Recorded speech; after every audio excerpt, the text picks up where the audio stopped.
Everybody, how are you all doing today?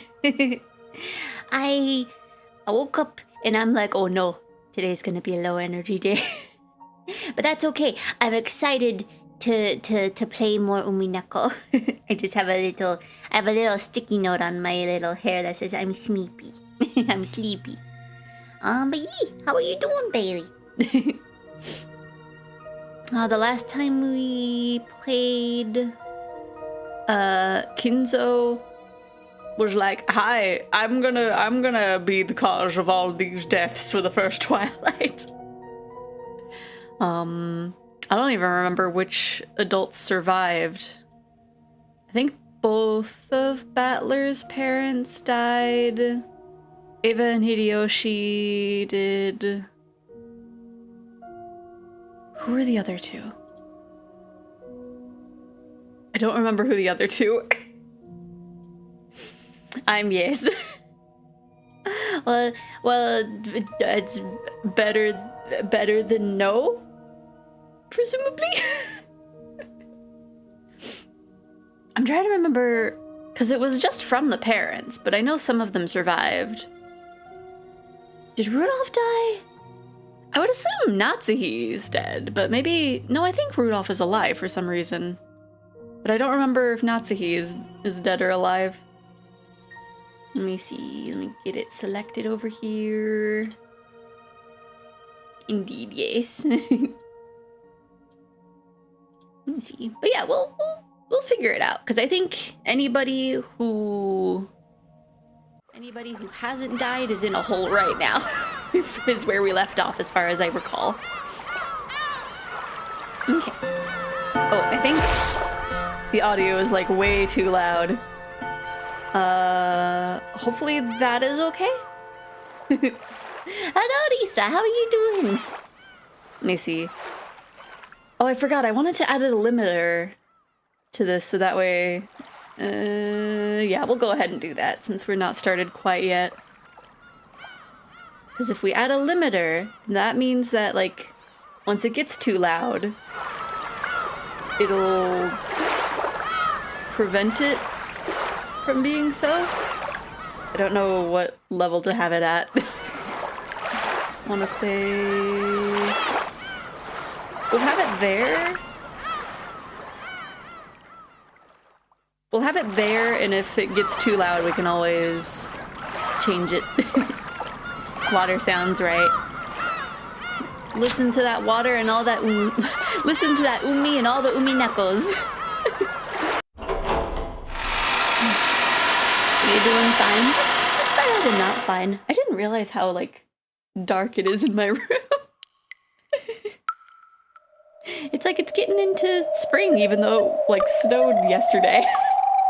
But it's still very dark. Okay. But yes, I don't remember 2 of the 6 people that died last time. I remember... Oh no! Psych, hello! I'm assuming that you're lurking today? Because I remember you saying that you work today in Amaro. Silent. Black. Cold. Painful.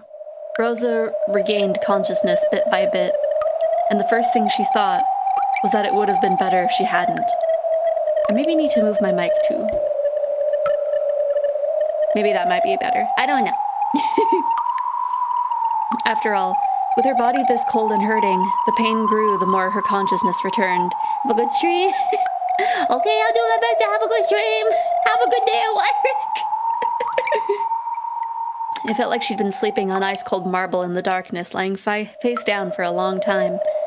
This is why I always tell myself, even if it's just for a nap, I've got to at least grab a sofa. I know that if I naively try to close my eyes for just a second and end up sleeping on the floor in a study chair, it'll hurt my body later and make things difficult. She totally forgot about the whole ordeal. Since I slept on such a cold and hard floor, even my bones are ice cold. Since I slept on such a hard and cold floor, the half of my face pressed down against it hurts a lot. If I were to look in a mirror right now, I'm sure I'd see an embarrassing mark. I didn't think that just rubbing it would make that mark disappear, but I stroked the hurting side on my face anyway, trying to smooth it over. Oh, this is a new location. I think. Wait. No, this isn't. This has been, like, mainly the witch area, if I remember right. I wonder where this is. I thought it was pitch black, but it looks like it isn't. After all, I can faintly see my own body. Without a doubt, there was some source of light. But even if I looked up at the ceiling or else the sky, there was only an expanse of blackness and I couldn't see a proper light. My body alone was slightly lit, whereas everything else was sunk in darkness. Rosa is light this time. Right? Very windy. They really didn't need to make the wind peak, right? Let me see. Let me mess with the limiter a little bit because it looks like it is like quite loud. Let me see. Let's bring that down that much. That might help. Okay. That's what this world was like. I have got 1% on Twitch and it's loud. Oh no. Well, hopefully editing or changing the limiter helps a little bit. Let's see. It was almost as though Rosa alone had been abandoned in a forgotten world. As her mind grew clearer, she wasn't one of the ones that ended up killed, right? I don't remember. She started getting nervous about why she was all alone in a lonely place like this. When she was about to call out, asking if anyone was there, she heard the patter, patter, patter, patter of footsteps coming towards her. There were light footsteps, so she thought it was probably a kid. She didn't sense anything disturbing, so she wasn't afraid. But they also weren't Maria's footsteps, so wondering who in the world would be in a darkness like this, she stared in the direction of the footsteps were coming from. And as she did, a faint approaching silhouette came into view. Oh, it's Akutaro. It looked like a child much younger than Maria. Who is it? I don't know this kid, but the expression on his face was like a lost child separated from his parents. As a parent with a daughter herself, Rosa felt as though her chest had been torn apart. Ryu. Ah! The instant the kid muttered that infantile word, she felt pain in the half of her face that had started hurting from the cold floor, as though it had been pierced by long, thin, hard needles. Without thinking, she pressed her hand against that side of her face. Are you alright? Does it still hurt? Thanks. I'm fine, little guy. Where are we? It's really cold. Come this way. You mustn't stay here. That child took my other hand and pulled with a grim expression on his face. Rosa didn't have a clue what was going on. It's weird how it keeps, like, switching from third person to first person with Rosa. However, a single honest expression on the child can often tell the truth better than 100 words from an adult. She didn't know the situation, but even so, she dashed along with him, still being pulled. But this was a world where nothing could be seen in the darkness except for their own forms. It didn't even really feel like she was moving forwards. Even though she was running, she couldn't even feel any wind. Even though it was heckin' windy. It was as though she was still inside a nightmare, that kind of unreal sensation. So even though I ran, I couldn't maintain my sense of balance, and my legs got tangled and I fell. Even in a world that didn't feel real, the pain of smashing my face against the cold, hard floor was reality itself. Are you okay? I'm sorry, my head hurts. When the kid said that infantile word, Uriu, pain like being stuck with needles ran through my head again. Even though it only happened twice, I was somehow able to understand that the child's word was the cause of my pain. So I said so frankly, I'm sorry. Could you stop saying Uriu? Uriu. Wait a second. Didn't I tell you to stop? Sorry. I had the feeling that this child's apology caused a sharp pain in my forehead this time. What is this child?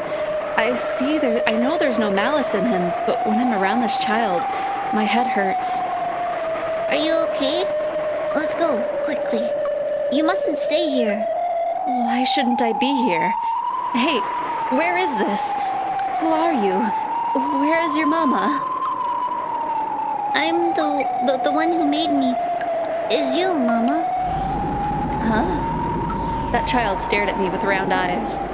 This kid's mama is me?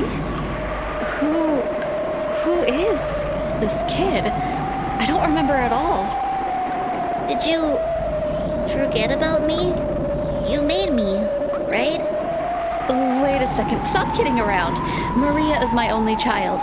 That's right, where's Maria? Where is she? Maria! I suddenly grew nervous about Maria not being there. Why am I all alone in a place like this?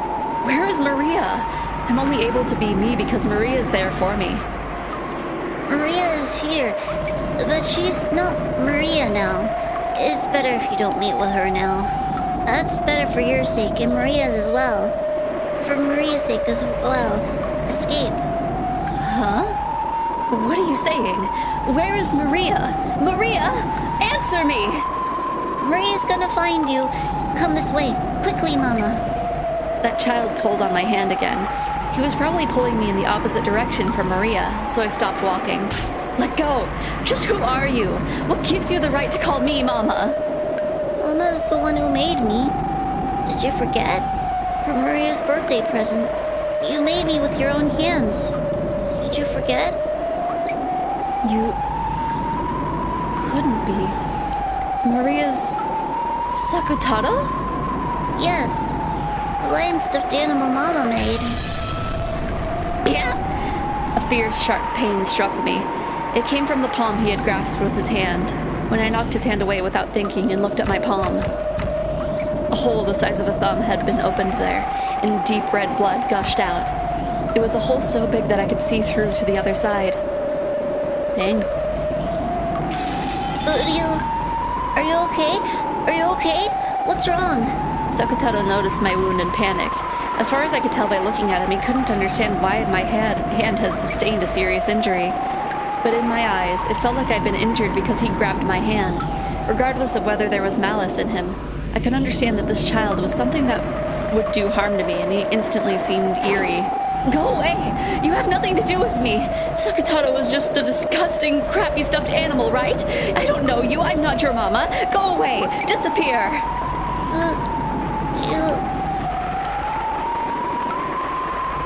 Slowly, the base of Sakutaro's neck was sliced in a horizontal line.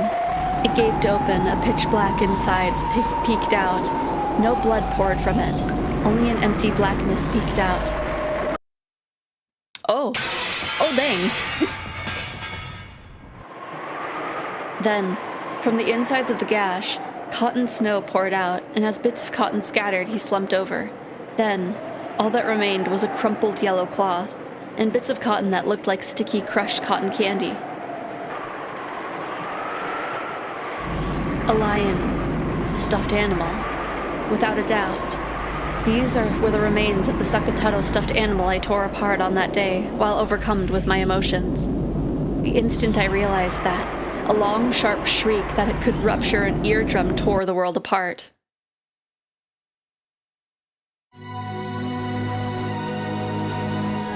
Ah! Sakutaro! Sakutaro! Ah! Like a flood from a broken dam or like a broken TV, Maria cried out in a high-pitched voice. Her voice, which made the ears throb, brought up two emotions in me. One was regret. Yeah, I was overcome by my emotion and went overboard. It was a mother's desire to kneel down right away, hold Maria's head, and cry with her and apologize. Thank you for the RGB bean. But in actual fact, I did that right away. I held Maria's head and apologized, crying. But Maria didn't stop crying. On the contrary, she rejected me, the one who had torn her closest friend apart, and pushed me away forcibly with both hands. I had been on my knees in an unnatural position, so I fell backwards easily.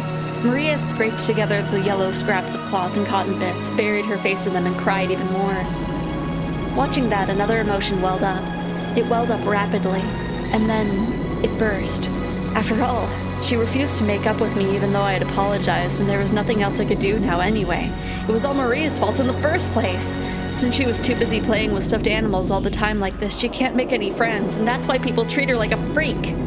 This is a perfect opportunity to give her some instructive guidance. After all, it's not like I was prepared all the time, or I was pampered all the time. Everything eventually breaks, is stolen, is destroyed by someone. Even I had lots of toys and treasures stolen, broken, mocked, and thrown away by brothers and sisters and mother and father. But when I cried about that, while I might have shed a few tears, not once did I sob like this and trouble my parents, throw a tantrum, get mad, hit the floor, and kick and make a racket. Even though I always wanted to, I thought I'd get in more trouble if I did, so I always held it back. It's because I held it back that I was able to become a wonderful adult that I am now. Ma'am, you are not wonderful in the slightest, I will tell you right now. You are quite the opposite of wonderful, Maria. Or not Maria, Rosa. At that moment, I felt something strange. The same feeling as when you see a tool recklessly and it finally breaks, or when you use a tool recklessly and it finally breaks, so that only the base is left. But I wasn't using a tool. I'd just been repeatedly hitting Maria's head with both hands. So I looked at my hands. From my wrists onwards, my hands had broken off, splintered, and disappeared, as though only that part of my arms had become ceramic. No, as though all of me, from the wrists onwards, had suddenly become ceramic, and had broken and fallen. They must have gotten filled with cracks because I hit Maria too much before falling off. After all, look, aren't both of my wrists lying smashed by my feet? Let me see, I'm gonna... Okay, I'm still playing around with the limiter thing, so I don't know what would be best. There was no pain, but the shocking sight of my hands breaking off from the wrists outward made me scream. What is this? What is this? My hands! My hands! My hands! So yeah, I'm gonna play around with the limiter just a little bit. This is probably not the best time to, but you know.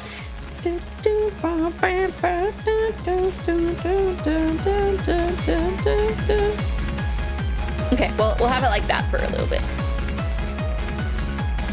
This way. You won't be able to hit me anymore. Ignoring my confusion, Maria spoke in an icy voice, slowly moving her hands away from her head, where they had been defending against my barrage. What's happening? My hands! My hands! What did you do, Maria? What is this? What on earth is this? Behind Maria's back, a black silhouette had appeared. It was the silhouette of an adult. Who? If she'd used those hands for patting her daughter's head, flipping through picture books, or making warm meals, it may have been worth leaving them on. Mama hit my head more than she patted it. She never opens picture books. She didn't even make me food. I go to buy it myself. But I mustn't go to the same store more than once. Mustn't have my face remembered. Mustn't talk to the policemen. Why? Why is that? Is it my fault? Am I not allowed to have Mama pat my head, have picture books read to me, or eat dinner with Mama? Why not? Why not? I didn't do anything wrong. It wasn't my fault. It's Mama's. Mama's fault. Mama wouldn't play with me, but Sakataro did. He even read books, watched TV, and ate meals with me. He was a much, much better friend than Mama was. I'm not proud of it, but What am I supposed to do? I'm busy with work. Work, I tell you. You know that, right? It was unavoidable. There's nothing I can do. True enough. It was unavoidable. Unavoidable that you'd injure your daughter, tearing her heart apart and making her tears run with blood. In that case, there's no avoiding the same thing happening again right here, right now. Come, Maria. Enough of the excuses from a woman who calls herself a mother.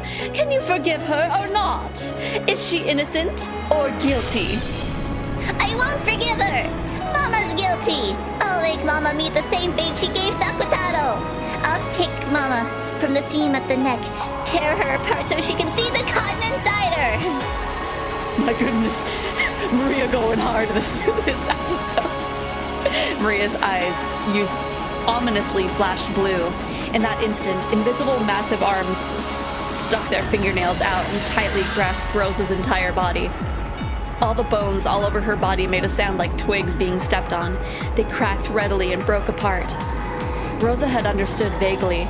The massive arms were probably her own arms from the time she'd torn Sakutaro apart.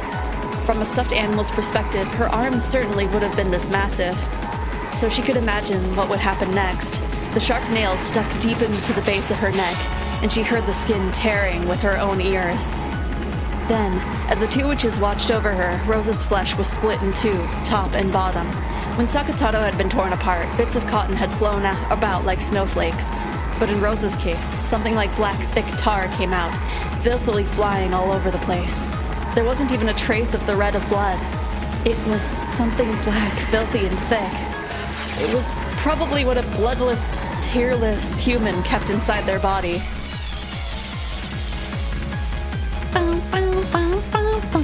This is incredible!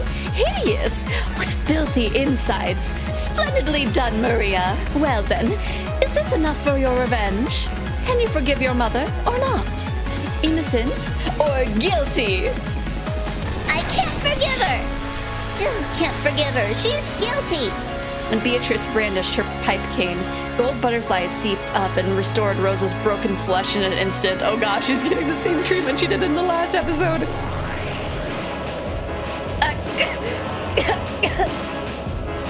Feel the depths of your sin, which cannot be repaired by a single human life. And remember your own great sin. Come, try and remember. Remember the scale of your sin. Hello? Is it Mama? When will you get home? I'm sorry. I'm busy with work today, so I'm staying over. Staying over for work again? Looks like work is tough for you again today, Mama. Yeah, sorry. I really am busy. I'll be holed up in the company the whole time. I can't even get a breath out of outside air. Mama just can't finish her job quickly this time. Unless I give them a better design, I won't be given another job. That's how tough this work is. So, it'll just have to take some time. Yeah, I understand.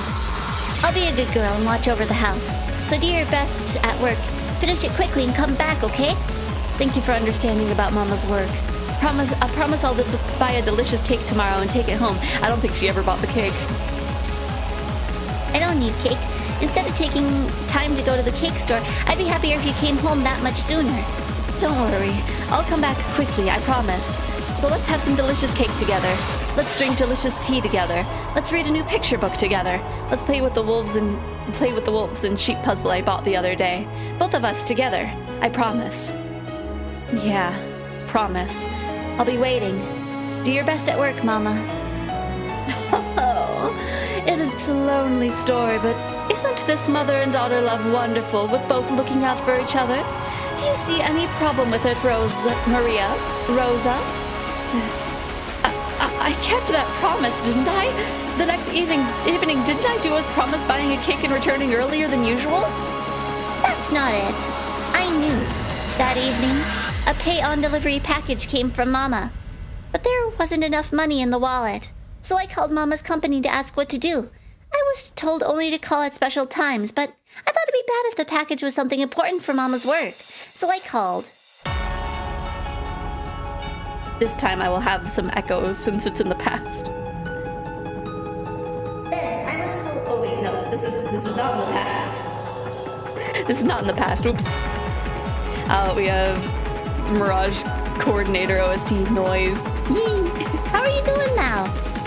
Then I was told that Mama had the day off. I was told that it had been decided long ago that Mama would have the day off, and that she'd gone far away to play. I knew.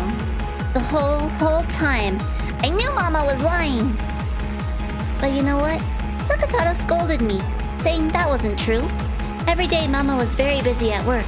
There was no way she'd abandon Maria to play. He said that the person who told Mama had the day off must have been some kind of mistake. That's what Sakataro said. So I believed it. I believed it. I love Mama. Love her! Of course. Mama says she loves me. Loves me! Yes, me too. I love you, Maria. Maria let out a deep sigh. Maybe she felt the weight of her words. Then she set the receiver on the bedside phone down. The dark room made the starry night on the ground below the window stand out even more beautifully. On the table in front of the terrace was a very cold wine cooler, and the one she shared a glass with was gazing at the scene below. You didn't tell your daughter you were on vacation? I told her once, but she was so noisy that I decided not to tell her anymore. It's less work that way. If you were worried about your daughter, you didn't have to force yourself to put this in your schedule, right? But that way, we'd never get our schedules to match. Didn't I say not to worry about that? The slender, middle-aged man, clad in a white robe, gave a small sigh. Rosa reacted instantly to that slight action. Come on, let's not talk about my daughter. It'd be a waste of this precious wine. I find you fascinating as both a woman and a human being, but for that very reason, I feel bad about taking so much of your time that it strains your relationship with your daughter. Don't I always tell you not to worry about my relationship with my daughter? I try not to talk about her when I'm alone with you, okay? I wouldn't even have phoned from here if it weren't for the noisy drunk laughing stupidly in the lobby downstairs. Rosa-san, can't you reconsider taking sudden vacations like this in the future for your daughter's sake? Isn't it enough if we only meet when our schedules match? Our schedules will never match up that way, right? And I always want to be with you. But that's a child's way of loving. Loving between adults should be a little more stoic. Not being able to be with you for long periods of time makes me lonely too. However, I think we could enjoy more than enough adult loving during that limited time. So you're telling me to go be with my daughter more? Be a mother, not a woman? That's what you want too, right? You must also want to spend lots of time with your daughter. I won't run away. I'm trying to say that I think it's sad for you to sacrifice your daughter so you can prioritize time with me. Doing good, one of my favorite OSTs, yeah. I'm not stinky! Want to throw hands with Rosa so bad, right? Yeah, the adult loving was kind of like, Did you get back on good terms with your wife? Looks like you had enough of that being separated from her. I don't want to talk about my wife, just like you don't want to talk about your daughter. I'm sure you think single women with children are a pain. I've never said anything of the sort before. Whenever someone finds out I have a child, they desert me. Even if I tell them not to worry about paying that child's living expenses, they all desert me. I thought you understood about my daughter, but I guess you don't like single women with children after all. That's not what I'm saying. I haven't started to dislike you, Rosa-san. I'm just trying to tell you to take better care of your daughter, something I know you wish for yourself, and I don't want you to hurt yourself by lying to her. That's all I'm saying. Liar! I've just become a burden for you, right? That's not what I'm saying. No, I know. I understand. After being abandoned so many times because of that child, I know. I can tell by your mood. Yes, you're already like those other men. You don't want a woman with a child. You don't want a divorcee because it's a pain. You don't want to become a partner of a child or parent of a child made with another man, right? Yes, that's right. I totally get it. I once went out with a man with children, so I really get how you feel. That's why I believed I'd be able to get together with you, a person who understood about my daughter. That's right. You were always in the way. If only you didn't exist, I would have been able to grasp my happiness as a woman long ago. Because you exist, you were always in the way of my happiness. Ma? Right, she's 100% projecting. Want to dropkick Rosa over the hotel, right? Absolutely. Even I didn't want you to be born. That's not it. I thought I might be able to build a happy family together with you, but that man disappeared right before your birth. He said he'd build a warm family with me, tricked me, and disappeared from my sight for all eternity. Only you were left. No love or memories or anything remained. Where did that man go? He probably just turned my days with him into a warm memory and met with a new love. And this time, he might have been able to create a happy family. And as for me, I have you. I can't even look for a new love. Men can go between women as they like and brag about it. But for a woman, for me, I have you. I have you as a stone weight. And because of you, I can't search for romance. Because I can't find love and I can only live alone. No. I wasn't even allowed that. I wasn't even allowed at night to drink myself drunk all alone. Who are you? Who? You wasted my life. You won't even let me have a new life. Just who are you to my life? Die. Disappear. I've hated you since the time you were born. I've hated you since the time you were in my womb. I've been doing my best to act like a good mother so that I'd be accepted by the outside world. Yes, I've done my best. As I've watched other women of my generation praise being single, sometimes playing with passion or even being joined with someone in love, I was stuck being a mother and a woman. Whoever showed appreciation for my efforts, no one admired me, no one praised me. I got what I deserved. Secondhand goods? Divorcee should die? You don't want anyone who's not a virgin. I'm the one who doesn't want anything to do with you, you damn inexperienced virgin brats. I was so desperate. I probably looked like an easy woman to you. Yes, I was desperate. You probably couldn't even imagine how desperate a woman like me who's still at the age where she wants to know love was. When I realized that my time was being filled with work and caring for my child, so I'd probably grow old and end my life still like this. Of course I hate your real father too, but we both share the blame for bringing up about that catastrophe. I myself might have been persistent enough to make him run away, but the catastrophe after that were all your fault.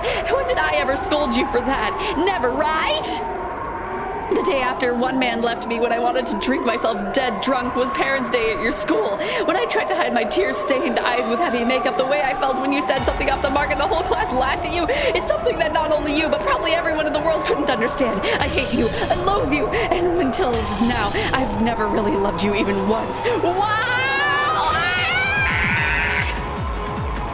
Damn.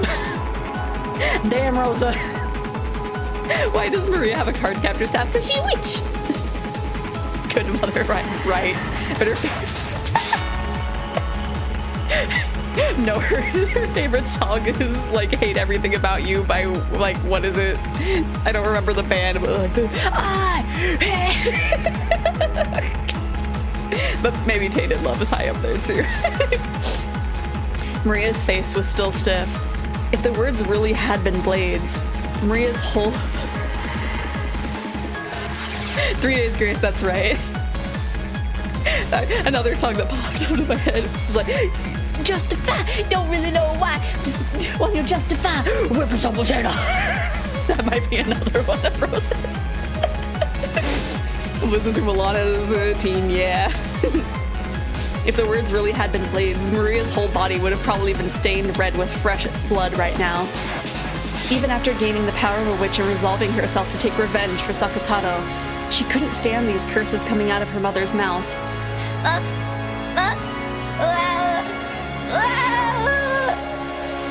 Is that Limp Bizkit?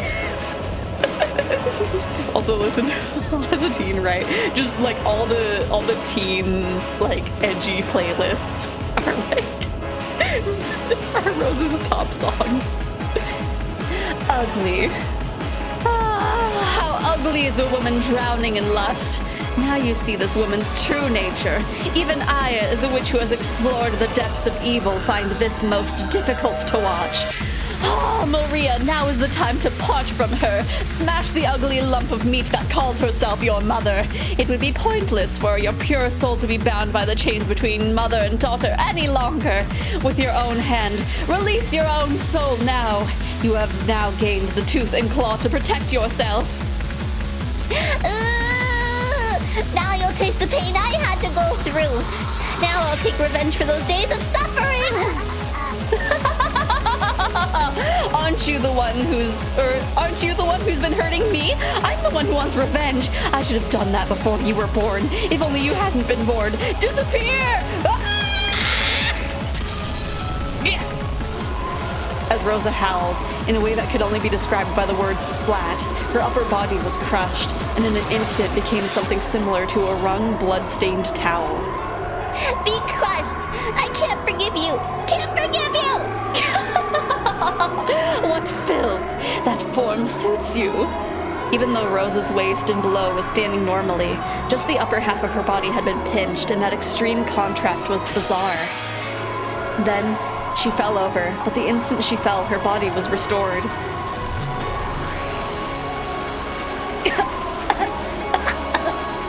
You die! Come, Maria. Is this the limit of your anger and sadness? Now is the time for revenge. Time for the settlement of anger and sadness. Hit her, spit her out, push out all the wedges driven into your chest and fling them back at her.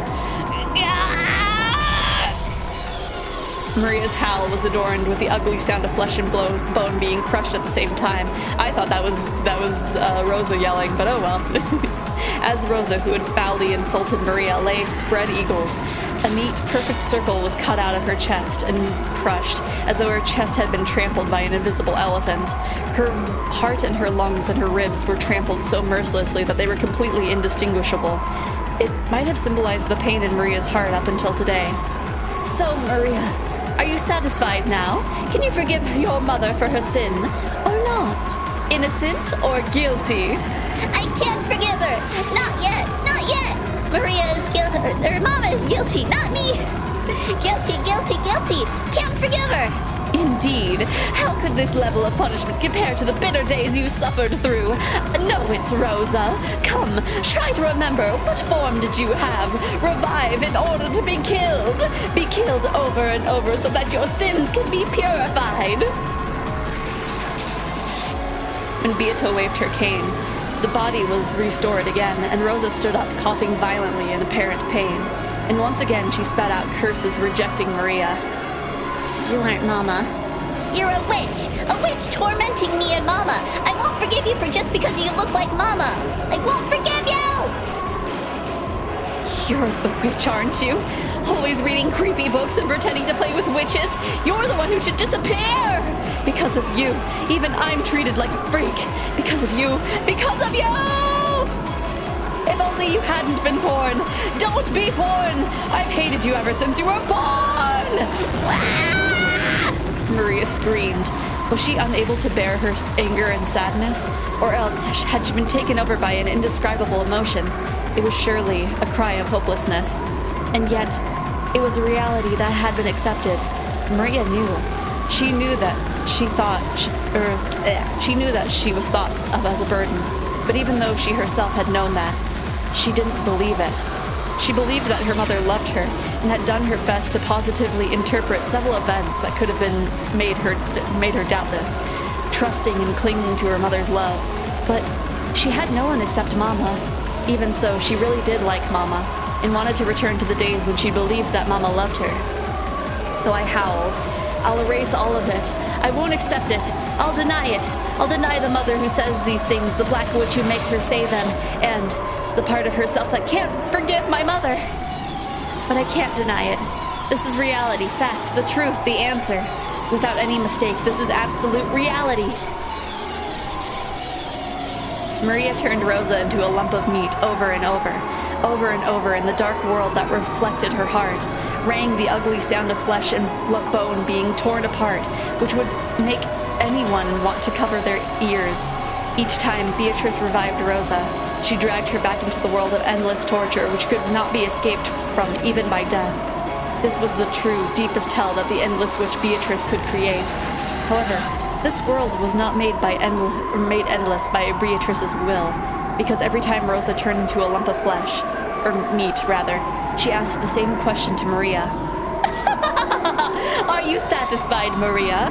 Can your anger forgive your mother yet? How can I forgive her? How can I forgive her? I won't forgive her. I'll teach you all of my pain. Teach you much, much more. It's still not enough, not close to enough. Since I was born, ever since before I was born, I can't get rid of the anger and sadness of being neglected so long. I hate you. Man, getting tortured and still being like, yep, I hate you. I'm being punished for my sins? Well, God, I'm gonna keep sinning. Revive over and over again, return to a meat lump over and over again. In various ways she crushed, smashed, beat, and tore to bits. Flying blood splatter and flesh turned into once pitch-black world into a world that mixed red and black. Maria's anger still hadn't calmed down. It was as though she was spitting out all of the suppressed rage from the time of her birth until today. If that all became poison to her heart, then what would the repeated murder of her mother purify her soul? Would even this wasteful murder save her soul at least a little bit? Hello, Sans. How are you doing? You're in the classroom? Oh, I see. I assume it's a slow day in the class. This endless torture might have become a slight diversion from her sad, unrewarded life. After all, it seemed that she'd finally been able to regain her smile. Wait, to be honest, feel bad. Oh no! Let's see. Learn it! You, the source of my unhappiness. Learn it! Learn that what you're feeling is nothing compared to my pain. What's wrong? Why don't you stop laughing? Try and laugh!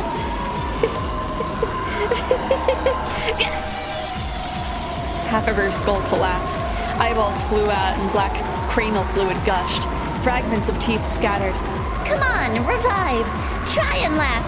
Come on, come on!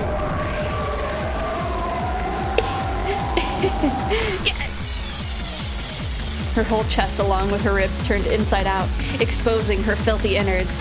All of them writhed like some kind of impure creature. Come on, come on, come on! Revive!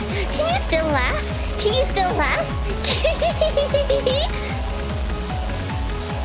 Rosa couldn't laugh anymore, but her face was laughing.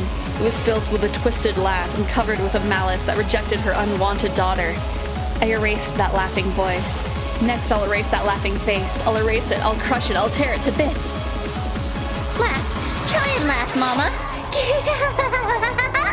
What's wrong, Mama? Let's wake up, read a picture book, and go take a walk. Let's say we love each other, make a promise for next Sunday. Let's go shopping, let's go to the movies. And of course you'll break that promise. Isn't it fun, Mama? Isn't it fun, Mama? I'm playing with Mama now, right?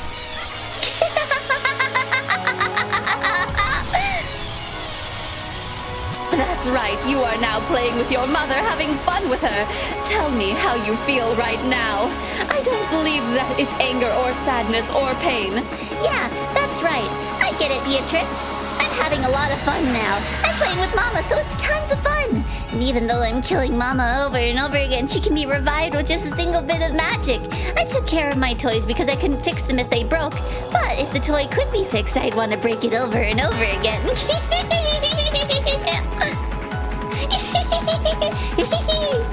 Well, I felt like crap because I was exhausted and then someone started making jokes about... oh. Well, hopefully the rest of the day is good. Oh no, I couldn't even hear the sound alert over the music. Oh no. The laughing stuff reminds me of a scene in Tokyo Revengers, the later scene. I see. Let's see. What you missed. Oh gosh. Have you showed up during the last few streams of Umi Neko? Because a lot has happened, honestly. But Sakutaro won't be fixed. He can't be fixed. Because Mama, who made him, Mama who gave birth to him, won't acknowledge him. I wasn't acknowledged by Mama either, was I? So the broken Maria won't be fixed either.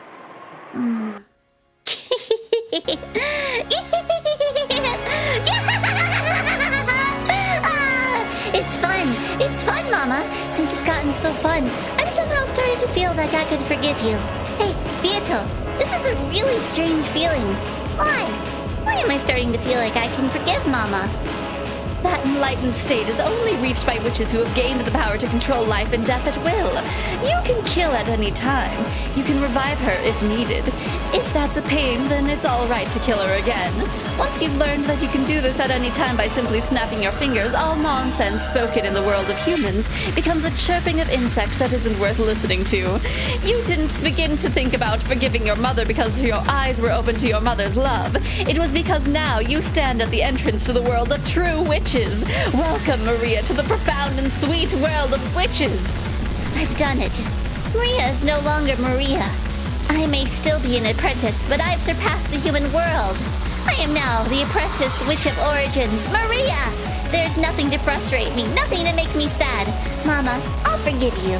I'm sure I can forgive you.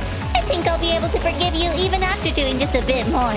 After all, I'm a witch.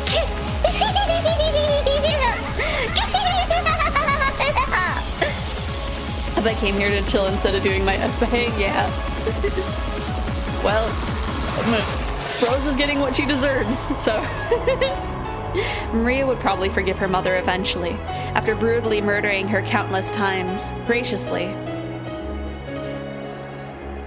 I think I'm just gonna take a nap and do nothing, honestly, yeah.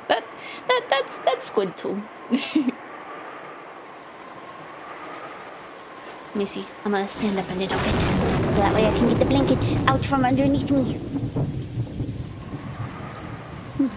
Cause screw that with this type of energy, right? Whoa, that last thunder was loud. Must have been pretty close, right? Looks like it. No matter how old you get, thunder still makes you jump. Battler was looking at the dark night through a crack in the curtains. Every once in a while, a pale white lightning bolt would shine, and he seemed to be enjoying it. Oh? Oh, look, you were so noisy. You woke Maria up. Sorry, Maria. Sorry, Battler's so freaking loud. Oh, what the hell? So it's my fault? Sorry, Maria. It's okay to go back to sleep. Good night. Oh no. I plan to go to library today, but man lays down. Oh no. I still need to like either find or just get a new library card. I'm still sad I went to Barnes & Noble, looked for I think 4 different books and all of them were out of stock, and it's like, really? Maria was a bit hazy, with drowsy eyes. She was probably half asleep and couldn't think straight. That's okay. I won't sleep. Nah, go ahead and sleep. You're still half asleep, aren't you? I'm not half asleep. Come on, you're totally half asleep, aren't you? Sleep, sleep. I'm not half asleep. Not half asleep. Quit it, stupid Battler. Sheesh, what are you thinking getting a kid who's just woken up into a bad mood? I'm not half asleep. Not half asleep.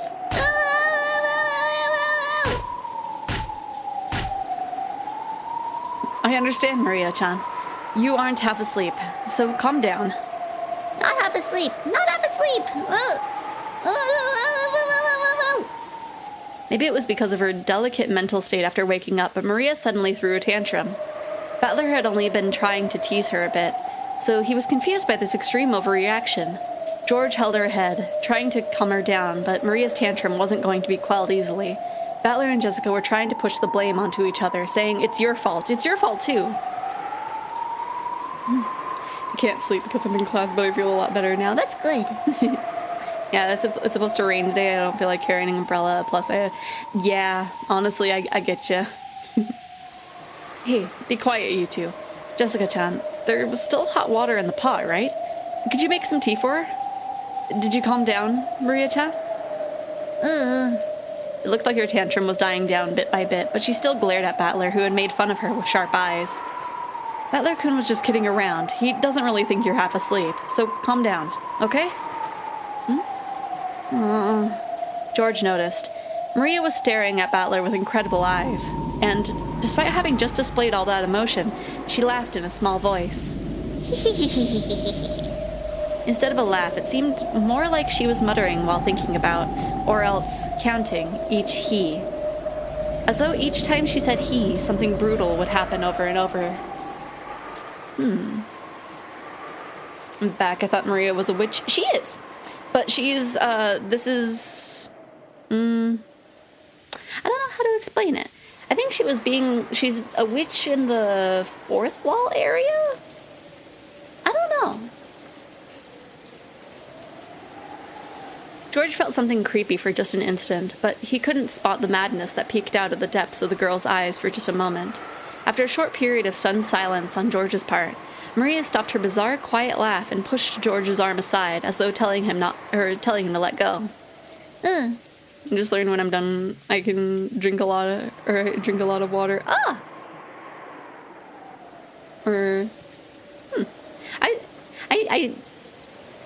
I just realized my water bottle's all the way over there. Oops. She's a witch light, kind of. She's eternal witch? No. A witch apprentice, either way. I'm on my fourth water today. Oh gosh. I'll forgive him. Really? You're such a good girl, Maria. Butler-kun, Maria-chan forgave you. Make up. Yeah, sorry for teasing you. Forgive me. Hey, Maria, let's make some cafe au lait as a sign that you've made up. I'll put in lots of sugar, so it'll be sweet. Oh gosh. Okay. I'll be good. You know what? I'm gonna go up and grab my water. It'll be really scuffed, but I'll go to the other side of the room and grab the water. Oh wait, it's just right here. Yay! It's not as far as I thought it was. There we go. I can actually hydrate. I just had to have a out-of-body experience for a second. Okay.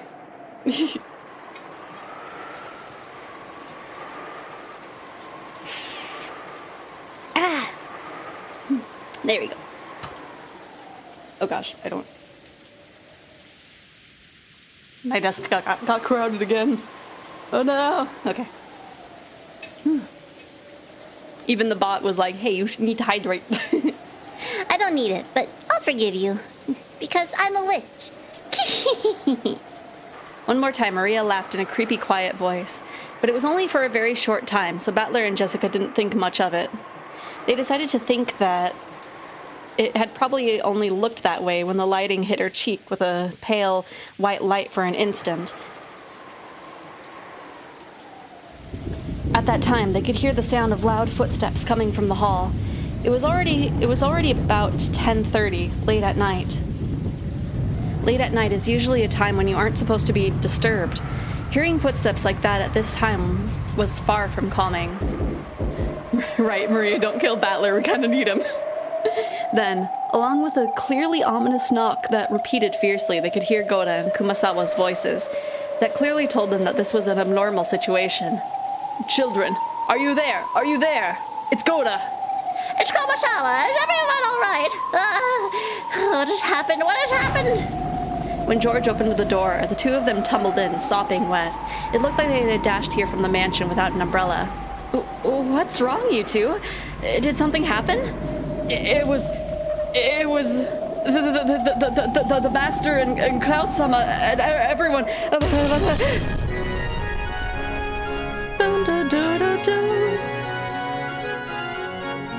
Okay. So did Klaus end up dead? Because I thought he was spared, but I guess not. It's like all I knew for sure was Battler's parents, Ava and Hideyoshi, and I didn't remember the other two. So I guess we'll get reminded this time. It was a pitch black room. There were no windows, with a weak light bulb. One could just barely make out the state of things around them. It appeared to be an old forgotten underground storage room with some kind of dusty furniture haphazardly thrown into it. This place is new.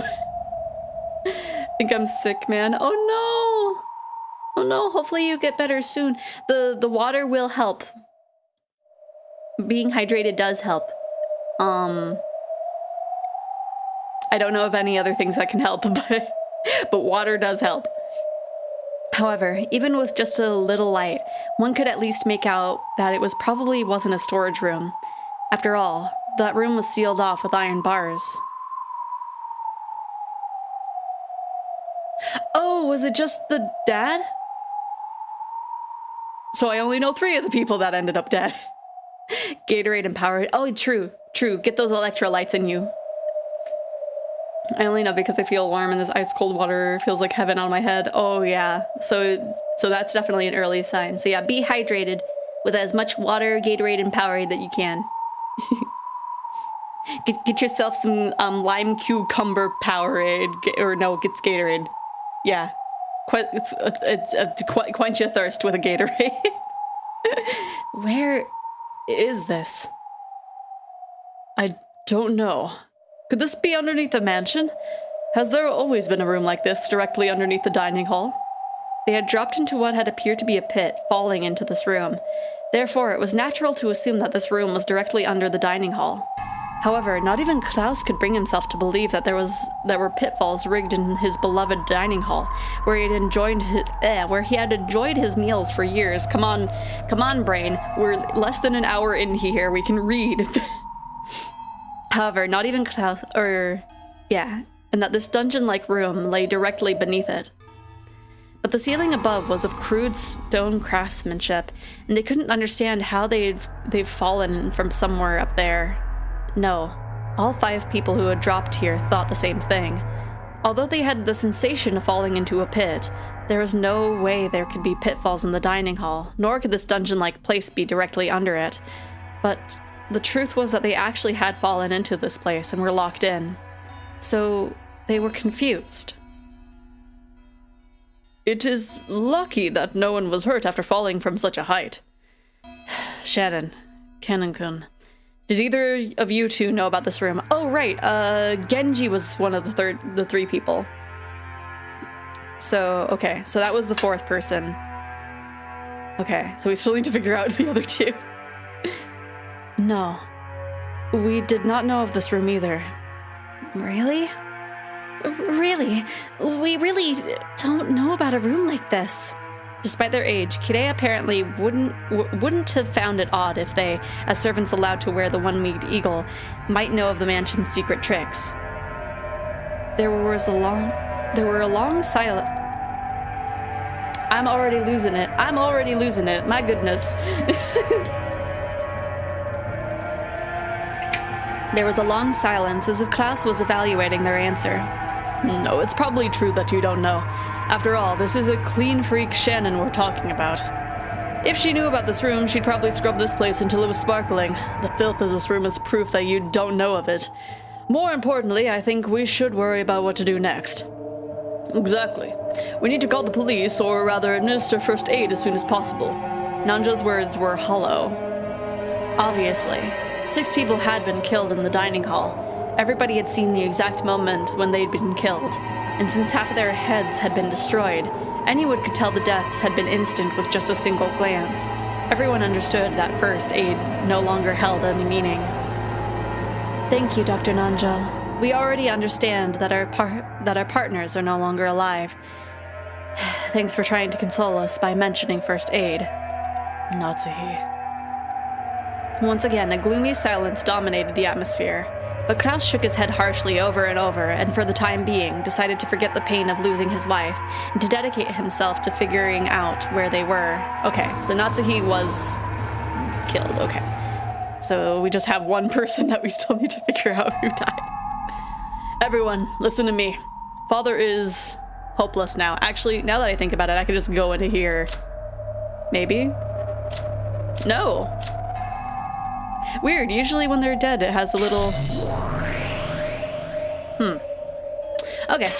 Well, it was a thought.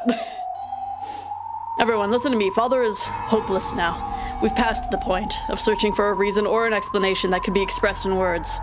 Nobody answered. Without any kind of discussion or mercy, 6 people had been killed in an instant, and Kinzo had ever been so bold as to proclaim that we'd been sacrifices for the ceremony involving 13 murders. Since we've been locked up in this place, we too will probably become the ceremony's next sacrifices soon. Around this time, our eyes had been used to the darkness, and bit by bit, we were able to understand more about the dungeon's interior. What we thought was furniture haphazardly left in the dungeon turned out not to be furniture at all. They were things like small cages to lock people in, restraints, or else torture racks. At any rate, it was obvious that this was eerier than mere jail cells. Since the objects were rusted together and coated in thick dust, there was no doubt that they had been forgotten. Maybe you could even call these things Kinzo's sealed and forgotten madness. However, we had been locked away in this room. Those objects weren't exactly comforting to people who were locked up, hoping to be released without harm. At any rate, let's get out of here. We've lost loved ones and friends and would like to spend some time shedding tears, but more than that, I'm worried about the children. I wonder if the children are safe. All we can do is pray. Come to think of it, Kumasawa and Goda aren't here. Perhaps they were able to get away safely. You never know. It would be a relief if they were able to meet up with the children. When the going gets tough, Goda-san is reliable, and Kumasawa-san is knowledgeable and calm. I'm sure they'll be able to help the children. Yes, that certainly would be comforting. Shannon and Klaus smiled bitterly a little. But they quickly realized how improper that was and stopped, clearing their throats. Hoping this weekend we hit up the Asian market and hopefully a bookstore. Hopefully. I need to hope for that too. Hopefully on Sunday or something. Because I've been needing to go to the Asian market for a little bit. I'm getting low on my QP mail. Books on the brain, yeah. We can't be optimistic, Ne-san. There's a chance they've been attacked after we were. I agree. What Father carried out in the dining hall was the 6 murders of the first Twilight from the witch's epitaph, right? Then the second Twilight is to tear apart the two who are close. We can't deny the possibility that Goda-san and Kumasawa-san may have been killed after escaping together. We can't cling to the optimistic idea that they must have gotten to the guest house and are protecting to the children. Kide coldly analyzed the worst-case scenario. For her, it was heartbreaking to have lost her beloved husband. But right now, the most important thing was protecting that husband's son, along with the other children, from becoming the insane family head sacrifices. She overcame her madness with the parental urge to protect children from sorrow. It seemed that both Kide and Klaus were strong enough to forget about their grief, if only for the time being. They would let their tears flow later. In order to protect the children, they had to act. Anyway, let's get out of here. It seems to be a rather old cell. Couldn't we break the bars with something? Let's try searching the entire room for some way to escape. I wonder if there are any torture tools lying around all of these torture cages. Yeah, they might be useful as weapons or to break the bars. Kide pulled a lighter from her pocket. She herself didn't smoke, but she kept one tucked away in her pocket to light Rudolph's cigarettes. It was an extremely valuable source of light for searching in this dim dungeon. Shannon, please help Kide-san search the room. I did not say please. Cannon, you help me check out the bars. This is a very old cell. The bars should be could be loose. What should I help with? Please just keep up your strength. Father will probably come soon. You're the only one whose words will reach him. In a way, you might be holding our lives in your hands. My words will no longer reach him, I think. I'm sorry, but I don't believe I will be of any use. Then lend us your expertise as a doctor. I wonder if there exists a drug that can make people instantly faint. A drug that makes people instantly faint? What are you talking about? We believe we fell through a pit and landed in this dungeon. In that panic-stricken moment, that's what we believed happened. But I measured the breadth of this room and came to a realization. This dungeon can't be underneath the dining hall. Why do you say that? You're an idiot, Ne-san. Compared to the dining hall, this dungeon is too cramped. Exactly. The first person to fall was Klaus, Ne-san. The second was myself. When you fell in this room, did you move from that spot, Klaus, Ne-san? It's embarrassing to say, but the landing hurt, and I lay there groaning in pain. Immediately after, Kide-san came crashing down next to me. The distance between where we were standing and the places where we landed is clearly off. Certainly, when you put it that way. I was the next to fall, so I remember fairly well where you two were standing. The distance between you two and the dining hall might have been greater than this entire room. We fell into a pit and directly dropped down here. It's not like we fell into multiple interlocking pipes and we're all collected here. The fall was instant, wasn't it? I don't remember rolling around in some sort of elaborate water pipe system. True, we can't explain it with a pitfall. What a strange tale. What does that have to do with a drug that makes people instantly faint, like Kide-sama was talking about? Kire-sama is probably thinking that there was no pitfalls in the dining hall, correct? But in reality, we did fall. More accurately, we felt as though we fell into pits. That was only natural. After all, we experienced something that couldn't be described any other way. I see. In other words, this is what you want to say. We did not fall into pits. We were attacked with something like a blow dart, for example, and lost consciousness instantly. Pardon me. It could be that we just remembered the instant we fell into the floor as though we were falling through the pit. I see. That's a much more persuasive argument than there being numerous pitfall traps in the dining hall that we've never noticed even after decades eating there. Ne-san, do you have a watch? Huh? Yes. I have a pocket watch. It's about 2240. Yes. My watch says the same. In short, it's only been a bit more than 10 minutes since that uproar in the dining hall at most.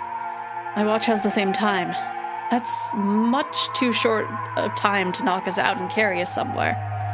Judging only from the time, it's responsible to assume that we did fall through a hole leading directly underneath the dining hall. That, or they just left you unconscious for a few hours and then changed the time on every single one of your clocks. They could have tampered with the watch hands as much as they wanted. Yeah, while we were passed out, they may have wound everyone's watches back. We're incapable of proving that this possibility doesn't exist. Whether it was a pitfall or a drug that induced fainting. Pardon me. It does not change the fact that we need to be on guard. Well then, Dr. Nanjo, is there a drug that can do that? Well, it's the same as your reasoning, Kire-san. I cannot prove that there isn't a drug with that effect that I don't know about. As I say, you never can be too careful. Sorry, it was a useless question. I just thought that with my hypothesis, I could suggest that this dungeon might not necessarily be directly underneath the dining hall. I see. There's always the possibility that we were carried off to the hidden mansion they say Father built in the middle of the forest. If we can escape from here and get outside, then we'll know. Oh gosh, why am I yawning? I mean, I guess it's because I'm sleepy, but still. We'll save worrying about that until after we get out. Exactly. I'm truly sorry. I've only been asking about and prying into these things. No, it's quite promising. If you notice anything else, please tell us. Meanwhile, I'm going to take a nap in the corner here. It might become a hint to escaping from here. Rudolph was always talking about you.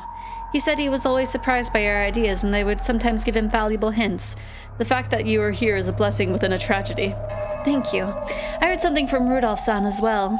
He said that you usually just swagger about, but when things get serious, you overflow with a sense of responsibility. It can even be dependable, older brother. That's too kind. Damn it. At any rate, these iron bars won't even budge. How are things on your end, Cannon? No, this side is no better. Klaus and Cannon tried wriggling the bars in various ways. There were a few bars that could be twisted, and a few had enough space to rattle a bit between and around it, and a few had enough space to rattle a little bit around in, but they couldn't be broken with human strength alone.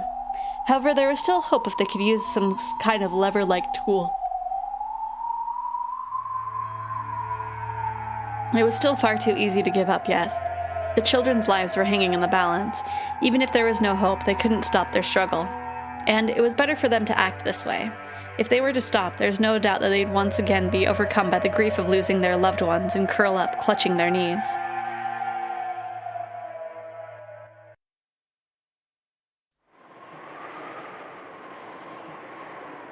How are you doing, Kure-san? Find anything? I found some small stones that we can hold on to and hide. Something like this could probably be used as a weapon, though it'd probably be impossible to whittle down these iron bars with them. How about you, Shannon-chan? No, nothing. This is a phone.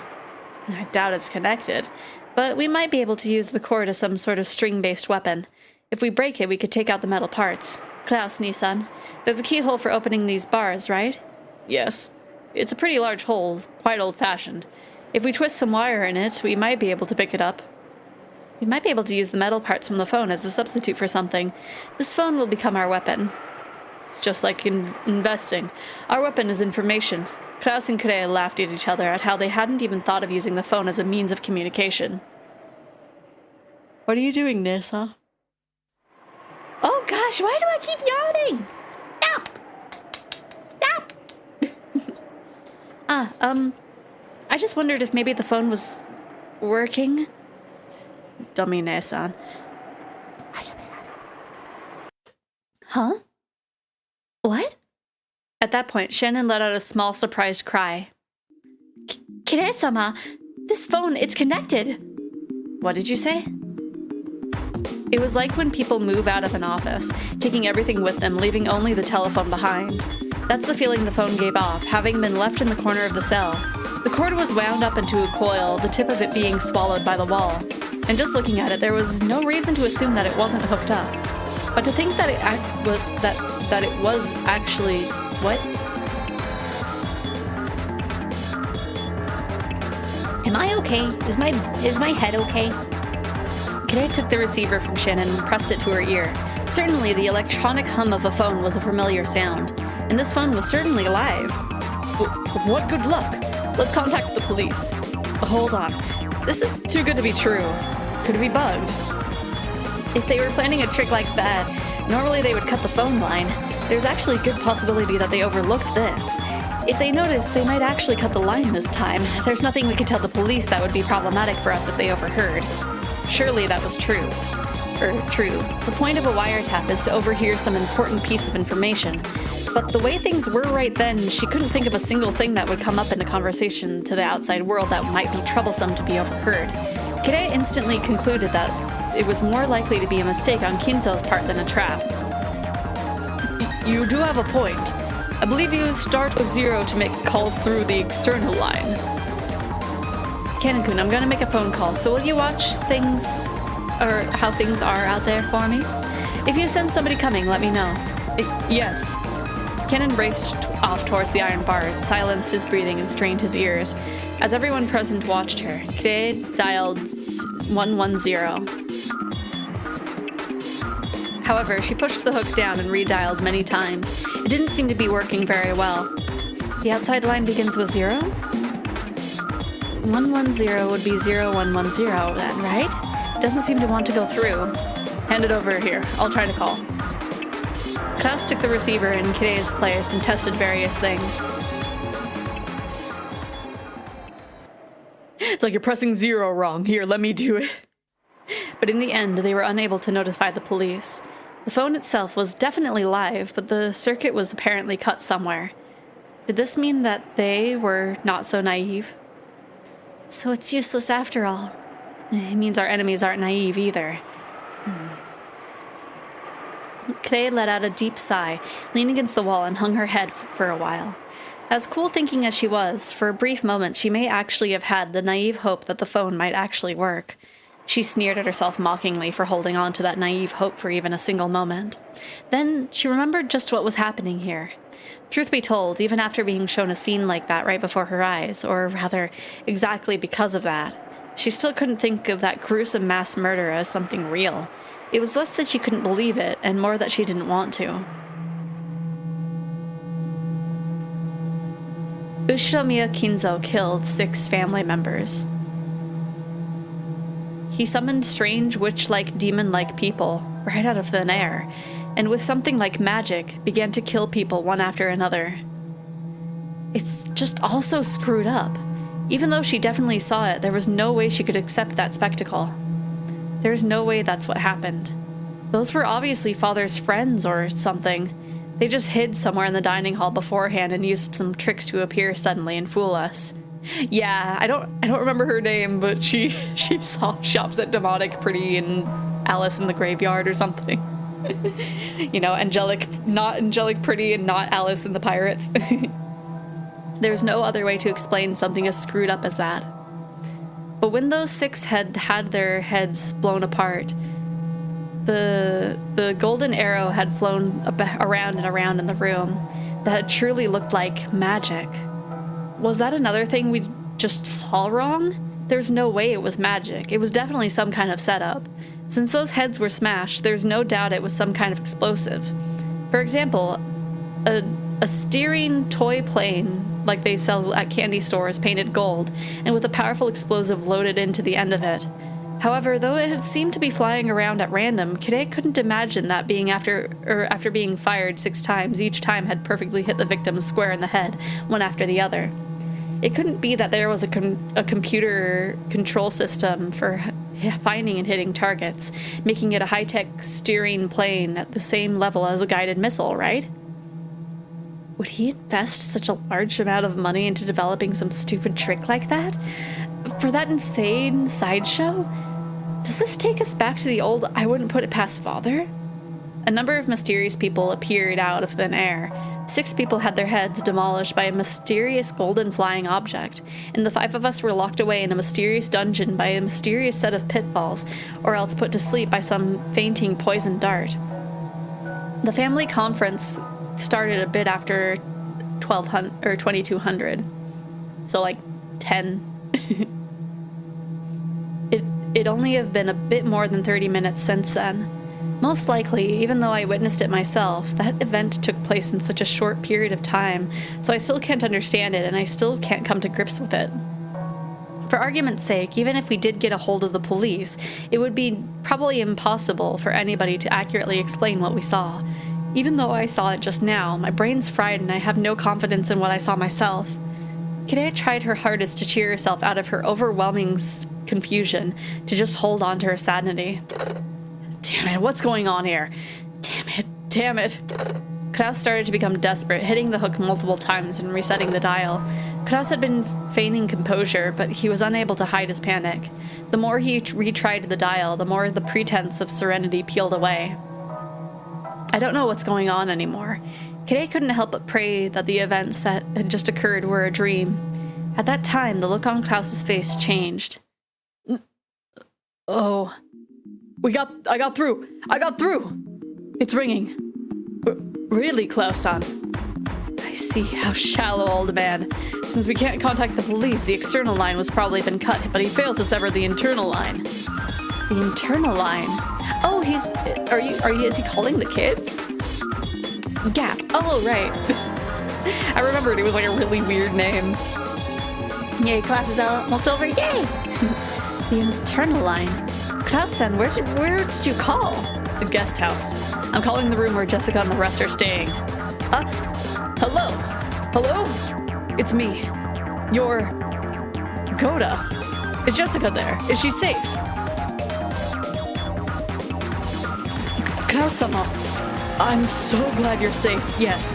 Lady Jessica and the other children are here as well, safe and unharmed. Dad! Is it Dad? I'm so glad you're okay. Is Mom okay? Is she there? Klaus choked on his words. Klaus had nearly seen Natsuhi's head crushed, seen her killed right before his eyes. Eventually, he was going to have to tell that to Jessica. However, Klaus began to fret over whether he should tell her now or not, and lost his words. But even that was an answer under those circumstances. I don't know about your mother. Let's pray for her safety. For now, I'm just glad you're safe. Yeah, I understand. I'm sorry for asking. Jessica's voice was filled with tears. Klaus was certain now.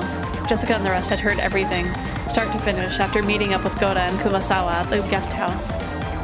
When they'd learned that 6 people had been killed, they must have been anxious to rush over to the dining hall. Luckily, he'd been able to call before they'd stormed off towards the the mansion. Klaus was relieved at this good timing during such a tragedy. We have Kide-san and Dr. Nanjo, as well as Shannon and Cannon here. We've been locked in a place that's like a dungeon, but don't worry. We'll figure something out. A dungeon? Where? We'll come and save you. Unfortunately, we can't figure out where this is either. We think it may be under the dining hall, but that might not be true. Anyway, Jessica, you must stay where you are. You've heard about what happened from Goda and Kumasawa, yes? Yeah. Grandfather... everyone. Grandfather isn't in a sane state of mind right now. If you encounter him, you'll be in danger. You might be killed. You mustn't even think about trying to come and save us. We'll take care of ourselves. Then what should we do? Damn you, grandfather, how dare you do that to Mom and the rest? I'm gonna kill that undying bastard. Jessica, if you talk like that, you'll sadden your mother. Those aren't the words of a lady. Anyway, put your own safety first. Lock all the guest house doors, but you mustn't overestimate how safe it will make you. The large window in the first floor lounge might get broken.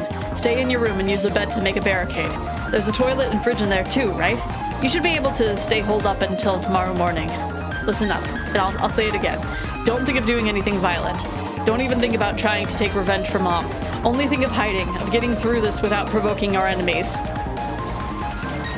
Yeah. I understand, Dad. After that, Goda took the phone, and was firmly told to supervise the kids as well, as an adult. Goda, with his face covered in cold sweat, repeatedly replied, "Yes, sir. Yes, sir," in an excessively tense voice. From there, Kide took the receiver and spoke with Battler, and then Shannon and Cannon got their turns. George and Jessica answered. Following that pattern, Nanjo and Kumasawa picked up as well, so that all the members of both sides took the receiver in turn. Confirming that everyone was safe for now, even if their location was unknown, and encouraging each other, coming to an understanding of the current situation for both sides. They wanted to talk forever, but now was not the time to chat. Klaus explained that they would be hanging up for now, and those in the guest house consented. If anything happens, we'll call. Wait by the phone so you can pick it up quickly. Again, be careful. You mustn't do anything rash. Yeah, I understand. As long as you and Kanekun and the others are okay, then that's good enough for me. We'll do our best. Stay safe. Of course, yes, of course. Well then, I'm hanging up for now. Be on your guard. With that, the phone call ended.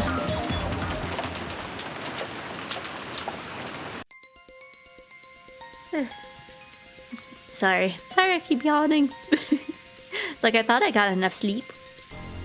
Goda and the rest of the men quickly descended to the first floor, closed the shutters, and secured the sturdy locks on the doors. However, just as Klaus had worried, there was nothing that could be done with the beautiful wide window in the first floor lounge. If someone broke that, it would be easy to get inside. It wouldn't be hard for someone like Kinzo, who hadn't hesitated at committing murder, to invade the first floor. It's likely that grandfather and his followers will be armed. Locking ourselves in our room is our best bet, and moreover, our only method of forming a barricade. It's painful that we have no choice but to hole up in a sealed room, but if our enemies are carrying guns, then that's the only method we have left to us. I've heard that the master had a collection of working guns. That's right, guns. That was a gun. If so, it must have been a horribly powerful gun. We can't contend with that at all. It takes a lot of force to smash someone's head open, right? So it might be a magnum bullet or something like that. That'd probably go through a flimsy door like it was nothing. If so, then there's even more of a reason to hold out in our room. Let's slide a bed in place and block the window too. If we do that much, then no matter how many guns they've got, they shouldn't be able to raid us. Crap. All we can do is this passive one-sided defense. Damn it, dealing a finishing blow to Dad and even capturing Kide. That's gonna cost you, you damn geezer. Impossible. There's no way there's no way we can compete with them. Besides, it's not just the master. He has his underlings too. There might be even more to them. Just what are they? Battler was filled to the brim with an urge to get revenge for Rudolph, and to rush out of here to save Kide. But just by looking at how terrified Goda was, there was no doubt in him that this would be reckless.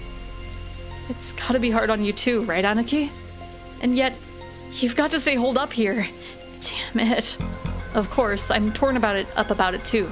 It's not like I can remain calm of both of my parents murdered. But specifically because of that, I have to remain calm. Do you think our dead parents would want us to die in vain? There's no way they would. They'd want for at least their children to escape. So I will survive. And I'll report this to the police and uncover everything. I'll leave my enemies to the courts. That is my revenge. There's no way our parents would want us to die taking revenge for them. Right? You're right. It's just as you say. Damn it, you old bastard. What's this about a ceremony? If we're supposed to be sacrifices for something like that, then we'll escape no matter what it takes, ruining this precious ritual of yours. That's right. Besides, you still have Kide-san, Butler-kun. And I still have Shannon. Anyway, let's be cautious and wait for our chance. Any careless actions on our part might just end up causing harm to those who have been captured. Hostages, huh? But grandfather captured them so that he could use them as sacrifices, right? If we don't go and save them, then are we just waiting for them to get killed? We don't even know where the dungeon they're being held is in. Ken and Shannon didn't know about it, and of course Goda-san and Kumasawa-san didn't know either. The possibility that they're in a secret location that only grandfather knows of is incredibly high. Under these circumstances, aimlessly wandering about would be practically suicidal. I understand, but still... Damn it, are you saying the only thing we could do is stay confined here until something happens? Badler-sama, I understand how you feel, but let's put safety first. From what Kumasawa-sama, or Kraus-sama said, they seem to be in a fairly old cell. They may be able to break the bars somehow. The wise choice of action now is to believe in them and wait. Grandfather has a number of subordinates, and they're all armed, correct? Yes, he does. And they're probably all armed. Goda had been able to say that Kinzo had comrades with him, but he hadn't been able to mention that they were mostly young women, like witches who had used strange magic to murder. If he had said that, it would only have cast a doubt on his sanity. No, not only that, he himself still couldn't understand what he had seen, and was doubting his own sanity. But regardless of sex or appearance, regardless of whether it was done with magic or a gun, the fact that these girls had followed Kinzo's orders and killed 6 people in an instant was an unshakable truth. If that group came to attack the guest house as well, what would happen?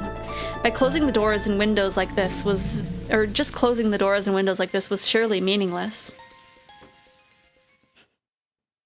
Just walks up, oh dang, there's only windows, can't break that, that's expensive. Goda and Kumasawa. The only thing left for those two who had witnessed that massacre in the dining hall was to cradle their heads without knowing. Oh my gosh, I'm sorry. Knowing how to interpret what they had seen. Kumasawa-san, are you okay? Want some tea? Thank you very much, thank you. I'm sorry, but may I be left with my thoughts for a little while? Maria tried to be nice, but it seemed that Kumasawa still hadn't been able to clear away her confusion. Maria, thanks for being so considerate. Let's let Kumasawa rest for now. Jessica was also worried about the shock those two must have received after witnessing such a tragedy, but her wildest dreams couldn't have come close to the unbelievable scene Kumasawa had witnessed. Nevertheless, with her mother murdered and her father captured, it wasn't as though Jessica could stay calm either. She sealed her anxiety and sadness using her anger towards Kinzo and walked irritatedly around the room. Eventually I'll get it. Let me do a little stretch. Maybe that'll help. Just a little stretch. Kumasawa-san, is Mom really dead?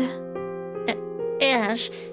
I've never seen such a horrible way to die before. Is it possible that she's still alive, and that if we fix her up, we could save her? It's not possible for a person to have something like that done to their head and live. Yeah, you're right. There's no need for first aid once your head's smashed, usually. When Goda had come flying into the guest house, he had, overcome with agitation, told about the massacre in the dining hall without concealing anything, except for the part about witches and magic, which they themselves still couldn't believe. In other words, he hadn't even sugarcoated the cold-blooded way in which Natsuhi and the others had died. It was too late now, but Kumasawa regretted the fact that they'd obliviously said too much. However, while lightly shaking her head and with a slightly painful laugh, Jessica spoke. Oh my gosh. Eventually I'll do words correctly. Actually, thanks to what you told us, I was able to stay level-headed.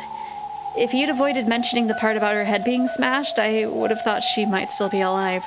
Then I would have run off towards the mansion, met grandfather, and I might have gotten killed.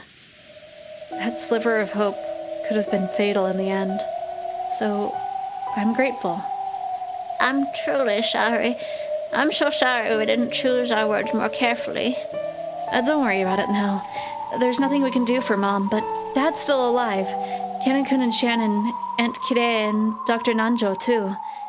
I want to save them somehow, so we shouldn't do anything unnecessary that might make things worse for them. the most helpful thing we can do right now might be to wait by the phone. Let's see, I'm gonna reposition my sitting position.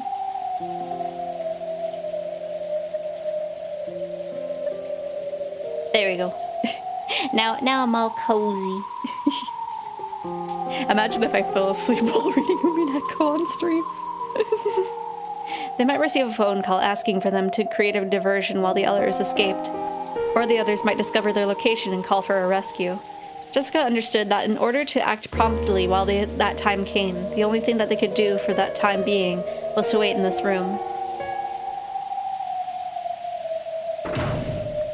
Once they had finished inspecting the downstairs area and locking up, George, Battler, and Goda returned. Each was holding various objects. George had things like drinks, canned foods, crackers, and other types of snacks he had found in the lounge and a storage room, as well as a first aid kit. They were all consumables that would be essential during a siege. Goda had a large folding ladder and carpentry tools. Those were to seal the door from the inside, just in case. If it came to it, the ladder was for escaping out of the window. Battler had brought up objects that could be used as edged weapons or poles. In addition to the obvious kitchen knife, there was a disassembled table leg that could be used as a club, and a pole roughly the size of a person, which he'd apparently made by taking apart a hat stand. Even though the pole had no point, it could surely be used like a spear.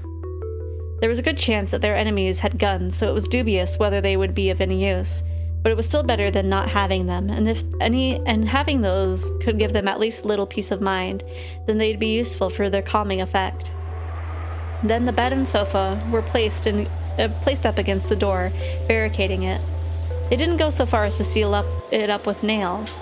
There was still a chance that Klaus and the others would escape and come to meet up with them. They had apparently set up a barricade at the top of the stairs as well. It had been set up in a way that could create a racket, so it would serve as a warning alarm as well.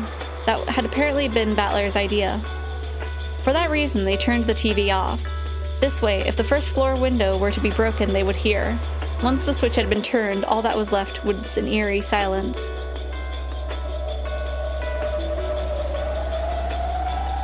A sound of violent wind and rain.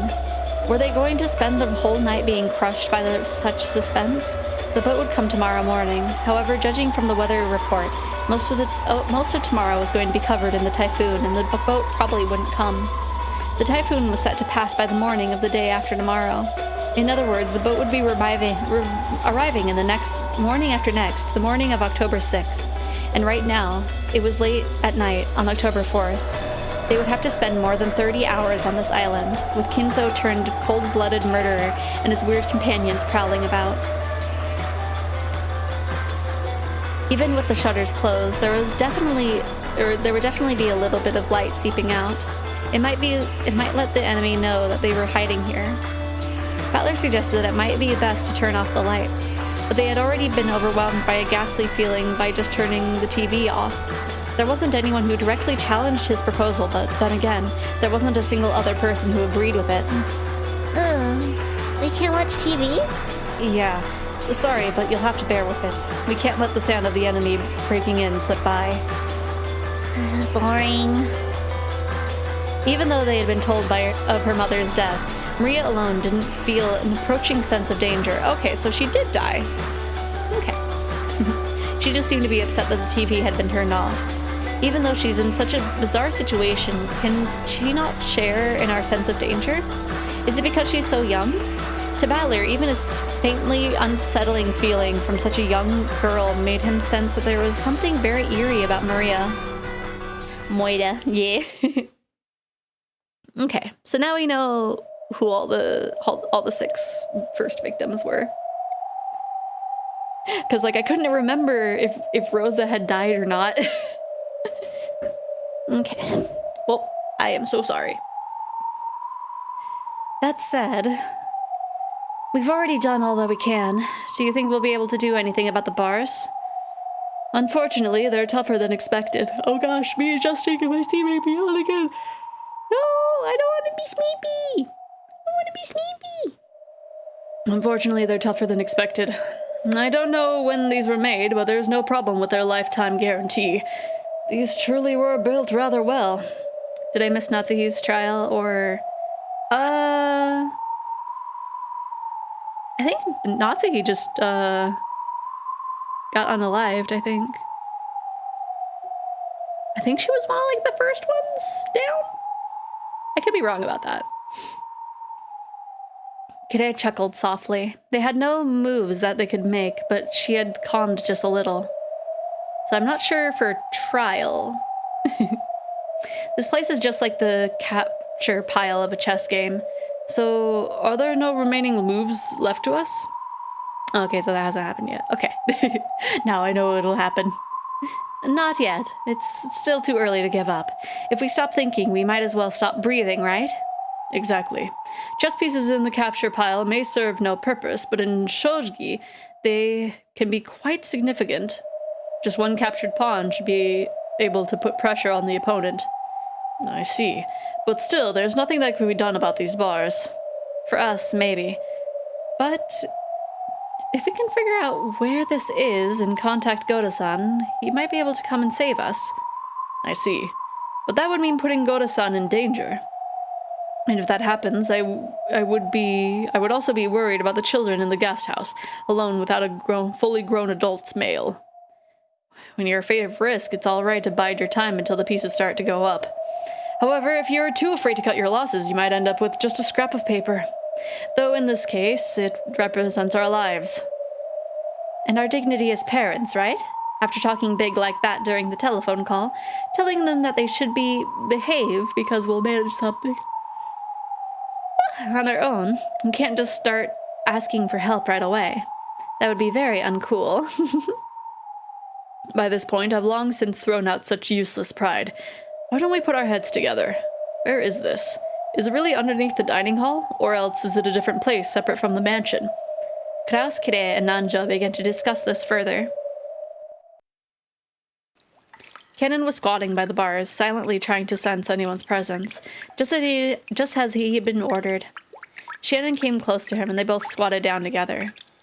Do you sense anyone? Yes.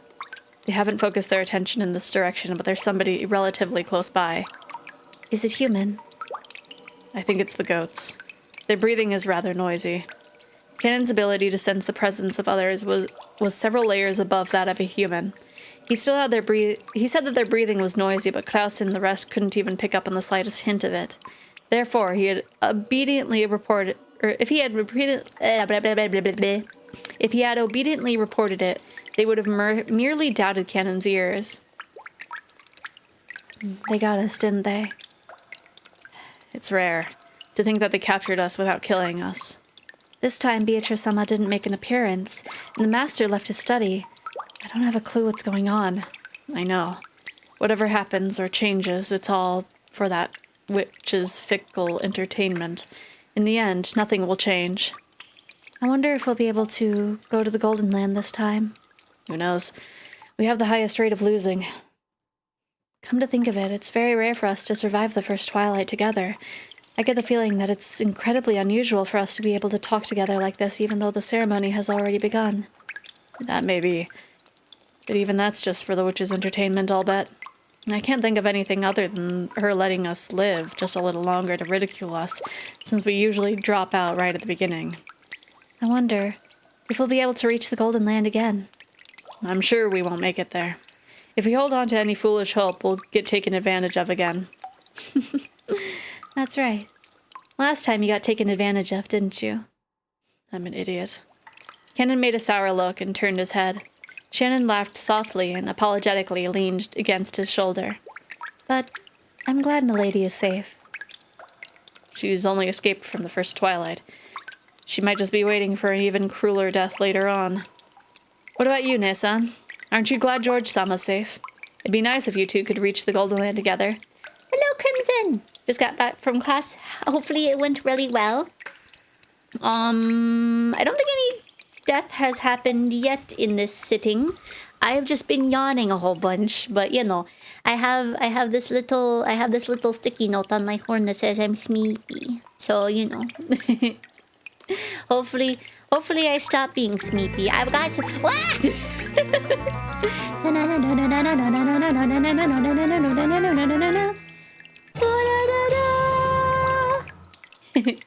But yeah, today is a little low energy day, but that's okay. I can just sit here and read. I do have some energy drink. But, you know, it's helping a little, but not enough. Oh, the little snuffy emotes are so cute. Little snuffy sip. Oh, I just realized the tubs when the sip has a little Garfield. Oh, I think I recognize this person. Yeah, I've seen them through getting Skeb commissions, and I was like, they look very similar to this very specific VR chat model I have. But I don't know if that's what they use or not. Thank you. I wish the same for you and Milady as well. Milady as well. I wasn't hoping for anything like that. It's just as you say, that witch is only having fun dangling prizes in front of people and watching them vainly try to get them. You really are, ye. I'm sure no one will be able to go to the Golden Land. If I wish to go reach the Golden Land with Milady, then that person will find it funny and will certainly never let us reach that place. You're right. Beatrice-sama is thinking about which order of sacrifices will be the most interesting. The whole thing about them being chosen at random is just a blatant lie. Swindling witch. All that about having any wish you want granted in the Golden Land is probably just a lie too. That's not true. The Golden Land is a wonderful place. Have you been there? Only for a little bit. Though, even that was probably just a joke of Beatrice-sama's. What's it like there? Well, it's a wonderful place. I can't really explain it well. It's like a world from a pleasant dream. A paradise-like place with roses blooming all over and beautiful butterflies dancing about. Or something like that? It's not a place with a tangible image like that. It's really like the inside of a dream. I think the last line was supposed to be read by canon, but that's okay. When you're there, it's very gentle, very peaceful, and you're allowed to sleep as long as you want, like when you wake up early on a day off, lying on a futon. Oh, that sounds so nice. Sunlight comes in through the cracks in the curtains, and you think you'll have to wake up soon, but then you realize it's your day off and you can go back to sleep. It's a place where you can feel like that. I think it'd be wasted on me. Waking up on accident even though it's your day off is something only you would do, Nessa. So? Well, when I was there, it was very satisfying and very calm. When I returned to this world, even though I had just been there a second ago, I couldn't remember it well. It's like when you can't remember a dream that you were just having, but I still remember that it was a very calm and quiet world. That's it? What the heck? That Golden Land she's always bragging about isn't anything great at all. I thought it was a place where all your wishes come true. That's right. It's a place where all your wishes will be granted. Well, maybe that's not quite it. It might be better to say it's a place where you won't wish for anything. For example, Canon-kun, if you were cold and wished you had a jacket, then you'd be happy to be given one. But if you were in a warm room to begin with, there wouldn't even be a reason to want a jacket, right? That's what the Golden Land is like. There's no need to even wish for most wishes. It's a world where everything is calm. You could even say it's a place that transcends the concept of having your wishes granted will bring happiness, a world released from everything. It sounds somewhat like a religious world. And there, everything is equal. Everything that can think is equal. There are no humans, furniture, nor witches. There, I was equal to everyone. There was no longer any need to feel ashamed that I was furniture. It was honestly a happy world where all humans and even witches were equal. I can't really remember it well, but I have the feeling that when I was there, I was equal to even Beatrice-sama, and we were good friends. If that witch is there, it can't be much of a paradise. So you wanted to go to that Golden Land with George-sama. How strange. Golden Land is a utopia where you can be pleased with everything, right? Wouldn't you be content even if George-sama wasn't there? The Golden Land is very calm, peaceful, and everything is equal. But actually, happiness alone is left out. It isn't a happy world? Of course, just by being peaceful, calm, and equal, it's an incredibly happy world. But I guess you could say that it's a world of zero, where you're released of all negative worries.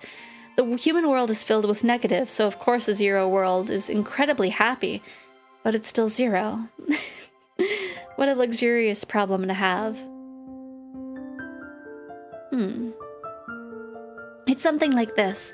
When you're nodding off on your quiet holiday morning, if the person you love the most is next to you and holding your hand, then it can become an even greater, more wonderful happiness. Something like that. Sorry, your ne-san is too dumb to be good at any analogies. In other words, to you, the greatest happiness would be reaching that world together with George-sama. Yes, and surely for you it would be reaching that world together with Milady. We'll be released from our worries in a fair world? It's like some kind of strange religion. I'm more worldly minded. I imagined a world where we could be given some magic medicine and we could be reborn as humans or something like that. If you go, you'll understand. If Beatrice-sama really is a fickle person, then surely someday she'll let you get a glimpse of it too. If so, you'll be able to understand my analogy. Well, I'm not holding my breath. At any rate, it seems like game over for us this time already. I'll hope for another chance. You're right. If we cling to any more overambitious hopes, Beatrice-sama will take advantage of us. It might be best to just stop thinking and let fate take care of us. We can be simple chess pieces. No matter what we think or don't think, we can't escape from the witch's chessboard. Our role is now just to wait and see how we'll be tortured to death. For us, the dream of the Golden Land is too empty. You're right. Sorry. Cannon shrugged his shoulders and then told Cannon shrugged his shoulders and told Shannon to leave him alone because she was in the way of his duty, distracting himself from her. Or distancing, rather. Realizing her thoughtlessness is bringing up such an inappropriate topic and instead hurting Cannon, Shannon bit her lower lip and stared at the ground. Shannon wouldn't bother him anymore. She went off and crouched down in a corner by herself. At that moment, Cannon perked up. It was like the ears of a cat when it reacts to a strange sound. What's wrong? Shh. Kurao-sama, someone's coming. What? They ended their conversation and strained their ears. For a while, they couldn't hear anything, but eventually they were able to hear the shuffling sounds of a large group of people walking. So they've come. Time to pay the piper, or perhaps this is our first and last chance. I shall talk to Kinzo-san. I'll try to somehow find out where this place is. We're counting on you. During the last phone call, Kure had asked what the time over at the guest house was. By doing that, Kure had learned that it was the same as her watch, and she had learned that their watches hadn't been set back. It wasn't just the clocks on the walls in the guest house. Several people's watches, including George's and Goda's, had matched.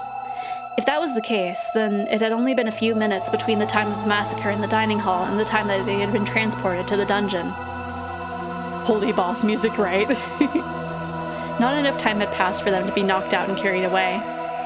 Then those were really pitfalls, meaning that this was the area directly under the dining hall? All that they could do was pray that Nanjo could find out where this was. They're coming. There's probably 4 people. The master and 3 of those who appeared in the dining hall. That's enough. You come back here as well. We'll deal with the rest.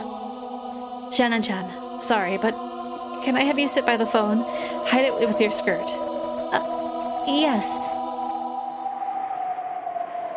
The shuffling came close, and there was a sound of a large door being opened in the hallway.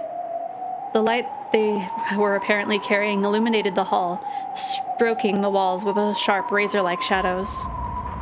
And then, the lights from the lantern they held illuminated the prisoners through the bars.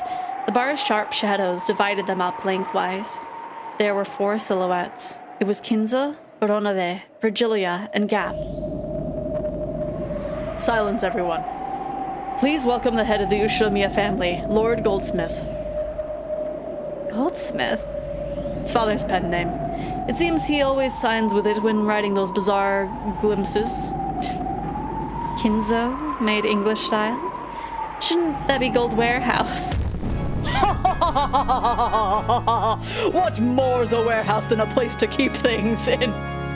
What? However, I gave birth to gold and used my craftsmanship to further increase its worth. Don't you think smith is much more fitting? True enough. I apologize for butting in. Kinzo-san, just what is going on? Where in the world is this? Oh, my friend, can't you remember? True, you may have never entered the prison, but you should remember walking into this corridor.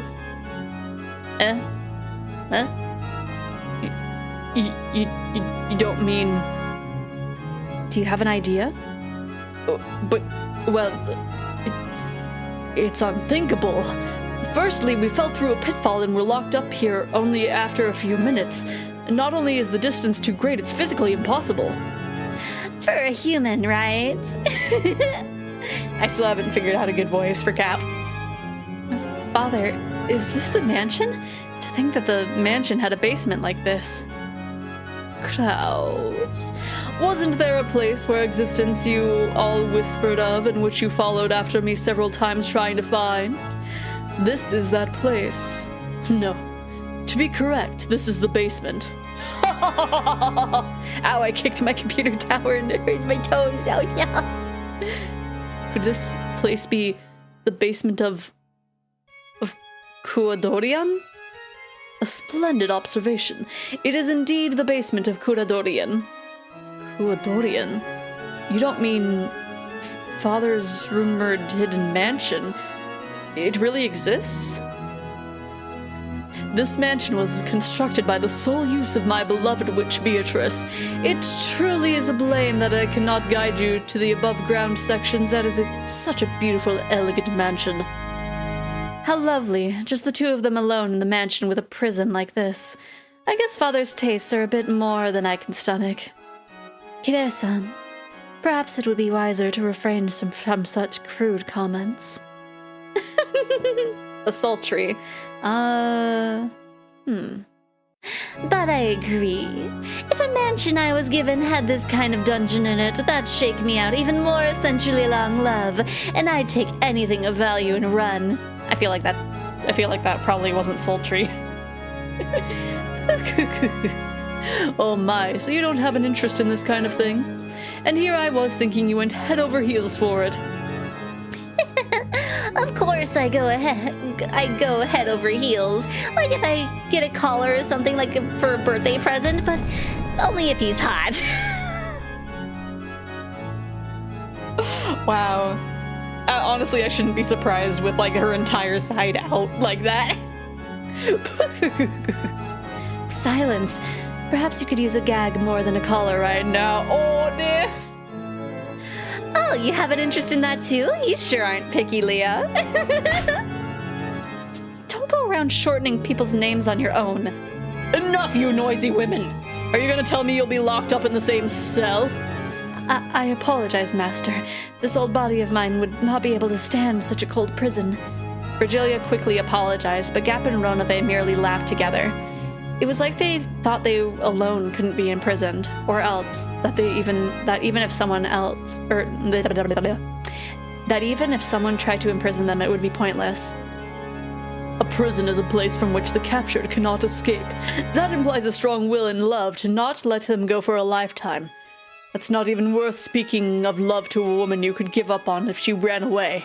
Or nope, that was not Kinzo saying that, I guess. Maybe. I don't know, it wasn't sexist enough to be Kinzo. Woman who makes you insane that you don't want to let her escape, to the point of binding her in chains. Because she was worthy of that, she was a love worth sacrificing my life for. Well, maybe it was, I don't know. I will not ask you to understand. No one can bind me, I will not be bound. I'll just be like, ah! I don't want to be loved, I want to love. I feel the same as Goldsmith. That's why I understand the madness of your love. Love and madness are two sides of the same coin, or so they say. How bothersome. But learning where they are so easily was a big step. Voice. Oh gosh, I don't even remember what voice I went for Gap. Just looks at the VOD already. I'm just like, okay, what sound just came out of my mouth? But learning where we are so easily was a big step. We'll ask the details later, but it seems you know about this place, right, Dr. Nanjo? Yes.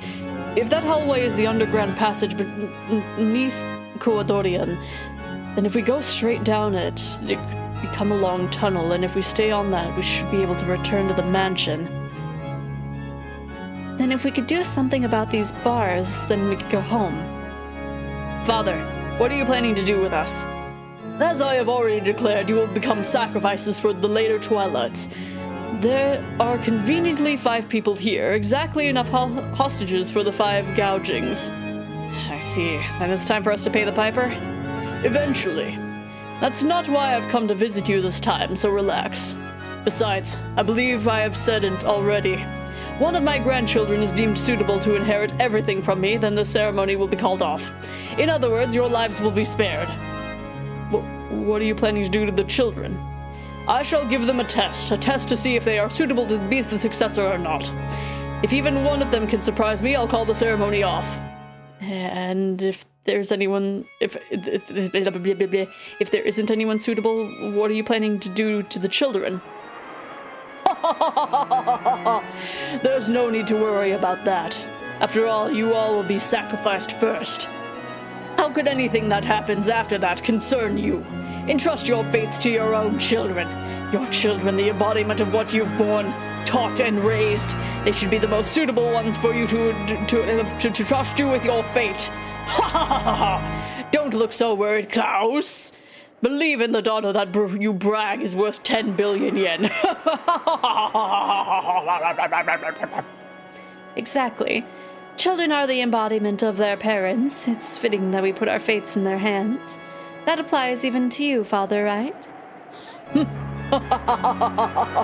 This girl has guts. What a waste on Rudolph. Kide-san, it would be best not to aggravate him too much. I agree. Let's bear with it for now. That's right. After all, we're just fish on the chopping board. There's nothing we can do now. Ha! Though you can insult me with such vigor. I don't dislike that kind of woman, see? Beatrice was like that too in the beginning. Master, perhaps we should get back to the main topic. We've been off track for a while now. Ah, yes, there was that. Sorry, my friend. Well then, back to the main event. For that, I prepared a phone. Shannon, how clever of you. You don't have to hide it any longer. That's something I arranged for. My apologies. Shannon quickly withdrew herself and the telephone was revealed. Klaus, call the grandchildren in the guest house. Tell them of the test and of the start of my trial. Ronove motioned for Klaus to pick up the receiver. And if I say no? Ho-ho! And why do you think you're in a position to negotiate? If you don't make the call, then the grandchildren won't ever be given a chance. The Ushomiya family will end here, and I'll sacrifice you all right away. You'll be lucky to become sacrifices right away. Don't you think it'd be more painful to watch the children get sacrificed first before your very eyes? Up. The master is the one who decides the sacrifice order. Don't say things on your own. Leah, you should just try. You just tried to shorten my name, didn't you? I did not, and I told you not to shorten other people's names on your own. Women truly are noisy.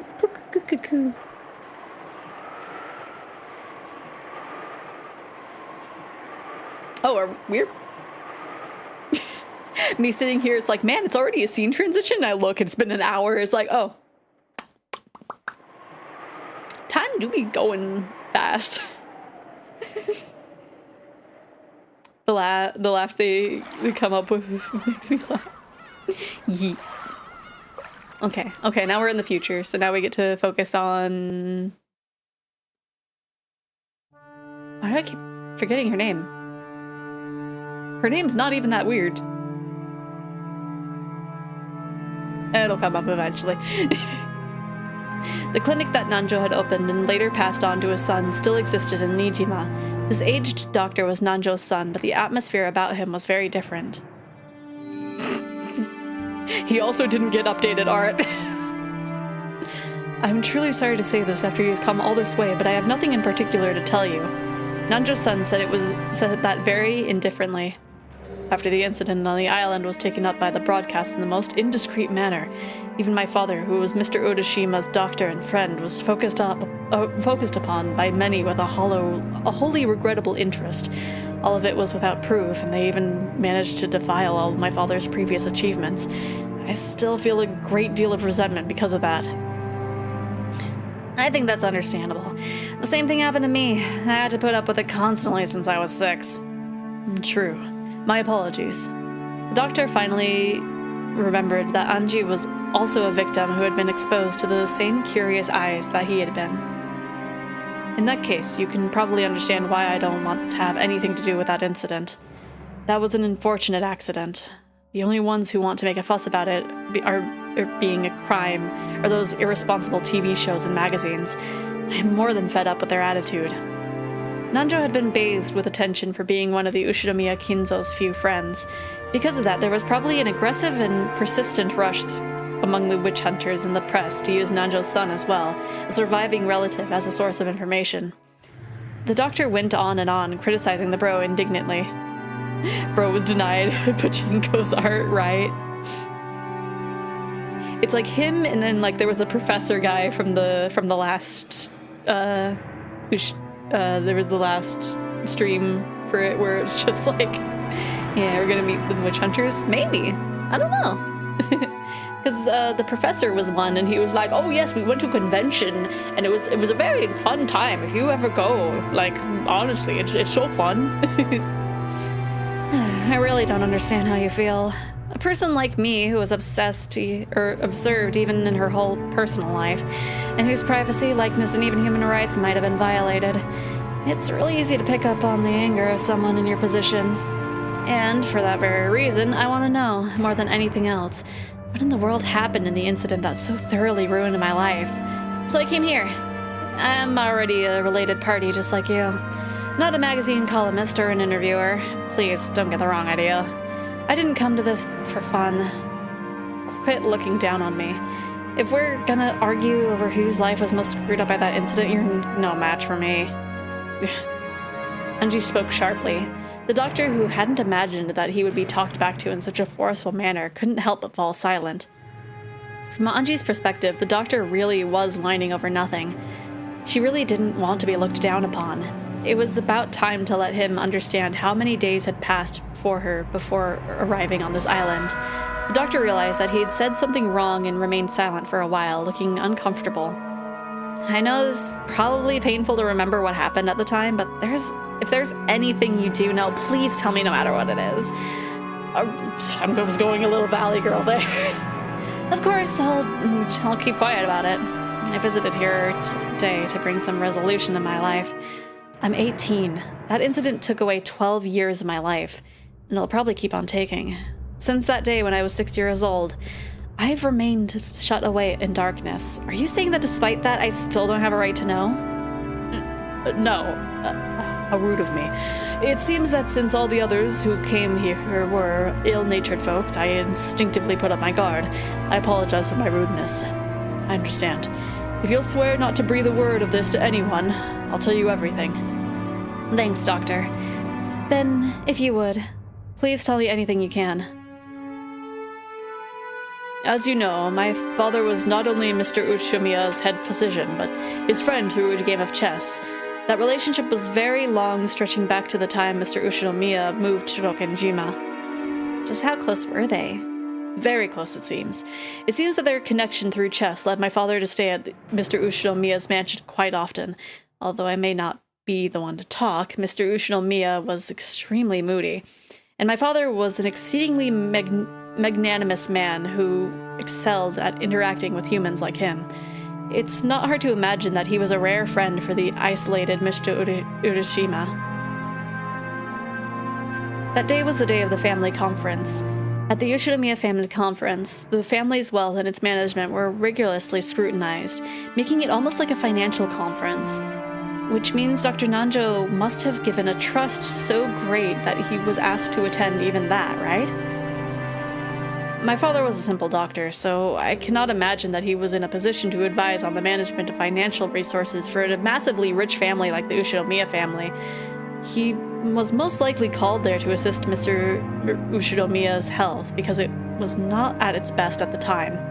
As Kinzo's close friend, I'm sure my father would have kept his mouth shut and that he was trusted not to leak the secrets of the family conference. Wasn't Ushinomiya Kinzo in very bad health at the time? Were there any medical charts left behind?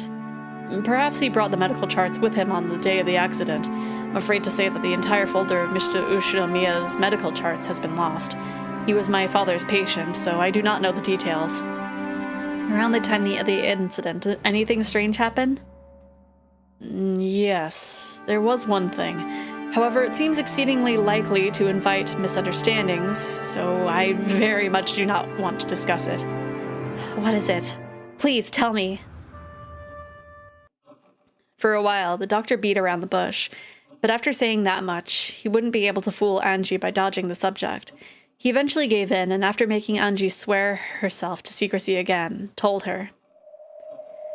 The truth is, several days after the incident, I received something by mail at my home. By mail? It was very curious. The sender was made out to be me, but I had no memory of it. Someone had faked my name and sent it. The destination was Rebun Island on Hokkaido. Excluding the Northern Territories, it is at the northernmost tip of Japan. The recipient was apparently a resident on Rebun Island, but the name was my father's. Ooh.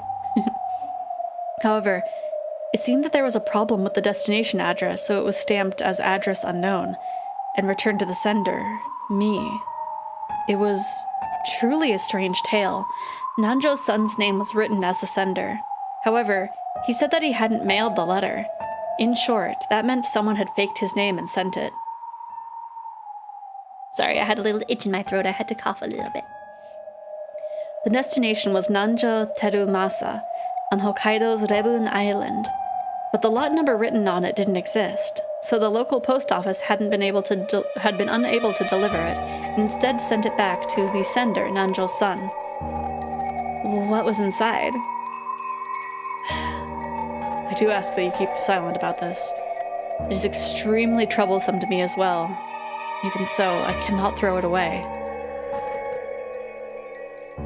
The doctor stood up and faced a bookshelf. There was packed a group of dictionaries that could have only been ornamental, meant to make it very clear that the owner was an intellect.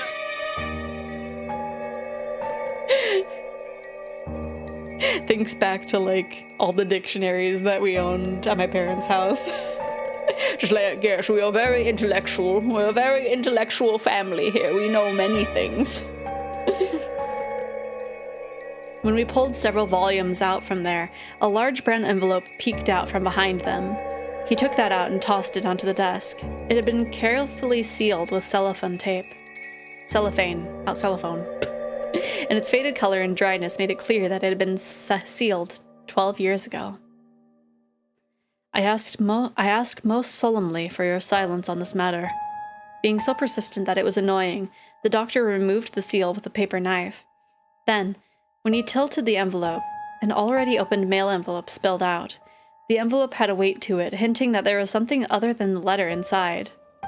The recipient was clearly Nanjo Terumasa. Just seeing that was a huge shock. Following the incident, Nanjo's corpse had not been found, and he was eventually being treated as dead after going missing under extraordinary circumstances. And despite that, the letter addressed to a Nanjo in Hokkaido existed. One could almost take this as a sign that he had faked his own death and escaped to Hokkaido. Was Dr. Nanjo really in Hokkaido? Or else, was there another person with the same first and last names in Hokkaido?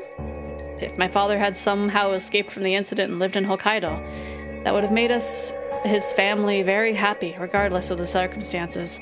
I also thought of that possibility at first. However, the envelope's destination address does not exist. In short, this envelope was mail that had no way of reaching him. Is there a possibility that the sender miswrote the correct address? Of course, I cannot deny it. However, judging from the residence's house number, I find that hard to believe. Hokkaido, Rebun Island, Rebun County, Rebun City, 1234, 567. Yeah, that's... Up until Rebun City, it's fine. But I still couldn't wipe away the feeling that the sequential number after it, 1234, 567, was a little insincere. It felt like a fake number that some kind of kid made up. Absolutely, that's what I was thinking too. Oh gosh, it was Witch Maria. They probably wrote a nonsense number that clearly didn't exist. I think it's natural to assume that, from the very beginning, this envelope was sent to a non-existent residence, of which it had no chance of being delivered. If the destination address doesn't exist, mail is generally returned to the sender. But even in the case of an incomplete address, the local post office would often courteously and to the best of its ability research to find whether the sender's intended destination exists. When they still can't find it, the mail is sometimes returned after an investigation of several days. It seemed that the same thing had happened with this envelope, and the stamp was postmarked on October 3rd. It was postmarked on Nijima. Nijima was a long way away from Rebun Island. On top of that, the destination was also nonsensical, if it had taken more than a week for the mail to be returned. In other words, there was probably a high chance of having an envelope returned to the sender after an unfixed amount of time had been the goal from the very beginning. Why do something like that? Even before asking if it was... Even after asking if it was that had been sent, this envelope was already wrapped in mystery. And inside it? Go ahead. After getting the doctor's permission, tilted the already opened envelope. From the inside came a small folded letter and a small key with a number plate attached. Then a magnetic card slid out. A112 was engraved on the key's number plate. I didn't know what it meant. The magnetic card was pitch black and had gold characters engraved on it. Members was written in English. The jet black gold letter card designed made it feel like something very high class. But of course I didn't have a clue what kind of card it was just from that. I unfolded the letter. Its contents were extremely brief and only the following was written. 07-15-11-29. That was from the last episode. I forget what the exact circumstance was, but I remember, like, Fourth Wall Battler was trying to, like, figure out what it was. It's just like, well, it could be like a date, maybe. Also written was the name of a certain massive bank known throughout Japan, as well as the words Central Branch. Interesting. That was all. And this is... It's a card, a key, and a pin for a safe deposit box. And it wasn't a normal safe deposit box either. It was an unsettling one, which is apparently reserved only for special clients.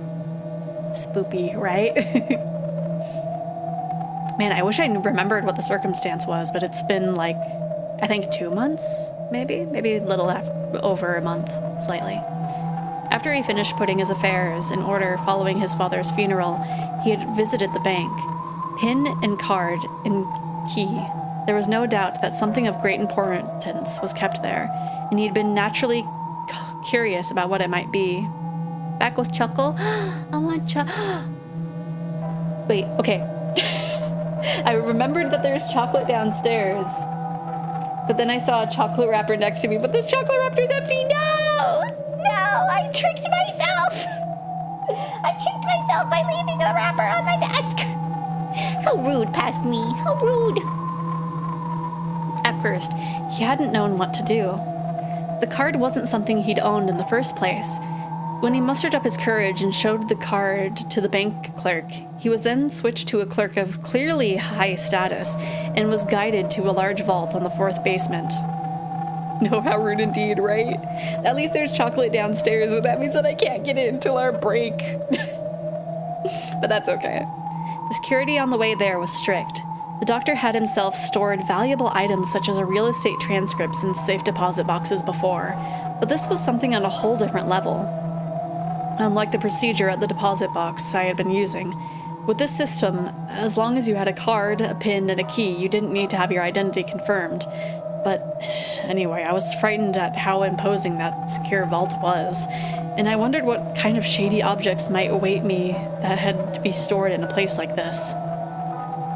And then, when I passed the card through the reader, I was asked to input the PIN, and after that 8-digit number was input and authenticated, I was permitted access to the vault. It was an incredible scene. A world like something out of a sci-fi movie. The massive, dimly lit silver room was covered with doors to safes. He had entered that room along with the clerk. It seemed that as soon as the card was read, the vaults he had a right to were determined, and so that safes he could open were lit with a green light, while those he couldn't open were lit with a red one. A112 was one of the safes that were marked. By the way, there were several other safes marked with a green lamp besides that one. I think they were at least 20. They might have even been more in the other corner. In any event, I only had the key to A112. I had no way of checking the contents of the other safes. As the clerk watched, the doctor had unlocked and opened the safe. It's like there's a key in that safe, and then the safe that key opens has another key in it. When he did, a safe drawer with a large cabinet had opened, and an expensive-looking duarumen case peeked out. Duarumen? It was carried into a separate room, where for the first time the clerk left and he was introduced with the contents. I feel like I should look up what Dorarumen means, honestly. Because I feel like it's Dorarumen. Oh. It's a strong, hard, lightweight alloy of aluminum. Oh, okay. So it's the material. So it's durable aluminum. I have like 32 small peanut butter packets in my room for midnight snacks. I feel like that should be a thing that I have. I have at least a bag of popcorn, but I can't like very sneakily have them because the bag is so loud. And the contents were cash. Cash? How much? I have heard that the pack of 1 million yen in fresh banknotes is precisely 1 centimeter thick. Since those were packed tightly in a duraluminum case of such a size, there was probably 100 million in total. I didn't know because I didn't count. I didn't even touch it with my hands. I realized at once, this was dangerous money. It wasn't normal to store a whole 100 million yen in cash in a case in a safe like this. It's much easier to deal with it if you put it into account and turn it into numbers. When someone is unable to do that, it's clear that there's something wrong with that cash. My mind went blank and I instantly realized that I mustn't get involved. So you didn't use it at all? Correct. I locked it back up just as I'd found it, returned it to the original safe, and left. I have thought about throwing away that key and card, but I don't know what will happen. For that reason, I've been hiding it in the back of the bookcase for a full 12 years. Yeah, for all he knows, if he, tosses it, it could just end up getting mailed to him again. I still do not know what kind of money that was. Could I borrow this envelope? No. Please, just view it here. Understood. Then, if you'll excuse me, there's something I want to investigate. I took One-chan's grimoire from the knapsack I had set down. Then I opened to the page with the paragraph Beatrice had written to One-chan and compared the handwriting on both. Ooh. There was no mistake about the characteristic handwriting. The one who had sent this 100 million yen in cash was Beatrice herself. Makes sense. But what is it? Something's bugging me. What is it? What could it be? Blood for the blood god. Oh, he didn't get the treatment either.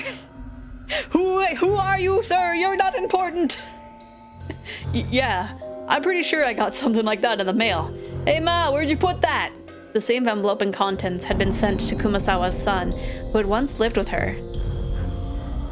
He had been very busy in the days since and seemed to have forgotten about it while running around all over the place.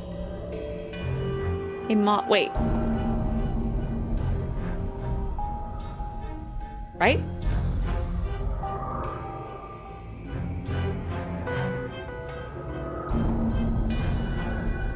Because last round she technically died. Kumasawa not straight? Huh?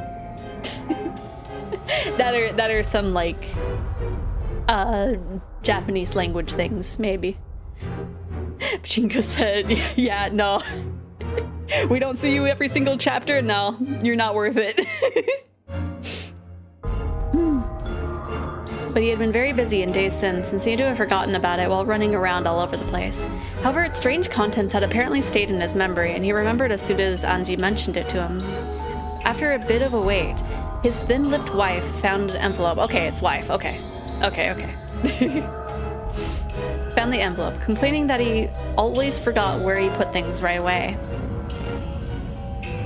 My knowledge of timelines are both a blessing and a curse. Yeah, I think it's just like, I don't know, so much time in between, it just blends together.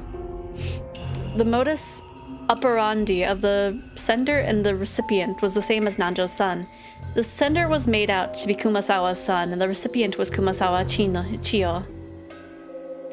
Me with the Terev timelines, I know. And the destination address was in the Okinawa Prefecture. Okinawa Prefecture.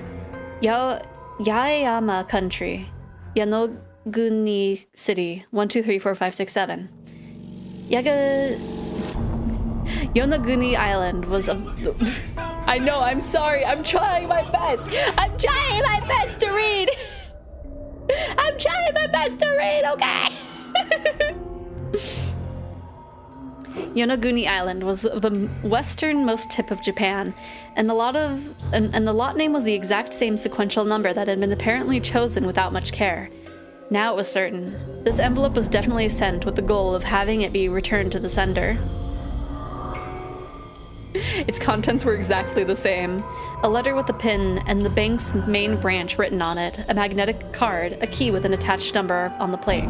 The inscription of the number plate was A113, the number right after the one on the key that had been sent to Nanjo. Most likely inside the vault was the same kind of duraluminum case, packed with 100 million yen in cash. I'm trying my best, please. Be kind. I'm small. I do my best. I get the feeling my dead mother sent it to me from beyond the grave. Don't really get what's inside, and it's creepy, so I just left it alone all this time, and I totally forgot about it until today. So, you know what this is, girl? Could it be that the same kind of thing came to your place? What is it, Anju-sama? What are you? Is it a headache? A headache? Sorry, my head hurts. I've got it, I know. What do you mean, you know? You don't mean this envelope came to your place too, Anji-sama? I remembered. A strange envelope was also sent to me 12 years ago. After losing my entire family, I was depressed, but it was a really strange thing to come in the mail, so I still had a faint memory of it. It was a strange letter, which I had no memory of sending, but which had me as the sender. I forgot the destination address, but the named recipient had been Ushinomiya Rudolph, my father. I remember how disturbed I was when I got the letter I thought was from father, opened it up, and found a key and a card that I didn't really understand. I felt let down and threw it away somewhere, I think. Where did I put that envelope? I probably lost it somewhere in the chaos that followed. By now I have no way of checking its contents. However, I have a general idea. I'm sure the contents were the same. Without a doubt, there had been a key, a card, and a note with a pin inside the envelope.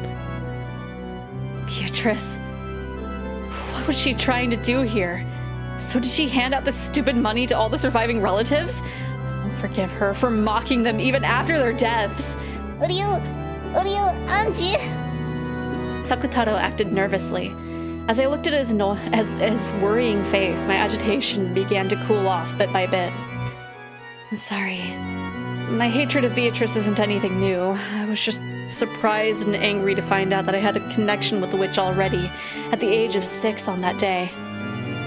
For the past 12 years, he'd been constantly enslaved by Beatrice Sama's curse. This might be proof of that curse. But please, hang in there. Breaking through that was supposed to be part of the goal of this journey. That's right.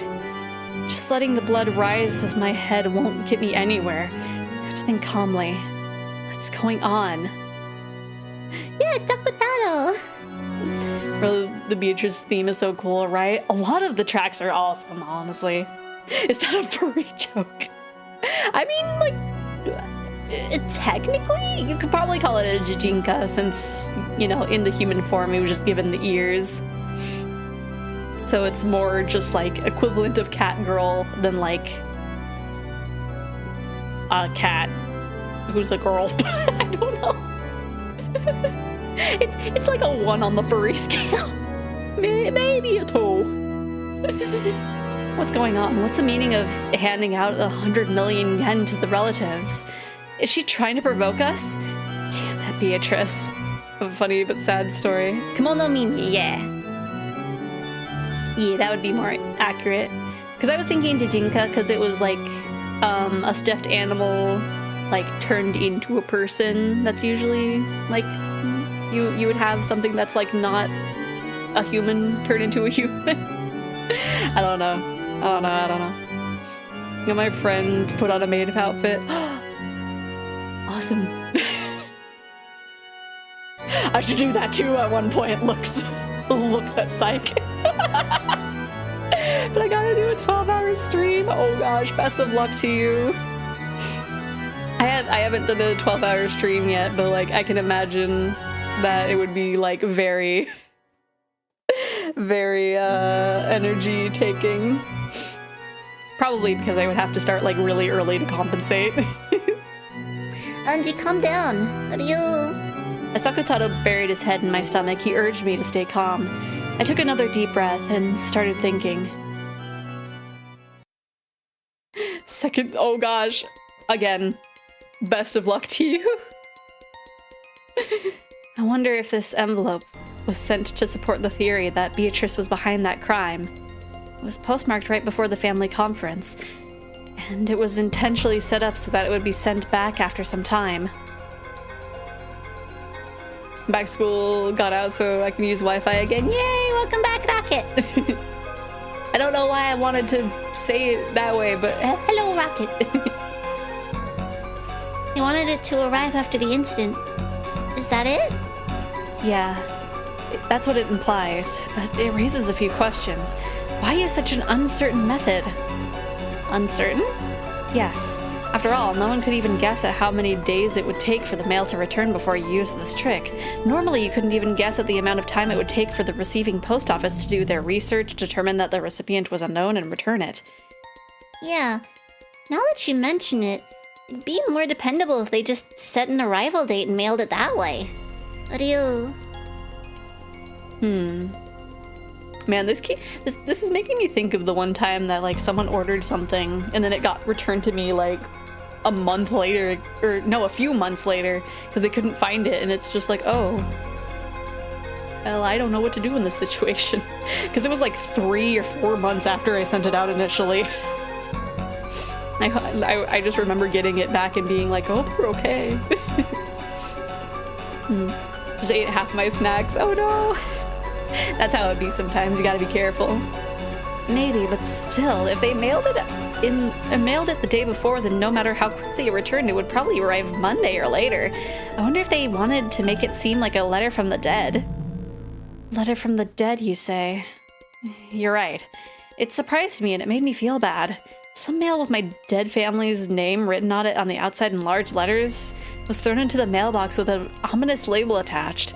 However, it doesn't really make sense to me. I would have mailed it to arrive on a specified day. I just can't understand why someone would allow the uncertainty of it arriving on a day other than the one that they imagined. Got some good snackies though, right? I think it would be a good idea to have like a bunch of snacks in like my room for just in case situations. What do you? But it really does sound like Beato to me. Huh? You know about Beata? Well, I only talked with her a little. Still, I could pretty much accept that Beato would do something like this. Can't you imagine that happening too, Maman? Beato likes pranks like this, right? Yeah, that might be true. I wouldn't put it past Beatrice-sama to try a vicious prank like a letter from the dead. No, that's not it at all. Beatrice would find it more interesting to do it through an uncertain method instead of the one that was absolutely certain. She would find an uncertain method interesting? I remembered Maria One-chan's diary. It had described playing with Beatrice very often. During those times, Beato sometimes played pranks on the adult relatives with Maria. But those snacks? But those pranks always had a touch of witch aesthetics, which was that they were more interesting when they were uncertain. One day, Maria One-chan and Beato decided to use a wind-up minicar that she had brought for a prank. It was a popular toy at the time, and if you made the minicar back up, it would wind up the spring in the tires, and when you let go, it would race forwards. They wound up that minicar and set it behind a milk jug. In other words, the prank was that if you lifted the milk jug, the minicar would jump forwards and surprise whoever did it. Oh, that's fun! Hoping that someone would get caught with this prank, One-chan and Beato had watched the adults from the shadows for their whole tea time.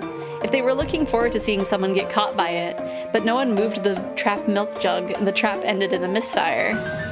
When One-chan had then muttered, "We should have put it somewhere where it would have definitely caught someone," Beato apparently said this: "The most interesting and thrilling traps are those where you don't know who will get caught, or even if anyone will get caught at all." It's probably true that if you wouldn't get this kind of excitement from a trap, that would certainly go off. Similar accounts occurred in multiple places, making it possible to guess that the witch called Beatrice had a fickle character and loved a random thrill. A fickle person is very hard to deal with. I can't spin the chessboard around to find out what that witch from 12 years ago was planning. Yeah, I'll find a list of unblocked games if you want to. That's okay. I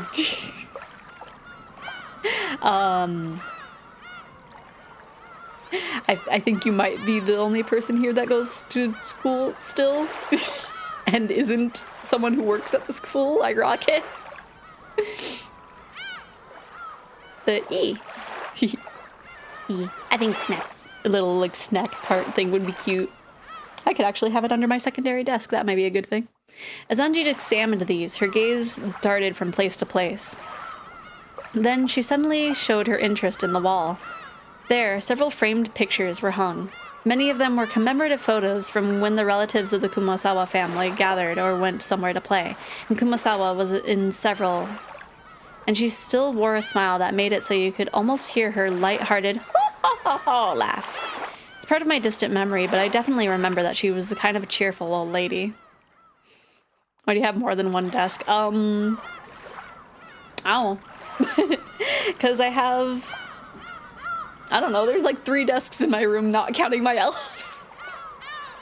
Because there's this one that my computer and stuff is. The one next to me, well, right now is holding Lego Bowser.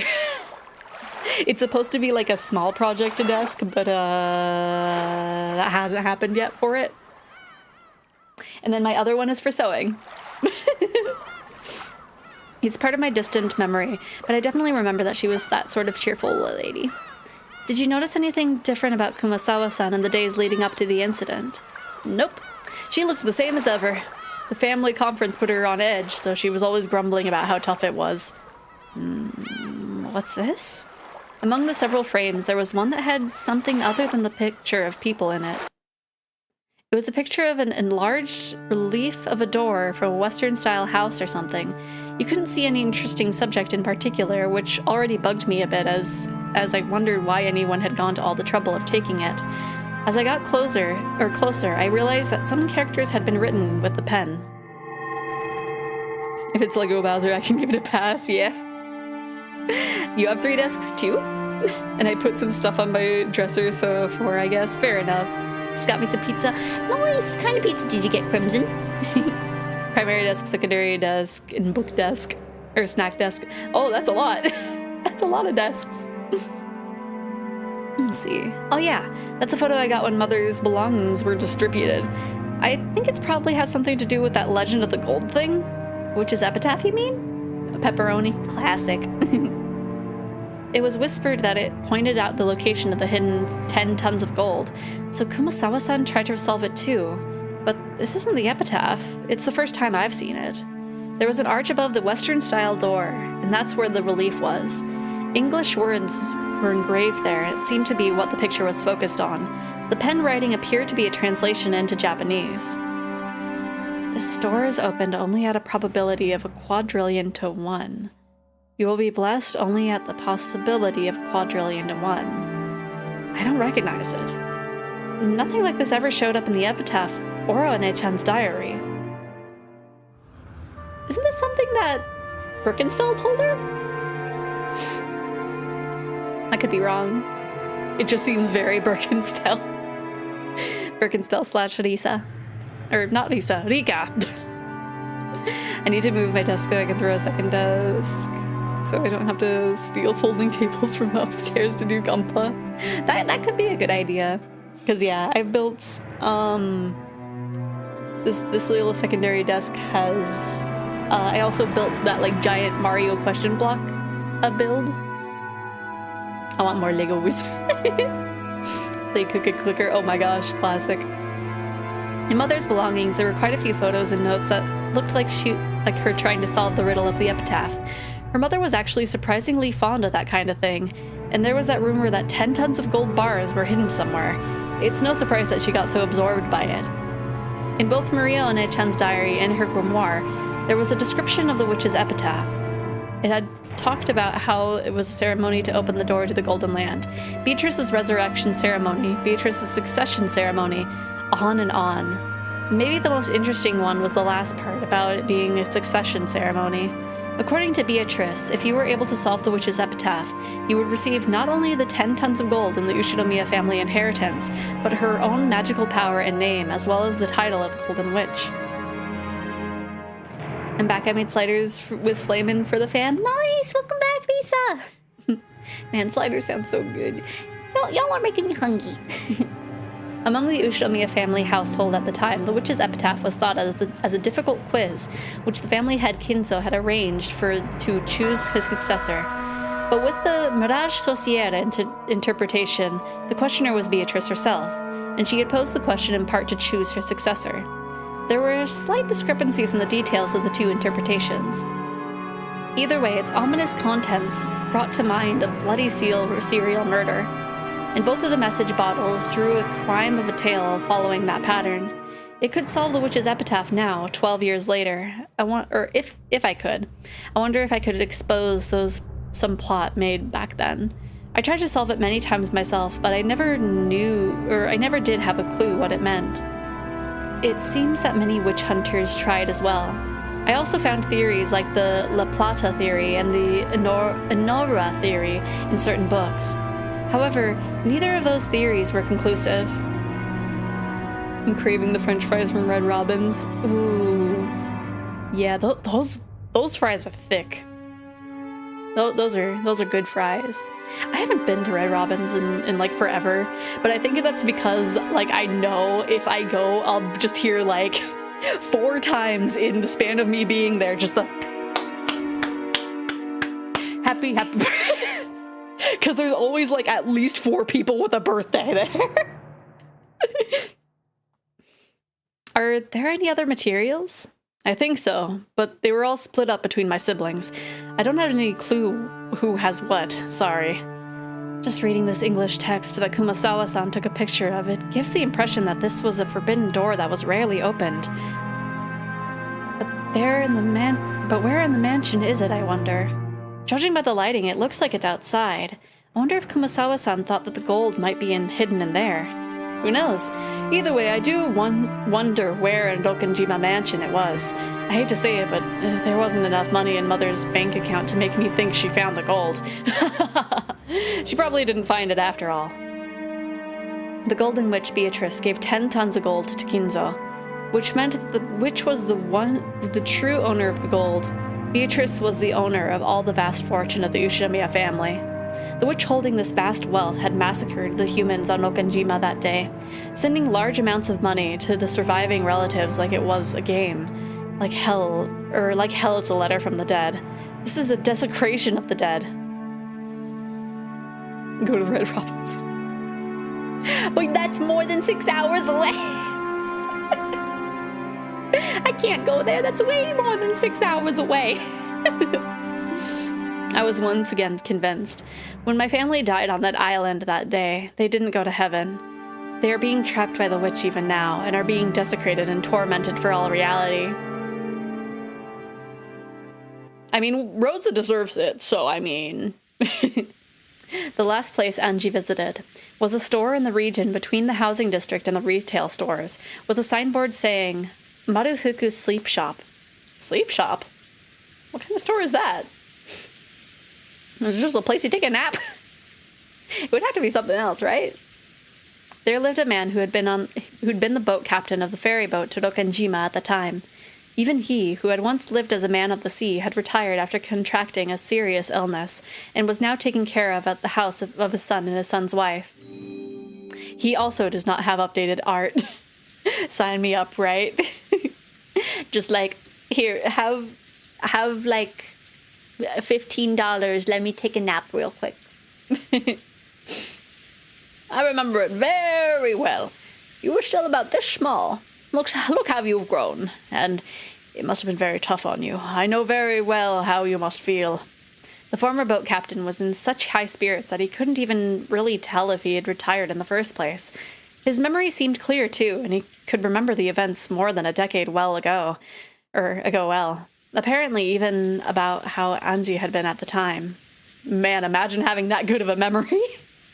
The way he chatted on this was very helpful to Angie, but at the same time, he also remembered the final family conference very well. And the fact that he remembered even details like Battler's fall madness on the boat was actually painful for her. It had been so back then as well, but even now, there was no public way to cross to Rokenjima. It was necessary to make an individual request to the owner of a boat to make the voyage. I'd been unable to arrange for a boat to Rokenjima, so if he refused me, such a voyage would probably become hopeless. I get you. It won't be easy to find a boat eager to go to that island. By now. There are even some who call it by its old name. Akujikishima instead of Rokenjima. It's understandable why the sailors around here would turn down your request. From the start, the fishermen who had feared Rokenjima as an island of misfortune, and because of that incident 12 years ago, the fear had reached a peak. They respected the sea, feared it, and revered it. There were almost no sailors who would try to take a boat to that cursed island. Because of that, most of the witch hunters were unable to cross over to Rokenjima, and were limited to taking a trip around the island. Ironically, this had caused the sense of mystery surrounding Rokenjima to increase even more, which had resulted in the propagation of the bizarre witch stories they loved so much. Would you take me in your boat? Yep. They're supposed to give it back to me for just for tomorrow, though it seems its engine has been in a pretty bad mood lately. I'll knock it into shape. The former boat captain promised that tomorrow he would go back to his previous job and take his boat out to Rokenjima. Now, my method of transport to Rokenjima is insured. This is probably all I can do on Nijima. All that's left is tomorrow. On Rokenjima, I'll reach the final destination of the journey that stretches back 12 years ago. Why not call it... Wait, why not call it it has become Alcatraz? Why not call it it has become... I'm confused. Isn't that great? This way, it looks like you'll be able to go to the island. It sure does. I'd heard that it would be hard to find a boat, so the boat's captain's helpfulness really helped me. Saved me. Words escape me. Although it may be the same as it was for you, Anji-sama, I'm sure the incident 12 years ago has been a thorn to the boat captain as well, one that he still hasn't been able to pull out. Ariel, even the boat captain wasn't able to sort out his feelings this whole time. That's probably true. If that guy had taken his boat out on October 5th as promised, there's a chance that he could have saved a lot of people. If he hadn't been hesitant to go out just because of the little wind. Ariel, you shouldn't say things like that. I'm sure that's pained the boat captain constantly until today. Apparently, they truly had been right in the middle of the typhoon on October 5th. According to the boat captain, he had known for certain that they had been trapped by the typhoon if they headed to Rokkanjima on October 4th, but the family had been very persistent about the date of their conference, which had been determined beforehand. It was only natural. All of the relatives had been very busy at the time, and they came to the family conference only after arranging their schedules beforehand. It was probably a situation where they couldn't easily push it back to the next week just because of a typhoon was approaching. It wasn't the boat captain's fault, but perhaps you could say that he wasn't so irresponsible that he could place the blame wholly on the typhoon. Certainly, just as these two said, there's no doubt that the boat captain had been dragging the events of 12 years ago along with him the whole time, and by taking me, the last member of the Ushinomiya line, to this island and bringing me back safely, he might be trying to find some resolution for the past. Aww. The boat is supposed to return just after noon. I'll guide you to Rokkanjima after that, so we'll arrive before evening. It's an island without electricity or lights. You won't be able to stay long. Will you be satisfied with landing that short? There's nothing that would make me more satisfied by staying longer. I'm grateful just to have you to take me there. Yep, don't mention it. If I hadn't parted with my boat, I'd be able to guide you to the island as much as I liked without being stingy. It's not like I have a goal of doing something in particular on Rokkanjima, so I'll be there during the evening. The evening, which straddles the two different worlds of day and night, seemed almost like the borderline between this world and the next. Or possibly 1998 and 1986. And it felt like the most fitting time to visit Rokkanjima. It's not like I have anything in particular to do there. Just staying there for a few hours should be enough for me to find some closure. At that time, there was a small knock on the paper sliding door, and Amakusa stuck his head in, tapping his watch. I nodded back and told him about how I had succeeded in reserving a boat for tomorrow. That's great. It's about time for us to go. I'll be counting on you tomorrow, Captain. Sure, leave it to me. I've heard all about what you guys have gone through.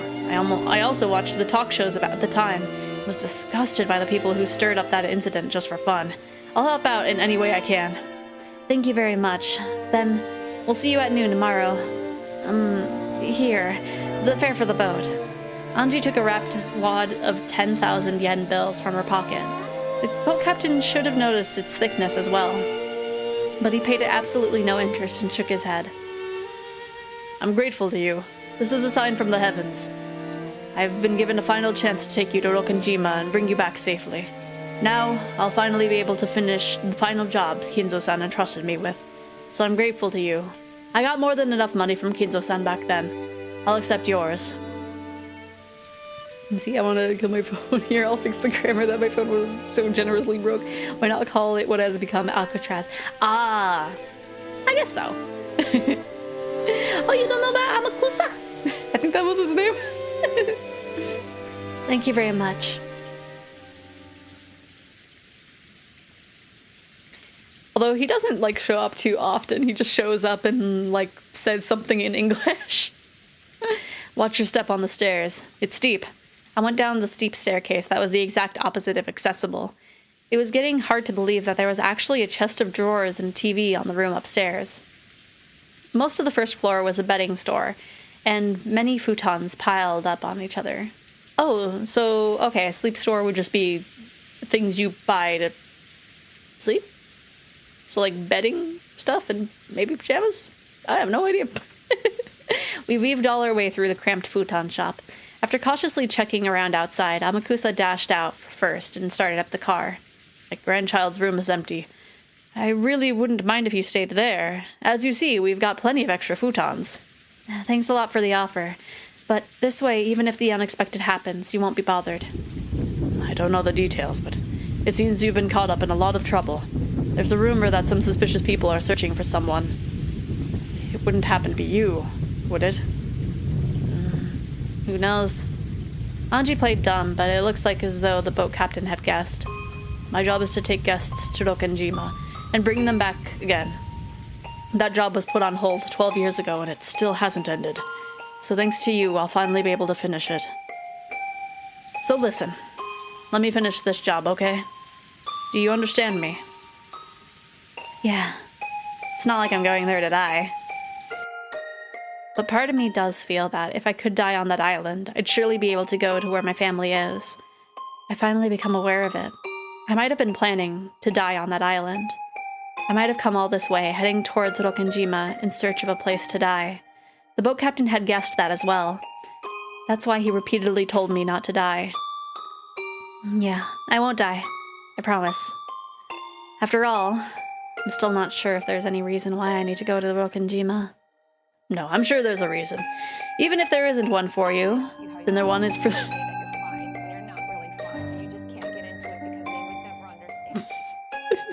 There is one for them.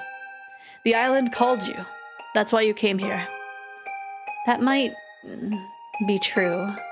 I might have been called. I was called. For what reason? For them. Father, Mother, Battler Oni-chan, and Maria Oni-chan. Or maybe the Golden Witch, Beatrice. What is on Rokkenjima? And what will I achieve? Even though tomorrow is finally almost here, I still haven't been able to understand my own mission. Like the mattress store I have in town? I suppose so. But not like a laundering scheme. Or whatever it is.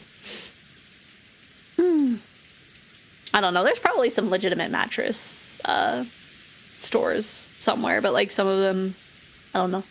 Unless that's a myth. I don't know. Jeez, don't jinx yourself. The old man will so get upset he failed his final passage, right? Yeah, Angie, don't die on Rokkenjima. The old man is going to be really upset. He's just like, man, I failed twice. There was the sound of a car stopping in front of the store, and a short honk could be heard. Then I'll see you tomorrow, if you'll excuse me. Yep. Winding between the stacks of futons in the cramped store, I was about to go outside. Then my feet stopped. What is it? What is that? That? What? What are you talking about? Trembling all over, I pointed at it. But no matter how much the boat captain squinted, he noticed absolutely nothing in that direction that should have surprised me. That must mean... That must mean... Impossible! Why? Oreo? Anji, what does it mean? What's going on here? I want to know too! I don't have a clue either. There's no way something that ridiculous... Is this magic? A miracle? Yes, this is probably fate. Now I understand. This was my mission. Oreo... I don't have a clue what... What is it? What are they looking at? Shaking, I pointed into the thin darkness inside the store and froze up. Oh, what is it? You see something there, don't you? I don't see anything. What is it you see? Thank you, Captain. Everything was fate. Even me visiting this place was fate. This is the mission, the purpose that I'm going to Rokkenjima for. Anji-san, what is it? Is something wrong? I don't have a clue either. This girl just froze up while pointing into the darkness. Anji-san, are you okay? What can you see? Can't you two see it? It's that right there. Can't you see it? All I can see now is a normal display case. There's no one there, right? Oreo, Anji, I don't know what's going on. Is this a dream? Magic? What is it? Huh? Anji? Sakataro lifted his face towards Anji. From his eyes slid a single tear. Anji-sama, I understand. One-chan and Beatrice. Oreo. This is magic, isn't it? What's that? What are they looking at? One-chan and Beatrice. Is it just like a portrait? Why can't we get to see? I want to see it! Let me see! Rude, sadge. Fine, then keep your secrets. I didn't want to see a picture of Maria even. I didn't want to see a picture of Maria and Beatrice anyway. Okay. So it is just about 3. So we'll take this opportunity to take a little break. It's a little bit early, but we'll be back like shortly after 3, so it's fine. Okay. So everybody, this is a good time to get up and get a snack. I'm probably just gonna go right back into this and not do memes. Hopefully that's okay. Man, I'm sad that they didn't show us. But that's okay. But yes, everybody get up, stretch, use the bathroom, get a snack, get some water, and then we'll be back in like 10 minutes, okay? Okay? And if you already have snacks and don't need to use the bathroom, at least stretch your leggies. At least stretch your leggies. Man, why is that one so quiet? I cannot hear it at all. I can just see that it's happening. But yes, we'll be back in 10 minutes, okay? Okay. Okay. Crab heaven. This looks incredibly yummy. We are one step closer to the finest starry sky there is. Whoops. We are drooling. Alrighty, let's just release it into the sky. I think you liked it. Dun, da, da.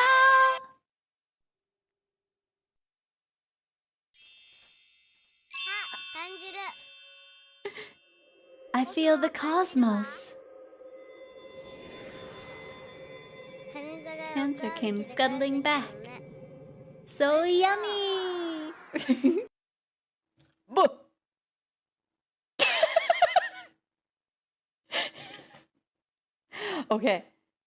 Okay, time.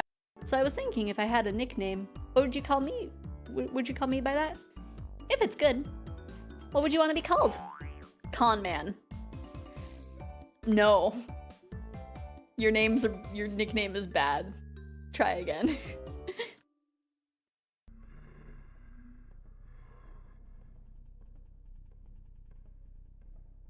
Everybody be quiet. No.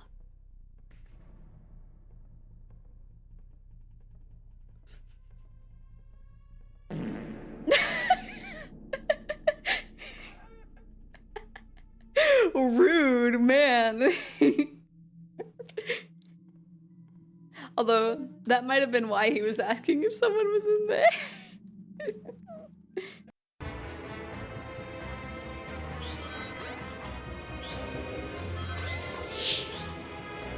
I just kind of killed my momentum. Woo!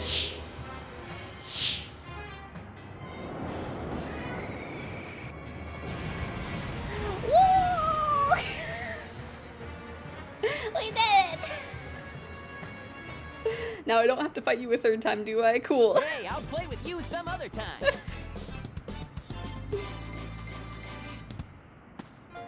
We did it!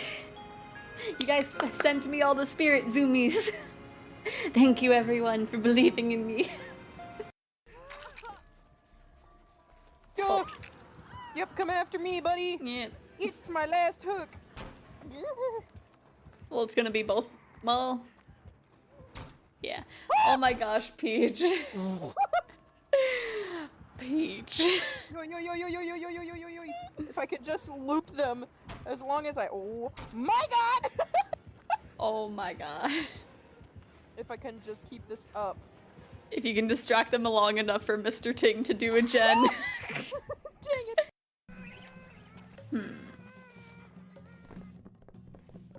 Because there wasn't a hook next to that portrait. Why is a big boy here?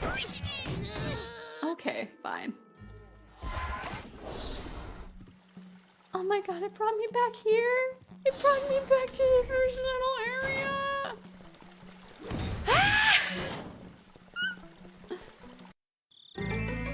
Oh, what?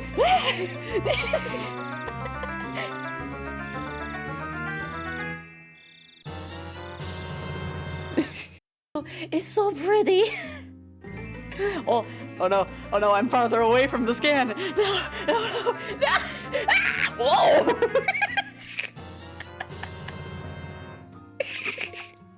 The first scan of the day, everyone. Right way to go. Better, I'm missing something.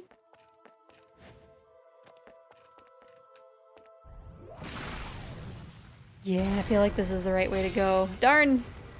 I messed up. Well, what was... Wow. Wow. Oh no. The music got quieter, but I didn't hear you talk. Ah! No, I'm getting scanned!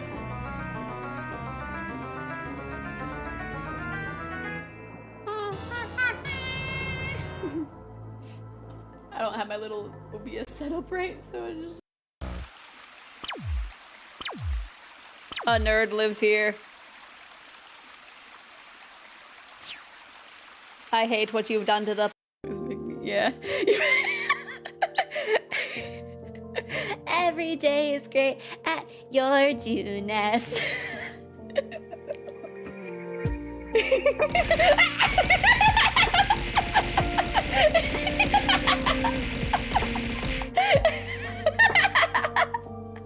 I deserved that.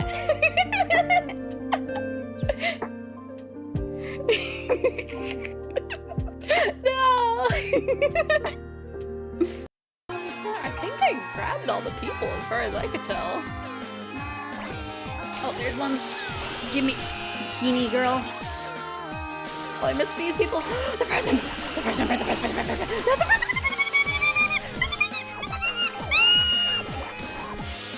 Okay. Okay, I think I got. Give me you, blue crab. No more TV time for you, green crab.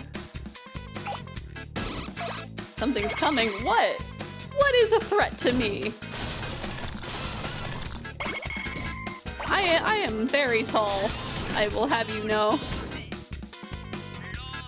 Let me up here. Give me uppies. Uppies, uppies. Thank you. In the starry sky there is. Whoops. We are drooling. Alrighty. Let's just release it into the sky. I think you liked it. Dun, da, da.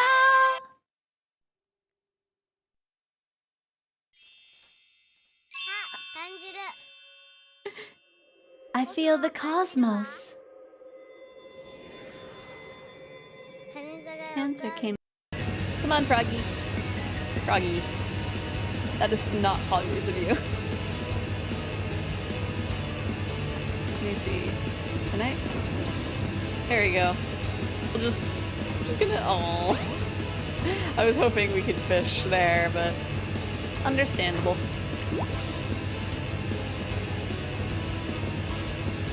Froggy. No, wrong way. Froggy. Please. I implore you.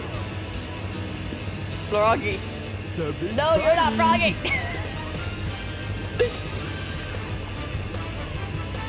So Jack and Jill went down the hill carrying a human-sized bag and an unsheathed axe. I prayed that we wouldn't run into Tomitake-san. If he saw us here and took a picture, we'll need to get rid of him. Lol. We'll never leave a friend by yourself. Crying children and nana are the only things I can't beat. I mean, then explain yourself. Explain yourself, Rika and Satoko. Oh, you're right. Or if I would have been like, you can't tell me what to do. My apologies. Haha! I finished the generator. No. What you get for taunting it?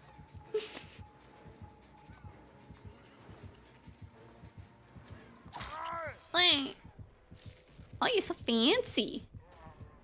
You're a fancy little Wraith. Oh, the hook's right there. Go to generator. But he's just a little fancy lad. What? What was that expression you just used, Zach?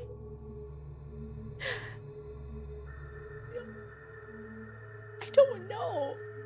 What are you talking about, Zach?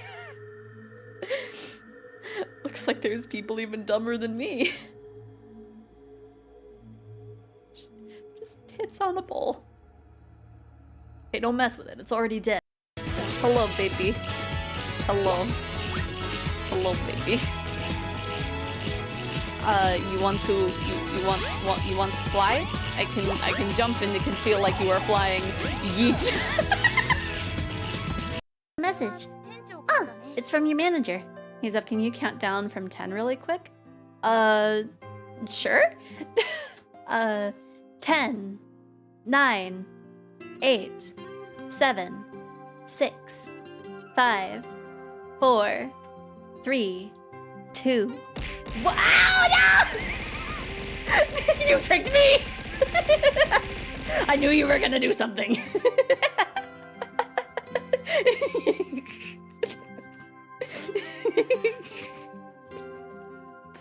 I should have known. I figured it was gonna, I thought it was gonna be a scan, but But you got me. It's from the manager. Oh, are these gonna be the same? Worth it. And we are back. I'm curious, Rocket, what was the spirit bomb one that you were talking about? Also, like, I can only do so much. Man, I really cannot hear the sound. Why is Umidako of all things so loud? Here, we'll do this. It might sound doubled up on your guys' end, but I can only assume if I can't hear it, you guys can't. Oh my gosh!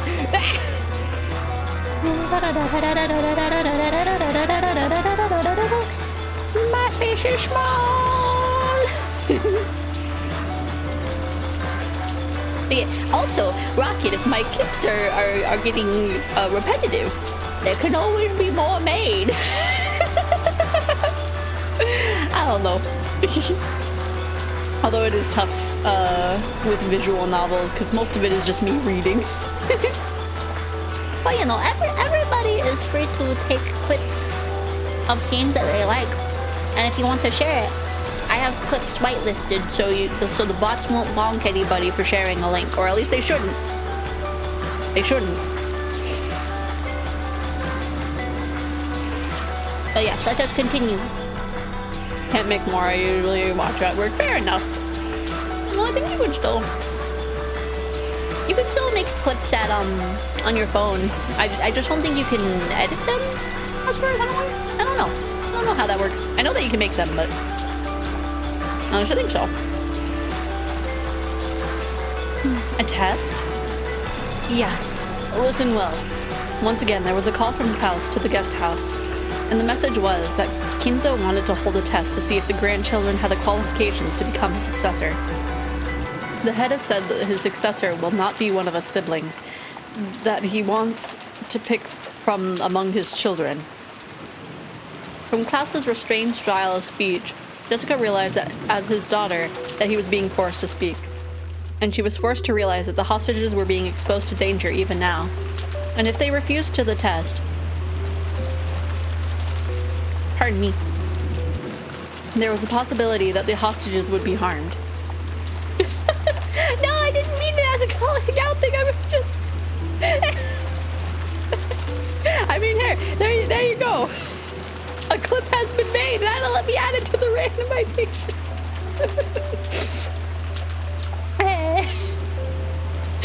Hopefully you guys didn't feel like I was calling you out.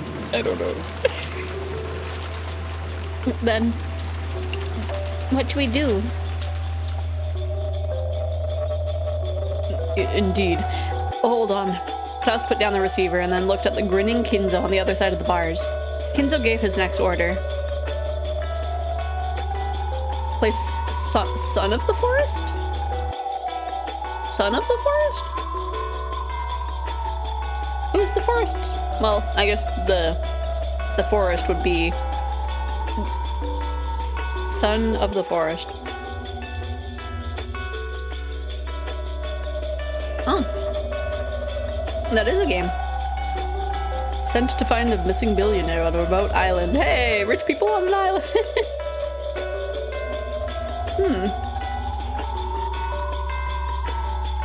Seems interesting. craft, build, and struggle to survive. Ah, I see. It's co-op though. That could be something for Peach, if it seems. Goes wires gnome. Oh no. Before the test, those not involved must be removed. Goda, Kumasawa are there, I believe. It will be a problem if they interfere with the test. Banish them from the guest house. Banish, you say? There should be a gardening storehouse in the rose garden. Lock Goda and Kumasawa in there. We'll begin from there. Tell them to do it immediately. My weapons will be watching. If they happen to do anything questionable, I will instantly stop the test and then execute all of you as sacrifices. I understand. Hello, Jessica? Listen closely to what I say. Kraus relayed the orders to lock up Goda and Kumasawa. What kind of test are you planning? It truly is a simple test. I only want my grandchildren to show me their resolve. Well then, I wonder what kind of results they'll show me. Looking disgusted, Kade had watched Klaus, who was walking with the children. I hate it, but for now, we cannot refuse orders. In this dungeon, a feeble resistance won't amount to anything. If we provoke him too much and drive him into a position where he might kill us, there will no longer be any way to suspect this murder. For now, the only choice left is to obey his rules without agitating him, all the while waiting for an opportunity. However, if we continue to obediently follow his commands, the children might be attacked with this so-called test, and they might even lose their lives. Whether we feign obedience or try to resist, nothing will cause the situation to improve. Anyway, straining our eyes so that we don't let a single chance escape until the end. It is the only resistance possible now. While telling herself this, Kirei watched over Klaus as he delivered Kinzo's orders. Kirei-san, let us be patient. I understand. It's unfortunate, but all we can do right now is wait. If only we could do something about those bars, we'd be able to return to the mansion. If only we could somehow get out of here. I'll try something. Kinzo-san, I have a request. What is it, my friend? We understand well that you want to test the children. It is fine for you to do as you desire. They are your grandchildren, after all.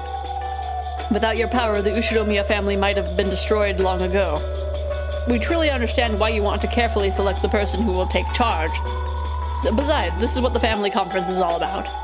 We won't get in your way. Your insight is useful. That's right, this is the family conference. The final family conference where I select my successor. While I kill everyone and eat popcorn. And yet, Kinzo-san, it is far too cold here. Since we won't interfere with your test, couldn't you take us to a slightly warmer place? At Nanjo's words, the slight signs that Kinzo's mood had been improving were blown away. Nanjo was struck with a moment of silence as Kinzo gazed up at him, with dangerous eyes, as though appraising him. Certainly, this place is cold. It's tough on an old body. Master, wouldn't it be all right if we moved them upstairs? I cannot do that. Are you naive, Nanjo? So, by acting as though you'll skip this turn, you truly and splendidly advance your strategy. I'm not falling for that, you see? If you're freezing, then why don't I lie on the floor with red hot coals? My apologies. Virgilia had tried to help out, but in the end, Kinzo would not comply. You two sure are obedient. If you felt that, or if you felt like it, you could easily break these bars. Even if we break them, nothing will come of it. Of course! If you were to break these, it could mean the end of the goldsmith's game. All of you, as well as those humans in the guest house, would immediately become sacrifices for Kinzo's ceremony. But surprisingly, you two might be the only ones, yes? Perhaps only you two hold the power to break out of this situation, right? You want to reach the Golden Land, don't you? You must have many dreams you want granted, right? I don't know what kind of cackle to do for her. Gap. You mustn't provoke them. This is not your game. This is the Master's as well as Milady's game. What is it, Ronave? Oh, no, nothing. We were talking to the prisoners. Forgive us. Gap sent one final sneering smile at Cannon, then turned away. Cannon could only bite his lower lip and shake his fists. Who the heck is that? Nope, it's Gap with 2 A's. She was introduced at the end of last stream. She stops at demon versions of Lolita brands. Like demonic pretty instead of angelic pretty, and angel in the graveyard instead of Alice in the Pirates, I think. Damn it. You did well. Good job hanging in there. We're powerless because we're furniture. That's right, we're powerless. However, furniture is sometimes relied upon and even loved. Right now, we've only been stored away in the basement. Surely one day, somebody will love us, because they'll rely on us. That's why for now, let's ignore their provocation and bear with it. Okay? What are you wanting, Rocket? Have you never heard of the famous fashion brand Angelic Pretty? Or Baby the Stars Shine Bright? Creators of Alice and the Pirates? Popcorn Pops, yeah. Oh, that one's gonna be mostly Colonel. I'ma put that over there. Father, I've ordered them to lock up Goda and Kumasawa in the storehouse. Very well. Hang up now. Chester sisters, observe the grandchildren as they lock Goda and Kumasawa away. If they do anything sufficient, then in that moment, the selection test for my successor will be over. When Kinzo made his order, the Chester sisters appeared behind him in a line. Understood, sir. I will scout. 556 and 410 will cover both flanks. 45, you're on wide area surveillance. 00, 556 is... That's right. Sorry. She was a good kid. That's why I don't like them, yeah. Good people. What are you doing, Chester sisters? Follow my orders. My apologies, sir. Then let us go observe. Move out. The Chester sisters erased their forms simultaneously. Nanjo and Kure had witnessed the instance that they appeared and disappeared as if by teleportation. But they interpreted this as moving in and out of the darkness in a way that only looked like teleportation. And the two could do nothing but rub their eyes. Well then, I shall begin the preparations for the test. Rolove, Gap, I'm asking you to be the examiners. Virgilia, you'll watch these rats. After all, 2 of my furniture are here, just in case you be on your guard. He glanced at Shannon and Cannon. Tightly closing her eyes, Shannon gave a silent bow and answered wordlessly, avoiding any unnecessary actions. Certainly. I'll be careful. Isn't this cold hard on your old body, Leah? Should I bring you a hot water bottle? Shut up. Go quickly. Gap. Well now, what a strange experience this game is to have a test and examiners. I do hope this development entertains milady. Come, arise, go to attendance. Virgilia began to call out into the darkness, and from this spot, 3 massive goat-headed attendants suddenly appeared. Ah, Beato's minions. How convenient. Plus, they seem so warm. I see, so you'll use them instead of a hot water bottle. In that case, wouldn't sheep have been better than goats? You're the one wearing cashmere. They aren't very bright, but they'll faithfully follow orders and are quite dependable. Indeed, I leave it to you, my friend Virgilia. The rest of you follow me. With a dignified gesture, Kinzo fluttered his cloak, following him with Ronove and Gap, as well as the 3 recently summoned goat attendants. Hey, you 3 are supposed to wait here with me. Don't follow them. The goats jumped in surprise and they came tottering back. Kire, who had been watching stunned as all of this played out, couldn't help but snort. What entertaining underlings. Lord Goldsmith did not give you permission to speak. She was probably embarrassed. Virgilia had spoken coolly, but Kire saw through that, and for a little while she couldn't restrain her muffled laughter. However, on the inside, Kire was surprised at the number of people Kinzo had with him. After all, including Kinzo himself, at least 10 enemies had already been spotted. The dungeon they were currently locked in was supposedly underneath the hidden mansion called Kuadorian. Although this mansion had been whispered of, not even Kraus had known of its existence until today. Are there actually several facilities like this on Rokenjima, where many unknown henchmen that only Kinzo knows of hide? Just how many humans are on Rokenjima locked away by the typhoon? No, on the contrary. Were we the only ones under the impression that there were only 18 people on this island? Were we who bickered over whether Beatrice existed or not and worried about whether a 19th person existed or not? Nothing more than the frogs in a well on this island? No, wait, not only that. By now, are there actually more people on the enemy's side than our own? Just what the hell is going on? Witches? Demons? Magic? Are you telling us to believe in those? Are my eyes screwed up, or is it my head? I think I'm losing it. A mass murder by magic. Demons forming and disappearing in thin air. Setting aside the enemy's numbers, how should we interpret various things thrust before our eyes that cannot be explained with the common sense of our world?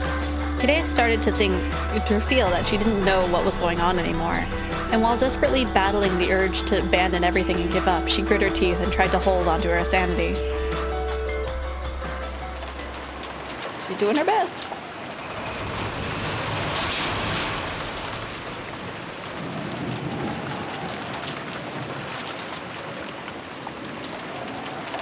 Sorry, I took up a bunch of food.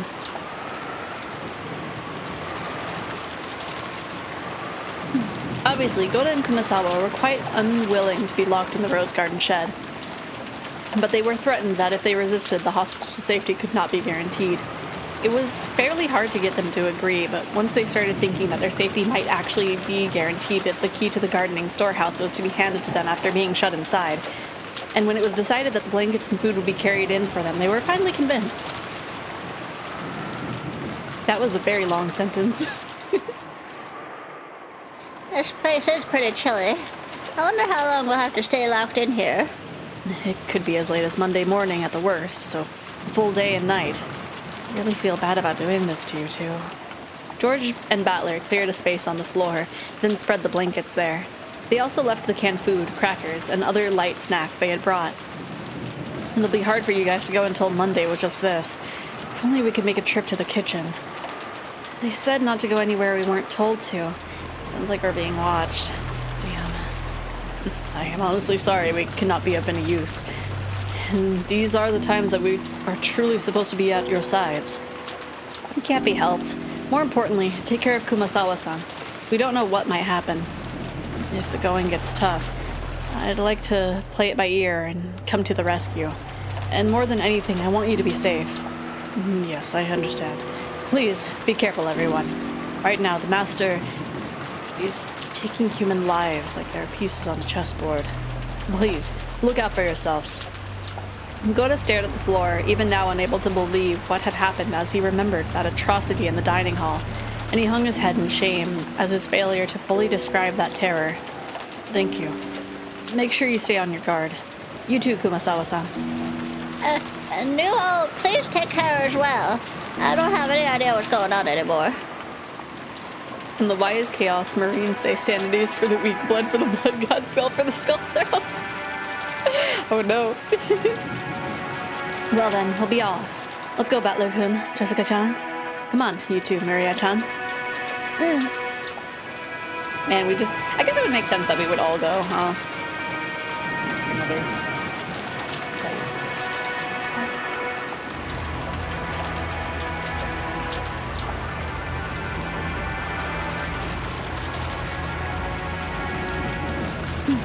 Shouldn't have taken that big of a bite. Looking at the pitiful expressions in the imprisoned pair's face, it got really hard to close the shutter. But we can't disobey. We're being watched. I wonder who the two who are going to be sacrificed for the second Twilight are going to be. I feel like it would be Kanan and Shannon. That would make the most sense. Because I don't think any couples stayed. Like, a lot of the couples were separated already. And since the kids aren't going to be hurt, I think it would make sense to be Kanan and Shannon. Because they're, like, the closest ones. The shutter was brought down and locked. Then George walked towards the small window on the side of the storehouse. At that side, there was a small latticed window that could only admit light and ventilation. It looked like something from a jail, making the two of them seem even more pitiable. But on the other hand, it would hopefully protect them from Kinzo and his subordinates. He opened the window and called out. "Are you okay? You aren't cold, are you?" We're okay. You've given us so many blankets after all. If we wrap ourselves up, we'll be just fine. Wish we could have brought them a kerosene stove or something. But it wouldn't have ventilation in there. It'll probably be tough for them, but there's nothing we can do now. Hostages are being held against us. We can't disobey. Damn it. If we manage to save Kidea and the rest somehow... Shh. They might be listening. Go to Sun. Here. It's the key to the shutter. Indeed. I'll hold on to it. Goda took the key and showed it to Kumasawa and placed it in his own pocket. There's only one key to the gardening shed shutter. That key was being held by the ones locked up inside it. If the children had kept it and had it stolen from them by some chance, it would do nothing but expose the lives of those in the shed to danger. And even with the key, the shutter could not be opened from the inside. Kinzo's demands were fulfilled this way. However, there was no longer any way to open the shed from the outside either. This protected them. Kinzo had ordered that they be confined, and we could do nothing but trust that this cold, closed room would protect them. Jessica watched this while holding Maria's hand, then looked over the thickets of the pitch-black rose garden. Somewhere in the darkness, somebody was hiding, watching to see whether they obeyed orders or not. Of course, when we pointed our flashlights out there, no suspicious silhouettes appeared. But somebody was surely out there, hiding and watching. I was hit many times with an urge to scream at them, but I was able to hold the urge back for a reason. The four children left the area, repeatedly looking back over their shoulders.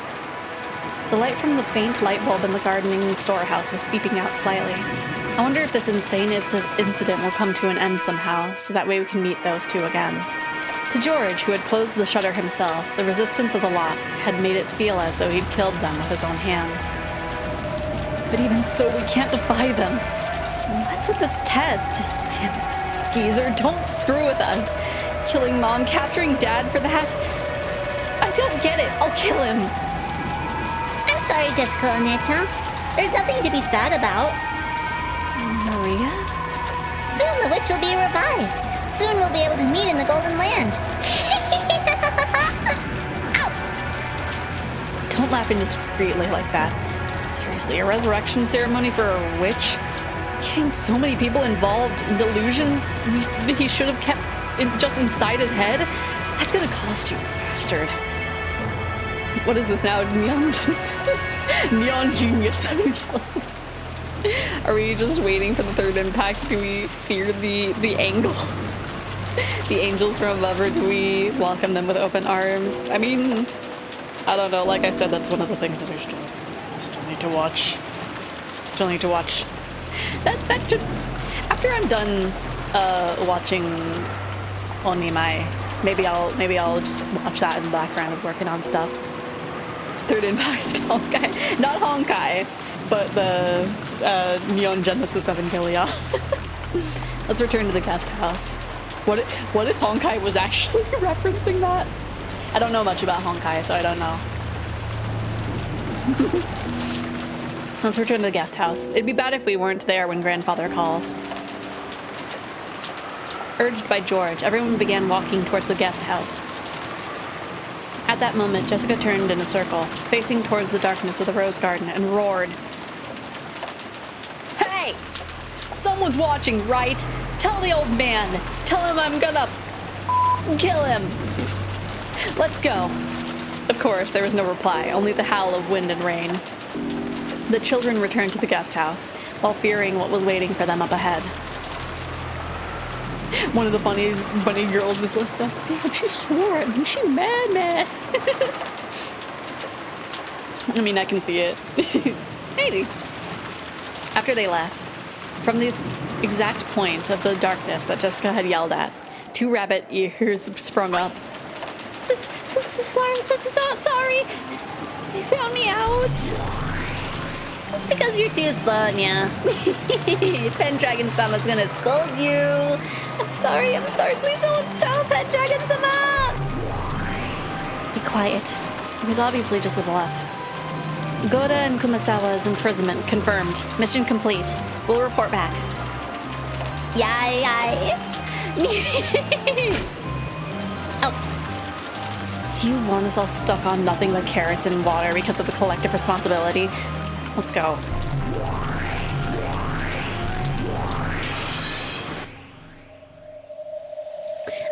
one. I like the rabbits. They seem neat. We really need to do an anime watch party so we can catch up on the last 25 years of media. Right? My goodness.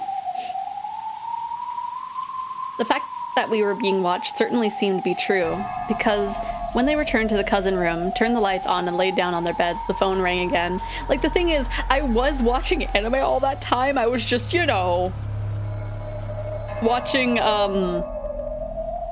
sus ones. I was watching, ones with boys.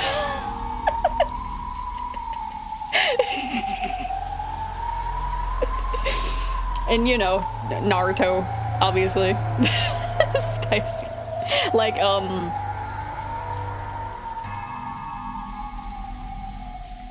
I don't even think I can say a single title of them because they're all sus in their own way.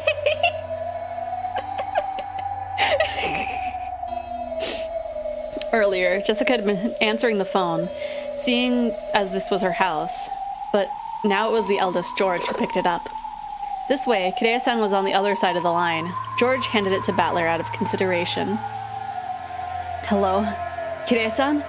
Is everything all right over there? Thanks for worrying. At the moment, we're all doing great here. Sorry, I've been ordered to refrain from idle chatter. Listen to what I'm about to tell you. The fact that they were all hostages still hadn't changed. Kinzo, or one of his subordinates, was listening to the conversation. Battler restrained the urge to talk about other things and focused on what Kirei had to say. Although before those series, like, the thing was, I watched Inuyasha. I watched Higurashi. I watched Alpha 9. It's really surprising that I didn't end up watching Evangelion. But, oh well. The test will be carried out by Jessica-chan, George-kun, and Battler-kun, and Maria-chan, in that order. You'll each be summoned in turn, so wait until then. Do not leave the room. When someone's called out, they'll head to their designated location alone. Battler repeated it out loud so the cousins listening in around him could hear. So it'll be Jessica, Anaki, me, Maria, in that order, and we gotta stay in the room until we're called, right? Got it. Maria too? Even a 9-year-old girl. What's the damn geezer trying to force us to do, that bastard? The fate of the Ushinomiya family rests in your hands. Do your best.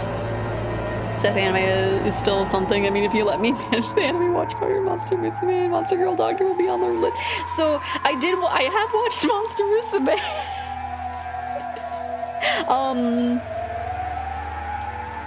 I don't know about Monster Girl Doctor? I think I'm thinking of a different one. I'm thinking of the one where, like, the main character is like a cyclops or something. I have a few volumes of the manga of that. It's not on my bookshelf. I don't know why I keep looking over there. But Monster Girl Doctor was that originally a light novel? I think it was. It has like a snake lady.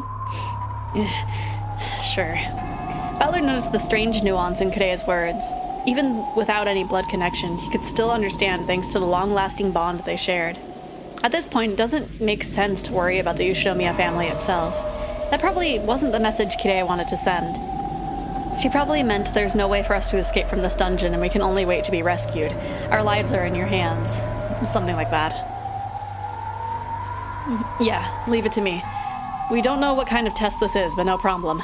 We'll take it gladly. It's gonna be a serious test, right? Should we really go all out? Yes. It's a serious test. Grandfather truly does intend to test you all. It's useless. It's all useless. Some old fart on death's door is gonna give me a serious challenge. Let him spout nonsense after he gets in the coffin. I know he's there, so tell him this for me. I'll be your successor, and my first action will be to shove my fist into your face. She just turns. She just turns like, Battler said. Okay, you finally watch an anime I've never heard of. Eh? What do you mean? Because I think the one that I was talking about, I don't know if it's been made into an anime. I think it might just be a manga. But I don't know what it is because it's downstairs. Even without Kirie having to repeat it, Battler's powerful declaration of war reached Kinzo's ears. Battler, I am truly looking forward to that! I can't wait to see just what a man who once threw away the Ushio family name has attained. Just what lot in life he's reached when he appears before me. Tell him! Unfortunately, Kinzo's voice was not picked up by the receiver. Therefore, Kirie spoke for him.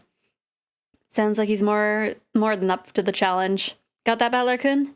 There's no need to hold back. You are Rudolph's son. No, you're my son. Show me something I can brag about to anyone. I'll leave everything in your hands. Understood, Mom. Leave the rest to me. As all of us here have lost the right to inherit the position of the successor, now we're just the same as the pieces taken off the game board looking on from the outside. So you have to fight by yourselves. Kirie-san. The nuance of those words meant we've already given up, so forget about us. But for that very reason, I won't give up. I'll definitely crush this test or whatever and save everyone. In that case, here is I don't know who's talking. If it's a Cyclops school nurse, then it hasn't been adapted, but I know what you're talking about. Yeah, it was that one. Read 12 Beasts? I don't believe so. In that case, here are his instructions for the first test. Jessica-chan's. Go to your room. Really? Go to your room? What's your game, you damn geezer? It seems he means Jessica-chan's personal room, the one in the mansion. I'll hand it over to Jessica. Tell her directly for me. Jessica, here. Hello. Yes, I understand.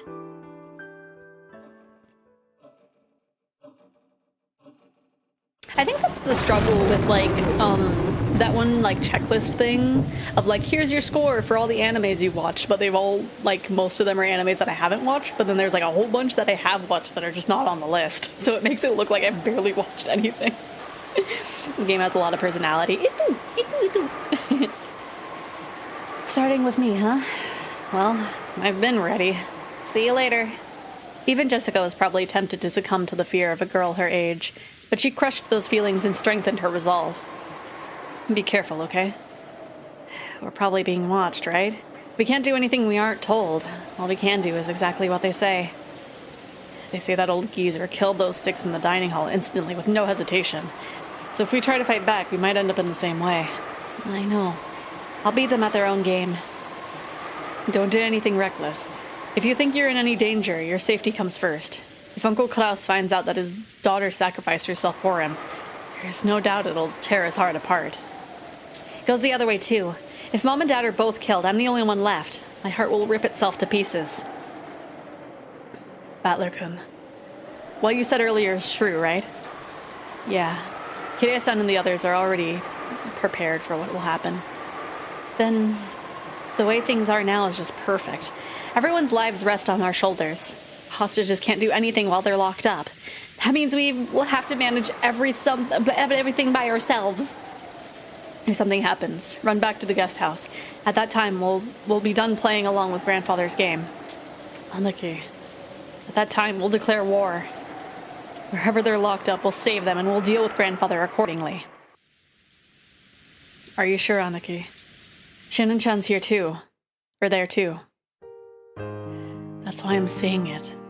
I'm not sitting around and waiting for my fiancé to be killed. What scares me is not that Shannon might be killed by my grandfather. I'm just worried you guys will get there first and clobber the damn geezer who made my fiancé experience terror before I do. I see.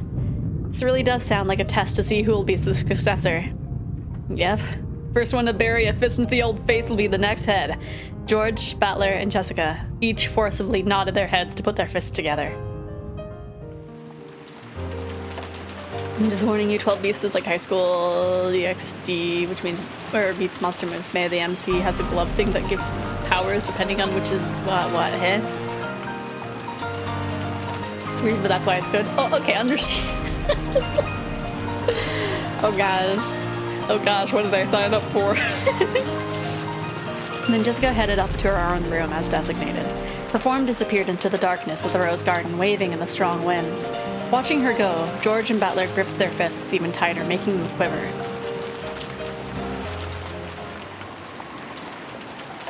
Left on the second floor, Maria watched Jessica's back through the window. She wore a blank expression. I wonder what everyone's getting so worked up about, or upset about. Even though when Beatrice is revived, everyone will be brought back to life. Jessica's form was already being completely swallowed up by the darkness. At that time, the phone began to ring again. Butler and George heard it and came clamoring back, but Maria picked up the receiver right away. Hello. Is that Maria-sama? It's me, Shannon. Would you please hand the phone to George-sama? This time it was Shannon on the phone. And this time the message was to tell the next person, George, where he was to go. Very intriguing. Man, this was a short one.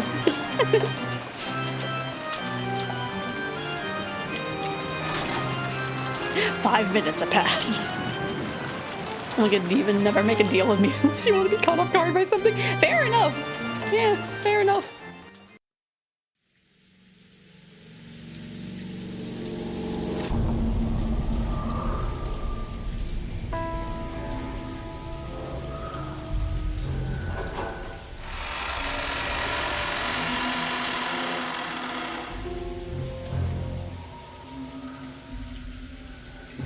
Of course, since the time of her birth, Jessica had been raised in this mansion. The atrophied Western-style house that the cousins called a mansion was her home, and yet she had never understood her cousin's feelings as much as she did today. At the same time, she had never felt her own home, which she knew well to be as alien as it seemed now. Her own room. This had once been her hideaway, the only place in this vast mansion where she could feel at peace. However, she had never felt as much pressure coming from the door as she did now. A test, you say? What the hell could be waiting in there? I'm not gonna find my desk and stuff dragged around all over the place, right?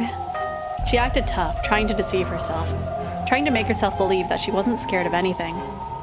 Readying herself, she opened the door to her room. There she saw Cannon, in a maid outfit and thigh highs.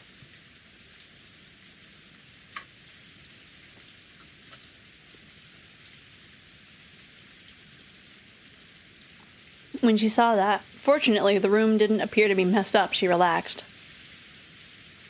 No one was there. Of course. There was nowhere for anyone to hide here. Right away, Jessica locked the door behind her. This way, the room was safe. She peeked under the bed and in the closet, but of course, no one was hiding. What the hell? She looked at the clock. It was just past 23:10, so roughly 11:10. As her tension lessened and fatigue came back to her entire body, she realized how messed up this whole day had been. It was still about 2300. The plan had been for all the cousins to gather, have fun playing around, and talk animatedly about various things together into the night. Normally, we would have been doing that kind of thing right now. Why has this turned into this? It's that damn geezer's fault. How could he do that to my mom? To everyone? She shook her head back and forth with anger and sadness. But there was no one here to direct those emotions at. Because of the lock, the room's security was guaranteed. Remembering that one more time, Jessica somehow regained her calm. If it keeps up like this and nothing happens, I want to go to the dining hall to see Mom's dead face. Even though Goda emphasized so strongly that it was gruesome and I definitely shouldn't go to look at it, even so, I wanted to see her face at the end. But we were warned repeatedly that stepping out of line, even a little, would put the hostages in danger. Could it be that locking the door was also against the rules? If I close my eyes in here, I alone might be saved.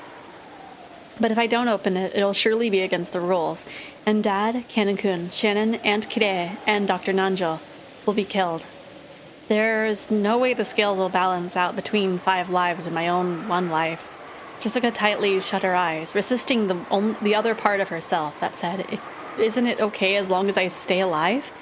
Faced the door and made to unlock it. At this time, a crisp applause rang out, making Jessica's heart leap. If the door had remained locked, it might have been in violation of the rules and harm could come to the hostages. But despite that, your own life might be saved. However, you resisted that temptation and were about to unlock the door yourself.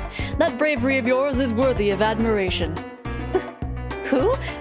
If I, the owner of this room, searched everywhere a human could have been hiding, where did this man come from? There was nowhere for a human to hide. But could something non-human have managed it? This was supposedly my first meeting with this largely built middle-aged man. I didn't recognize this guy, who looked like a butler and bore the crest of the one-winged angel. Or eagle. Heckin' Sephiroth. A pleasure to meet you, Jessica-sama. I serve as head furniture for the master, the 27th of the 72. I am called Ronove. Ronove? Genji-san? Yes, Genji is like my little brother. Or perhaps he was my true form while in this world. You might even say he was my vessel. What's this guy saying? Oh, my apologies. This is not something a human would be able to understand. Well then, let us move on to the main event. So this is that test or whatever the damn geezer talked about? Correct. This is the test that the master has granted you, Jessica-sama. At Ronove's elegant gesture, like that of a butler ordering for a meal to be set out, many gold butterflies flew up out of nowhere. What the hell? As a cloud of gold butterflies spun around in a small swirl, they gathered in one place. Then that golden mound disappeared like a pile of leaves blown away by a cold, wintry wind. And there lay a western envelope with the one-winged eagle crest done in it in gold leaf. With a gesture, Ronove urged her to pick it up. Jessica timidly did so, and opened the letter inside. What's this? Put it to the man, turn the family business into a manga publishing company, and name it Shonen Jump, right? My goodness. Right, get a bunch of money that way. Who can do it? When was it founded? Shonen Jump. It would have to be like in the early 90s, right? It is an exceedingly simple test to determine whether one is qualified to become the successor. Please, attend to the question written there with a fitting attitude of the successor who is to support the Ushinomiya family. And tell me your answer, as well as the thoughts that led you to it. Please write down the solution to this math question, and on the back, explain your reasoning and solve it a second time. Dummy.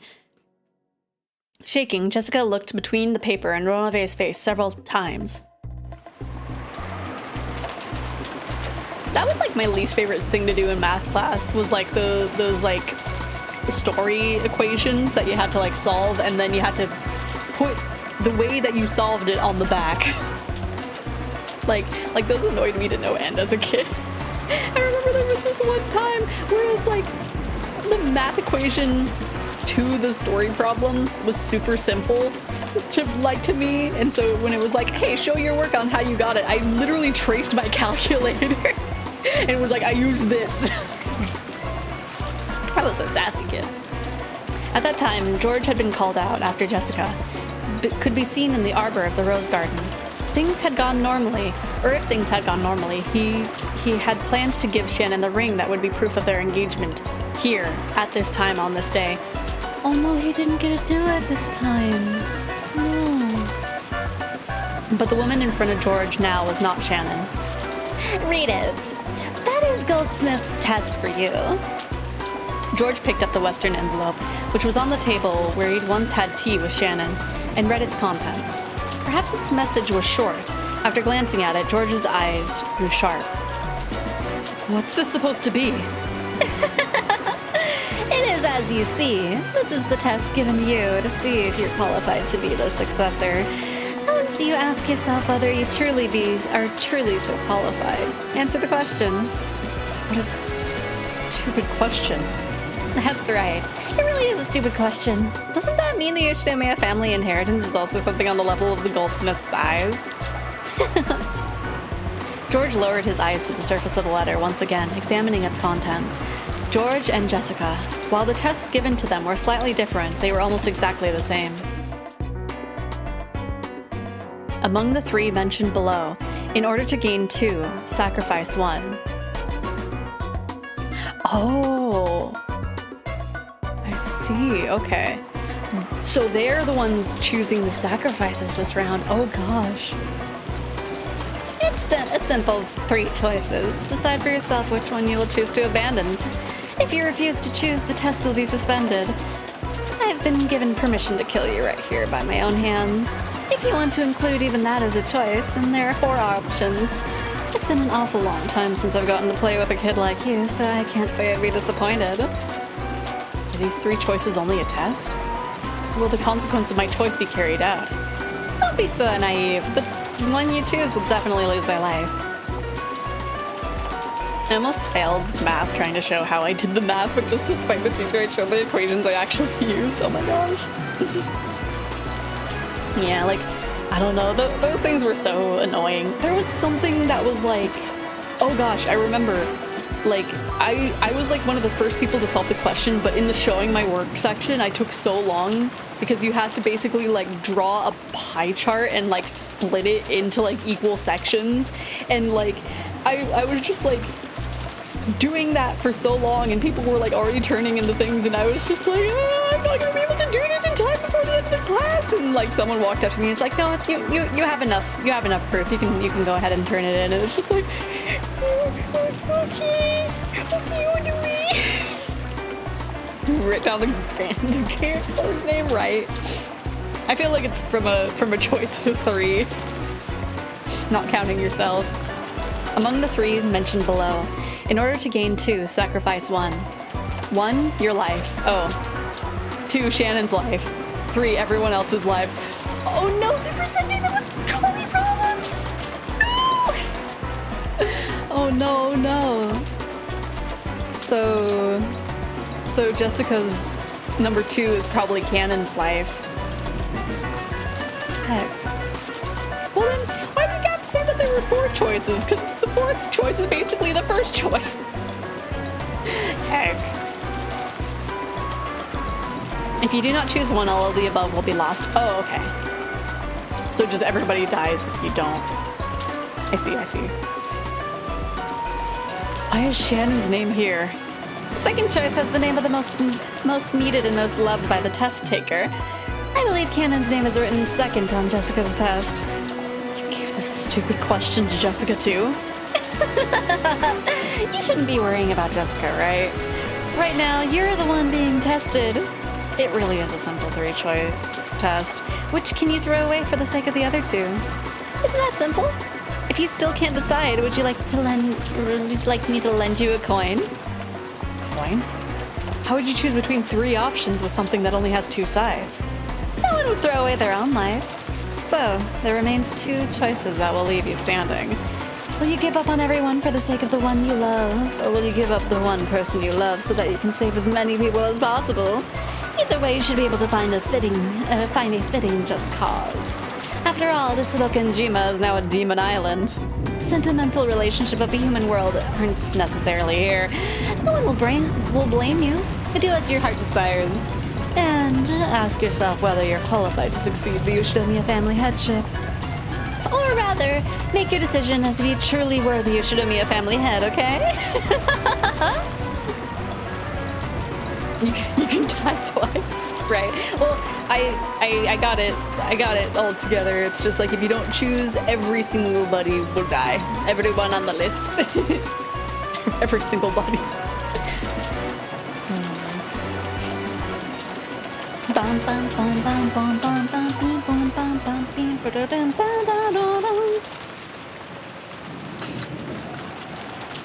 You guys, mocking me like this? Jessica crumpled the letter up and threw it on the floor. I believe your anger is quite appropriate. I also find it an exceedingly pitiful and yet truly humorous question. How could anyone wish to die themselves? And how could anyone want to remain alive after abandoning the life of the one they love? And how could anyone massacre everyone else as long as it's good for the 2 of them? No, Jessica-sama. Such a person could exist. This is Rokanjima, the Demon Island. It is now completely cut off from the human world and truly immersed in the spirit world like cheese fondue. Values of the human world get taken out with the trash. So please, rank the things you desire from the bottom of your heart. Whatever remains will become a fitting answer for you in this insane evening. Don't with me! How could I choose any of these? If you do not choose one, all of the above will be lost. Also makes for a fine fourth option. Even choosing that should give us an amusing show. But since that choice will result in the loss of your own life in the end, I believe it would be more wise to be pure and choose the first one, your life, so that the other two will be saved. Everything has been entrusted to your decision, Jessica-sama. Please, let me hear an answer and conviction fitting for the successor of the Ushinomiya family headship. I, Hironobe, am sincerely hoping for a wonderful answer fitting for the master's descendant who shares his blood. What if this was the case of whoever writes their own name passes the test, right? That's a good question.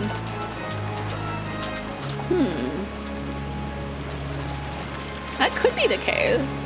But like, I don't know. I feel like the answer that he would be looking for would be the third answer of just like, you know, they would be south. I don't know, actually. It really depends. It really depends on if this is actually Kinzo. Because they have implied that Kinzo doesn't count as an 18th person. Like, he doesn't count as a person. And that he was already dead. So, like, my brain is like, this must be, like, Beatrice disguised as Kinzo. Like, there's a lot of, like, vocal things that are very, very specifically, like, how Beatrice speaks. Like, with the elongated words and, like, the indeed. Like those could be me just, like, looking into them, like, a little too much. But, like, it definitely gives off, like, this is Beatrice kind of vibes. So, I don't know what the right answer they would be looking for would be, honestly. Damn it! Oh no, we're going in monochrome.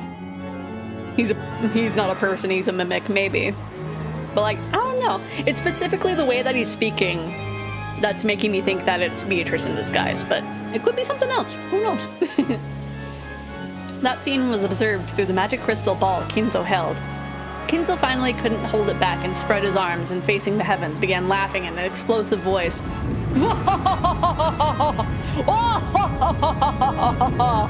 What are you wavering for, foolish grandchildren, my descendants? Isn't this problem so easy that you could answer right away? Isn't this a question that should cause you to waver less than whether to put butter or jam on your morning toast? Do you people know the correct answer? He turned to face the Chester sisters who had been waiting on him. No, my apologies. I don't know, no, Lord Goldsmith. Fool! Not choosing at all means game over! You foolish rabbit. You cannot even choose a reason or a goal for your own life. You aren't worth a single ant that anyone might step upon without even noticing. Die, be crushed, disappear faster than I can blink. And what of you? I would sacrifice the first one, your own life, sir. Weapons fight and die in battle, and weapons exist to destroy enemies and mimic allies. Being able to protect those we love and then die is our satisfaction, sir. Huh. A truly splendid model question or answer for a weapon. The immediate reply is very nice. So have you been raised to think that you'll be given an extra carrot for answering that way? That's wrong, see? Even that is wrong, see? Okay, so we know that that's not the right answer. Answering that way when you are asked is nothing more than giving the answer you have been educated with. You are the same as that other rabbit a second ago. You still live without having chosen a purpose or a goal to strive for. You filth that don't deserve life. It would suit you well to be crushed and used as fodder for the other livestock. Yes, sir. Animal fodder would be an honor. That's wrong, right? You don't want to see anyone else die anymore, right? Why can't you accept that? Accept that the depths of your old wound are still festering and rotting. Yes, the rotting stench that would make your nose wrinkle, you foolish, rotten rabbit. These are words of praise for you. Thank you very much, sir. Well then, what about you, the last one? Which of the three choices would you choose? Without wavering, I choose the second one. Oh, the second. There are not many who could choose to stick their chest out and choose to offer the one they love as a sacrifice. Tell me your reason. Because the one you love will be lost eventually. If you don't love anyone, you won't get hurt. And if you lose someone, you still might be able to love again. So, the person you love right now isn't worth that much at all, yeah. I see, so that is why you reached such an answer, you rabbit who has become cowardly from pain caused by love. I've heard that rabbits can die from loneliness, but just when was it that your heart was killed? Then, rabbit, I shall alter the question. Why don't I change the second option to not the one you love, but memories of the one you loved? How is that? Can you still select that one? What's this about the one you love not being worth much at all, foolish rabbit? Filth who cannot even face up to the depths of their own love. Try and choose it and try and choose the one you love. That blah blah. Try and choose to have the one you love forgotten. You can do it, right? I bet you can, right? Come on, just say that you can do it, okay? Yes, I can choose it. I can choose it. Lord Goldsmith, please stop this.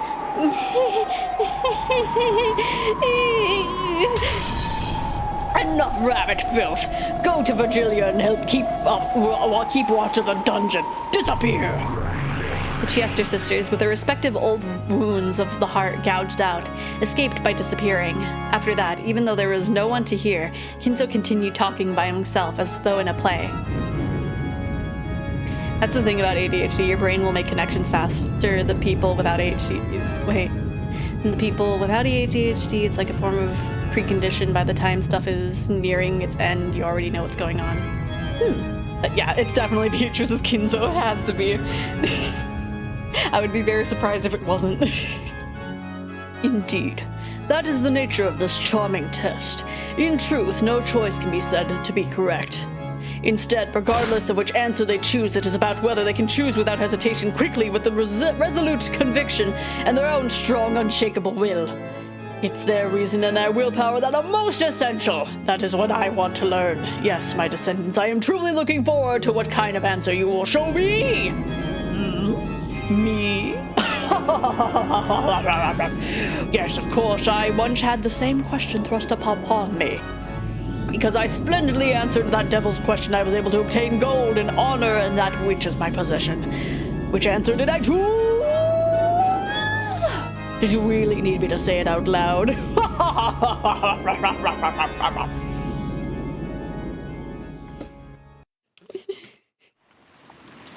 I chose to eat the piece of paper.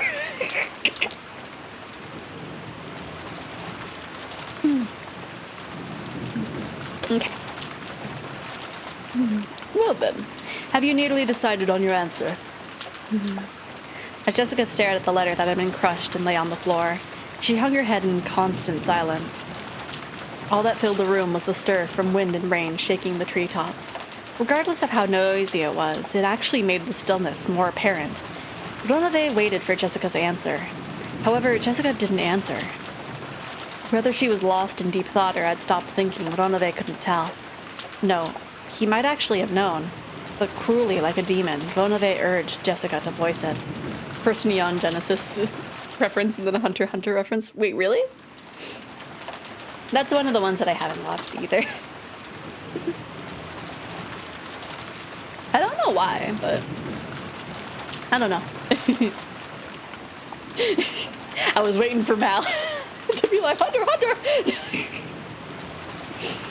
Yeah, I don't know. I don't know what it would have been. Rocket would have been the only one to have caught it. If you could not choose any, I can at least bring you peace without pain, but... Me. Yeah? I had trouble hearing. Could you say it again, please? Jessica lifted her face and looked straight into Donofe's eyes. Hello, nobody. How are you doing? We choosing violence, yes. Hunter. Rocket, please share what the Hunter Hunter reference was. It seemed that she had decided on her answer. Kill me. Jessica said it one more time, clearly. Perhaps Donofe had imagined that this would be her answer from the very beginning. Without any surprise, he smiled lightly and nodded. Lauded? He nodded. Means if we really need to have that anime watch party just to bring you up to speed. Isn't there like new episodes of it happening too? Wasn't there like a new series, like a new season happening? I would have so much to catch up on. Cause like, I feel like it's like an older series, right? Right? Wait, what? Oh wait, was there a reboot? I can't tell.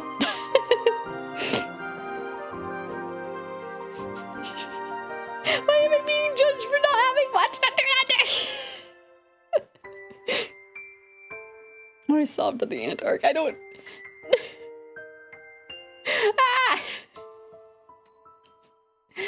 I thought you would choose that answer, Jessica-sama. Well then, there is no right or wrong answer to this test. The essential part is what's led you to that answer. Come now, please answer with a fitting attitude for the successor. It's not like I chose the first one because I want to die. The second one was letting Canon-kun die. Of course, that was out of the question, so I excluded it. The third one was everyone else's lives. Of course, that was also out of the question, so I excluded it. And after that, only the first choice remained. Process of elimination, is it? So it was not something you chose proactively. After chuckling slightly, Donofe dropped his gaze. The test save yourself of your loved one was a part of the Hunter license exam. Oh, okay, I see. A human couldn't imagine what answer a demon would have been expecting. All she could understand was that this was apparently slightly below Donofe's expectations. That answer is neither bad nor good. 60%, I believe you could call it. I'm a little disappointed. You're a pretty selfish bastard telling me to answer with self-confidence and then being disappointed when I do. Apparently there was more to that than process of elimination. It's a failing grade either way, but there seems to be a little more to your thoughts. Allow me to ask. People don't want to die, so no one would want to choose the first option. People want to live in happiness and struggle as much as life will let them. So normally, the first choice would be impossible from the beginning. However, you took that first choice. You chose to throw away your own life. Only that choice remained for you. I tried thinking of a future that would come after choosing each one. Oh, and what did you see? First, I tried letting Canon-kun die. I tried to imagine the rest of my life after having abandoned the one I love. What kind of life was it? It was a horrible woman who didn't deserve to live. A shabby woman who always lamented her own decision and lived only to regret.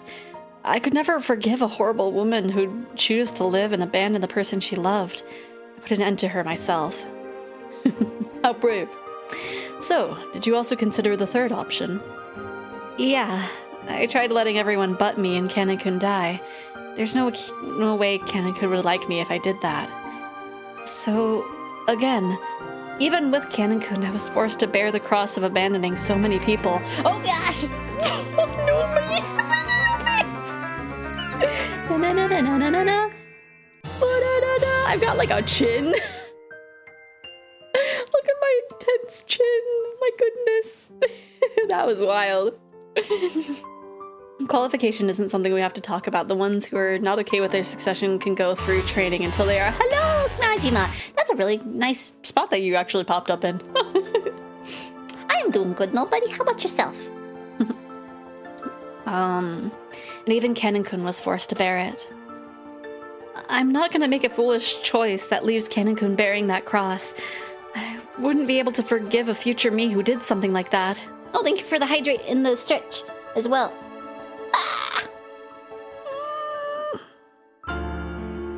Wah. Wah. Wah. Wah. Wah. Okay. And then for the hydrate.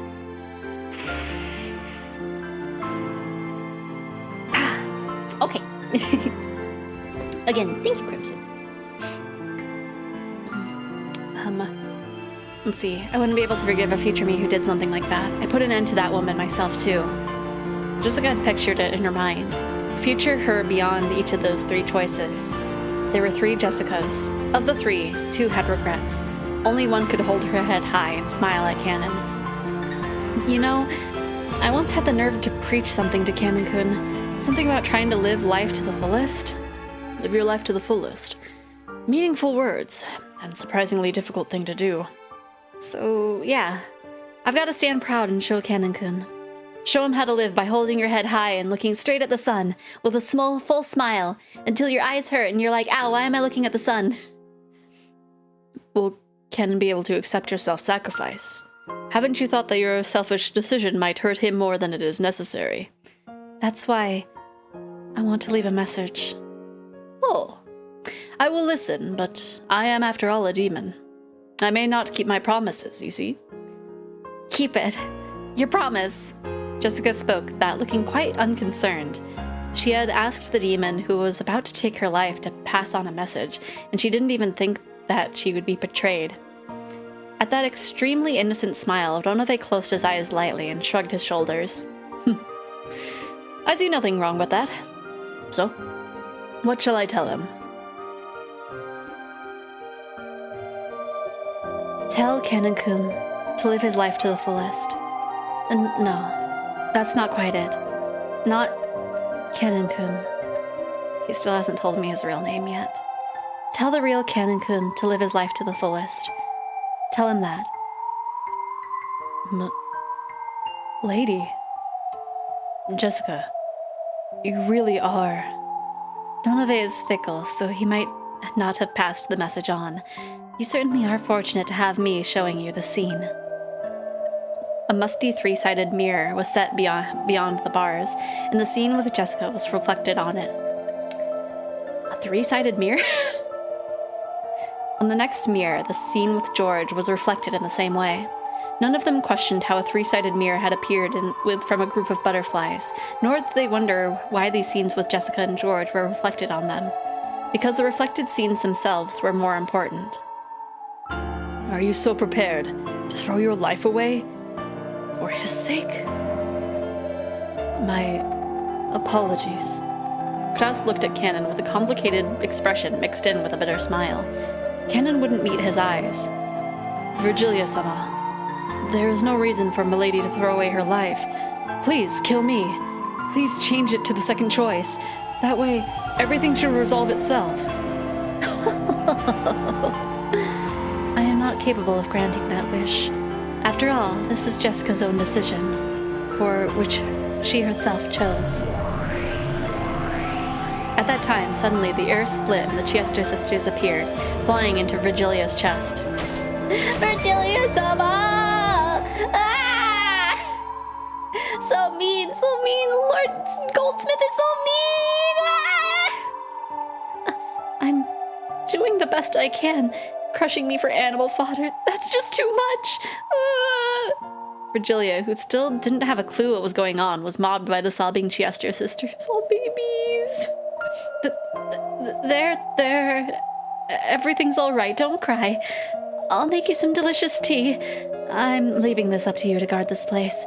If they do anything suspicious, inform me immediately. The good attendants all faced each other, nodding their heads. Virgilia took the Chiester sisters and left. The sound of them going upstairs could be heard, so they had probably gone to the upper floor.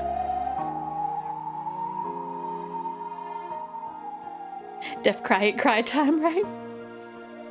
This is our chance. It looks like these goat heads are morons. If we could trick them.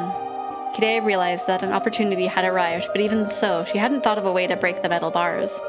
That Jessica reflected in the 3-sided mirror had her eyes closed, as though in contemplation. The way she had both hands stuck into her pockets, wanting to be defiant until the very end, might have been her own aesthetic stance. That's all I have to say. Kill me. Understood. Well then, fear not, for I shall make your death more gentle and merciful than any sleep. As Oronove raised his palm, he slowly approached Jessica. Damn it! Realizing that his daughter was about to be killed, Klaus went half mad and repeatedly body slammed the metal bars. The goats looked like they were sneering at how a mere human didn't stand a chance at breaking those bars. Klaus's pointless efforts certainly may have been comical, but Klaus was giving it all he had. He was now living with all he had as Jessica's father, so that he could save her. Cannon made tight fists with both hands. If he used his cursed power, he might have been able to cut through even metal bars. But there were a full 3 goats. There was no way he could defeat 3 of them in an instant. It would definitely be reported that even Virgilia and the Chiester sisters would probably dash in. Even if he could break the bars, that would be the end of it. It was useless. Kennen already knew that the witch sneered at useless efforts like that, so he could do nothing but stare at Klaus's repeated body thrusts. Slams? One of them. George-sama. Shannon, who had been looking at the 3-sided mirror, raised her voice. When they looked, they could see George, who had been silent the whole time, lift his face. It seemed that George had also decided on an answer.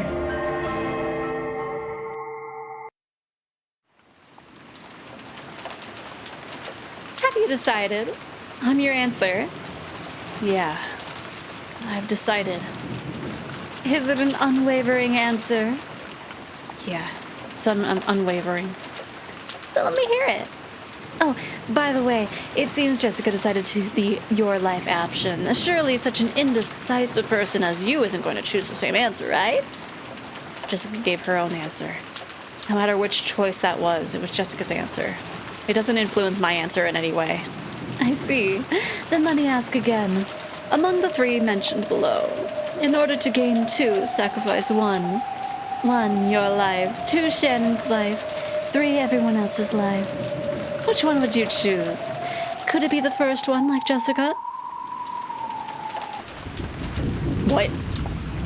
Wrong. Oh. Gap looked a little surprised, because she had thought this timid-looking man would obviously choose that option. Very well, then. I'm glad the most boring option for me has been removed. Then, as crazy as it sounds, could it be the second option? Can you abandon Shannon's life? You must be joking.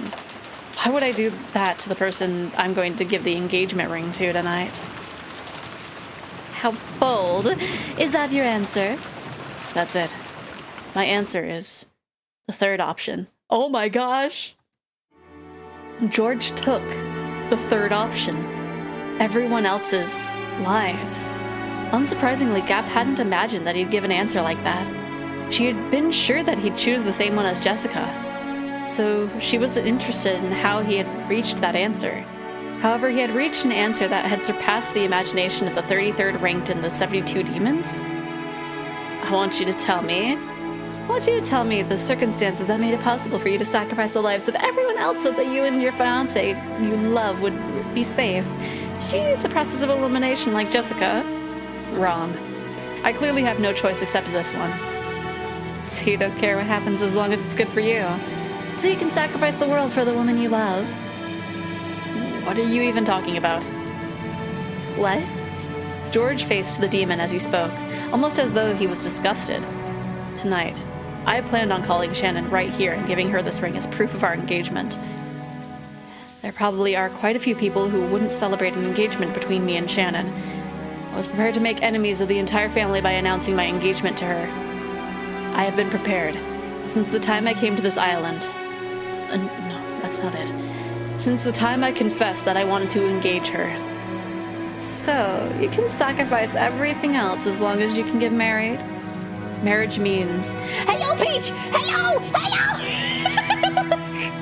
How are you doing today? Hello! There's emotional stuff happening right now. But hello! Oh gosh! Oh no! Big...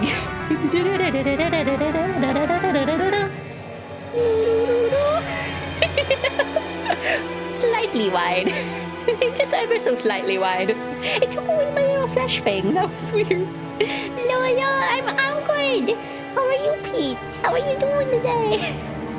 How are you doing?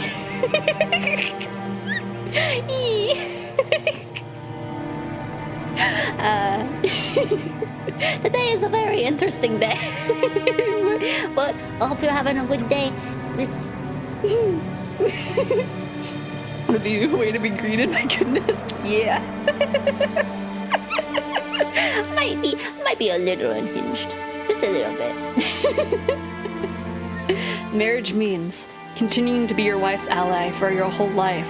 At that point, I was prepared to have the entire world as my enemy for her sake. Those words, through the three-sided mirror, also reached Shannon's ears, and that determination reached her eyes. I'm just drawing a bit. Noise! What you drawing? What you drawing? Some self-indulgent TikToks for myself, because Vass has been my hyperfixation. Yeah. I need to draw more like self-indulgent stuff. With my Yakuza OC.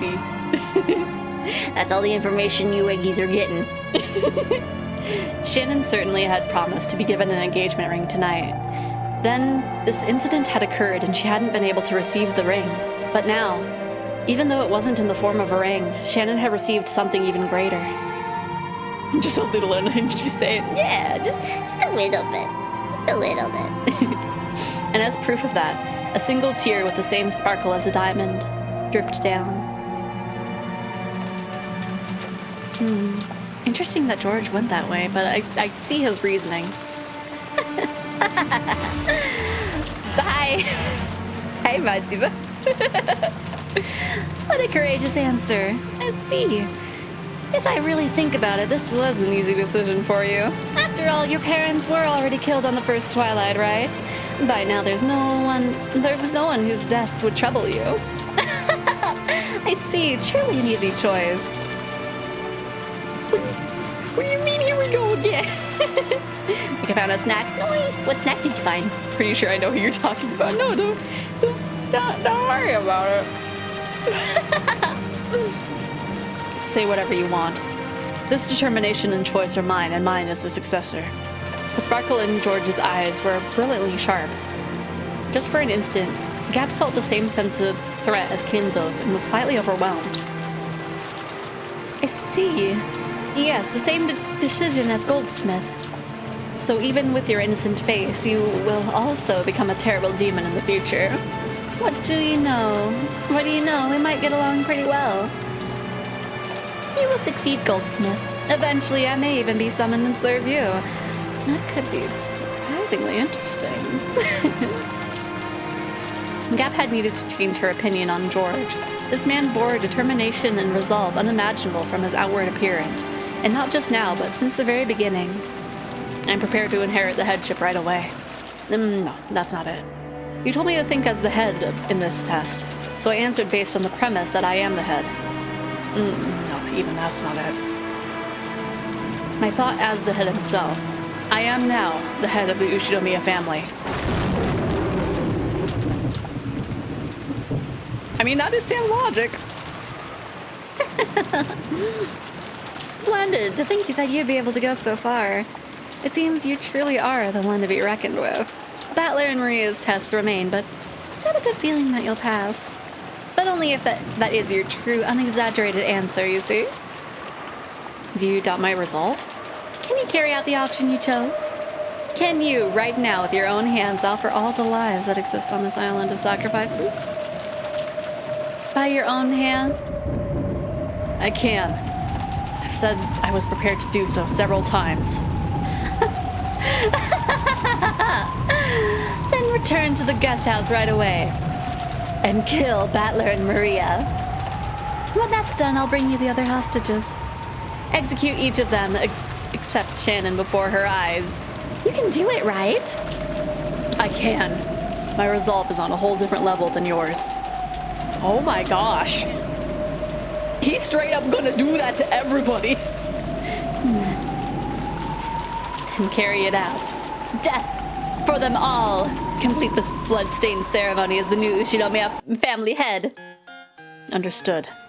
I'll carry it out. I'm already the Ushinomiya family head. Oh my gosh, so many peaches! So many! Oh, stay. Stay. Oh, oh gosh. Oh, okay. Just escaped from Ohio, oh no. Right, Rip Balor and Maria. Yes, that's right. Stain that throne red by your own hands. You will become the king of the spirit world who controls the demons. Oh gosh. Stay, stay, stay. Gap was convinced. No! This man truly was fitting to succeed Kinzo's madness. Man, I cannot believe George is doing this. Blow wind, cry thunder, I don't know who's talking, but celebrate the birth of the new Demon King! The Demon Island has now welcomed its new lord. In response to the demon's call, a tempest raged more and more. Oh no, you fell, oh, you all fell off, no! Then, a massive lightning bolt fell, its tearing thunder and brilliant light giving the sensation of a moment of silence. Why George up? But he's right there! He's right there! He's gonna kill his whole family! In Minecraft. So, about the order of murderers. I get to choose that, right? Oh no, you keep falling off! The emotes are like, stop being distracted. Please, as you wish, your majesty, the new demon king of Lokanjima. As your heart desires. Well then, to start. That means the first one's gonna be you. Got a problem with that? Huh? Okay, I'll stop being distracted. It's okay. Gives you a little pat. A gust of wind blew, stirring up George's jacket as if it was a cloak. It was much like the cloak worn by the head. It definitely carried that impression of dignity. Also, Peach, since I'm already distracted, just wait a moment. that one magnet collab art piece. Have you gotten a chance to work on it? Because mine's still in like a refined sketch phase, so. I was just curious. No rush if not. What did I do?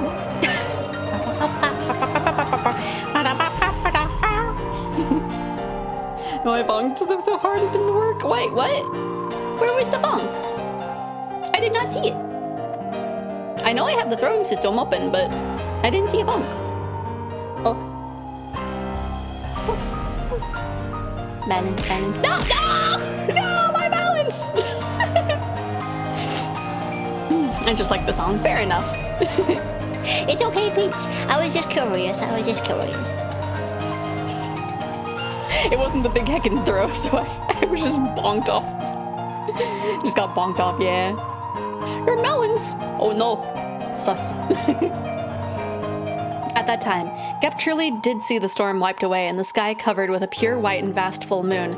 The man who called himself the new head bore the full moon out. Oh no! Bore the full moon on his back and sneered at the demon. Did the lives of the entire Ushinomiya family, or even the lives of the entire Ushinomiya family, are now a part of my fortune. Reparations will be made. Right? Really tricked a demon. Reparations will be made for the damage that's been done, and it won't come cheap. You didn't seriously think you could take my parents, Aunt Natsuhi, Uncle Rudolph, Aunt Rosa, and Genji-san's life and expect me to overlook it, right? Impertinence. Ronove was trying to press his palm against Jessica's chest to stop her heart, but right before he could, his hand stopped. Eh? On the carpet at their feet, 2 small red flowers bloomed with a plop, plop. The seed of those flowers was way up high, piercing into the heavens, on Jessica's fist. What? Ronove's nose was stained red with spewing blood. Oh my gosh, both of them! This is a new track. And those drops had been dripping onto the carpet. By the way, that just now was my answer as a maiden. My answer as the successor is different. Allow me to ask. The person I love, my family, my relatives, everyone, I'll protect them. If I'm the head, then it's my duty. Dad wasn't just swaggering around. He protected me and Mom. He fought the pressure of succeeding the Ushinomiya family for decades. That's why I know being the successor is nothing trivial. So you know what? I can give up. Or I can give it up, betting my own life on something I can do easily. Jessica knew. She knew that in order to protect her family, her father had bluffed and fought alone continuously. Jessica understood something his back had been telling her. What?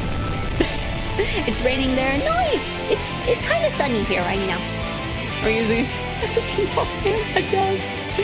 That moment you realize your nosebleed is worse than you thought. Oh no! Another left straight was buried in Toronove's face. That terrifying strike wasn't due just to her brass knuckle she was using. It was the strike of a person, a family head who could throw away everything in order to protest. Dad's lost his qualifications to be the successor, then I, the next in line, will succeed the headship. Head of the Ushinomiya family. Ushinomiya Jessica! I'm not the kind of coward who'd let you do whatever you like anymore. A wonderful answer. I shall change your score from earlier. Plus 10 for that answer. Plus 10 for that splendid left straight. Which means that plus 20 would make a perfect 100, yeah? As Ronove jumped backwards, somersaulting in midair, he violently wiped away the blood pouring from his nose. It had become not blood, but petals of a red rose. The blood on his face was wiped off, and in its place was a grin filled with a delight that he hadn't felt in so many centuries that he couldn't remember. Aye, Ronove, we'll test to see whether your resolve is worth full marks. Understand? Oh. Majima again. Shut up! Come at me! Come into the abyss! What? Suddenly, beneath George's feet, a pitch-black pitfall opened its mouth wide. Of course, George had no way of resisting. Would smash both. I mean, he seems neat. Not. I mean, I can understand the appeal, but like, not for me. I have a weird taste in men. I don't know. Wait. After being swallowed up by that, George went out of a pitch black hole that had opened up in the ceiling of the arbor. As George fell down, he was hit by a reverse roundhouse kick with a sharp stiletto heel like a strike from a carefully aimed bee. It's a way to take fictional characters, yeah. I mean, Vash isn't a bad choice, I would say. The instant George, after being blown out of the arbor, thought that he had been swallowed up by a rose bush. Another pitch black hole opened there and swallowed George up. George, you're gonna have a time. Don't we all have weird tastes? That's true. Yeah. At this time, the pitch black hole opened at Gap's feet, before her eyes, spitting a defenseless George out of it. At that time, Gap had already finished the preparatory motions of the next reverse roundhouse kick. What is this? Welcome back. Oh gosh. Right side of the head, below the right armpit, side of the right knee. As Gap danced and spun like a small cyclone, she kept hitting him right foot, left foot, right foot with successive roundhouse kicks. The fourth one became a sweep, cutting George's feet out from under him and making him fall down. But of course, there was no floor there but a pitch black hole, and George was swallowed up once again. How can you use this thumb in hand? I mean, do you want me to switch it to that? Gap once again spun around like a small cyclone. George was once again spat into the ceiling of the arbor. Take this and reflect. The abyss ends with a single strike. Die. A witch fight is happening. I don't know if George is gonna survive. But maybe. Maybe. The sharp strike of the queen bee pierced the heavens like a rising cyclone. It kicked through George's lower chest as he fell from the ceiling. And then, time froze. George was pinned in midair by Gap's raised leg.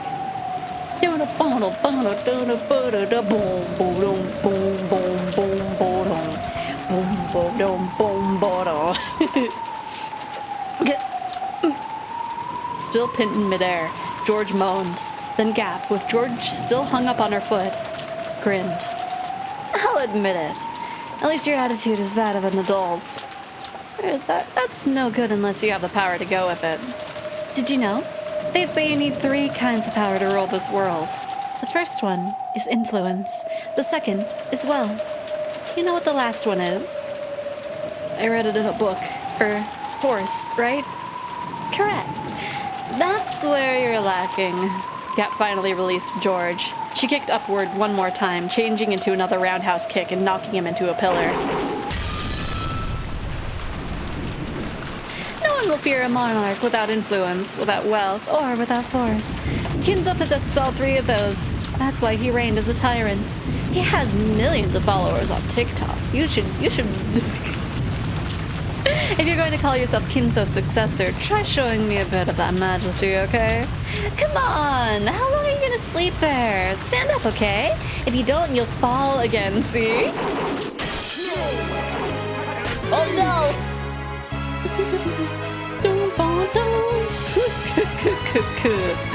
No bad movements, but I feel they are slightly unfitting for a lady. Bastard! Swaying around all over the place? Aren't you gonna strike back? Don't take me lightly, you bastard! Ronove dodged skillfully, jumped back and avoided Jessica's fists. Ooh! Well, I think Rocket wins that roll off. Sending good vibes your way. Right? Avoided Jessica's fist, but he still didn't strike back himself. Because of his dodge that was as rapid as a fluttering flag blown by strong winds, Jessica's fist wasn't even able to touch him. Amidst the sensation of her own blood was boiling, Jessica regained her offensive composure. Even though their room was large for a bedroom, it was a very cramped place to keep up such exaggerated dodges in for long. She finally realized that and started using not just her fists, but her legs as well. Oh, boxing with just your arms like that, but makes you but half a fighter. Your arms must be like the hot roar of a lion, and your legs must be like the cold snake closing in on its prey. Snakes don't have legs. True. Jessica began cornering Ronove towards the wall with perfect footwork. She didn't let him get around her. Ronove's magnificent dodges looked flashy, but they needed a large footing. Once cornered, he wouldn't be able to dodge anymore. Jessica knew the characteristics of her weapon, and the brass knuckles as well. This forceful weapon, most notable characteristic, was how it didn't give the opponent a chance to defend. Even if they blocked with their arm, that arm would receive direct damage. If it hit the wrong way, it might even break the bone. So she cornered him. With this fist, she'll whittle away at this demon who'd lost any way to escape. Whoops. Oh, when did... Looks like I finally cornered you, right? Where is everyone being held? Where is that damn geezer? You tell me everything and I'll let you off with nothing more than plucking that mustache off, got it? That would be a problem. It take me an hour every morning to set this. Once you're in a cast, you won't even be able to do that, right? Oh, whoops. Ronove had blocked Jessica's fist with his arm. He tried to act as though it was no big deal, but it must have hurt a lot. Jessica grinned. Ronove smiled the same way, but twitched slightly. I see. This certainly does hurt. Here's my last bit of advice. Cry and apologize. That I cannot do. It would ruin my image. Or just crumple. Rapid fire! Jessica's fists were buried into Ronove, but there was a resistance that seemed too hard in the sound of breaking glass, which startled Jessica. At a glance, it looked like Ronove had caught Jessica's fist with his palm. That wasn't quite true. When Ronove opened his hand, a faint purple glowing barrier like a glass shield appeared, stopping the attack by a hair's breadth. Let's That's cheating. Pulling herself together, Jessica let her fists fly again, but with a truly magnificent gesture, Donove caught all of them. I am, after all, a demon. This level of magic is nothing. Even so, you aren't bad at all. If I were a human, I would probably resign right here. Because I am a demon, I can still continue to fight.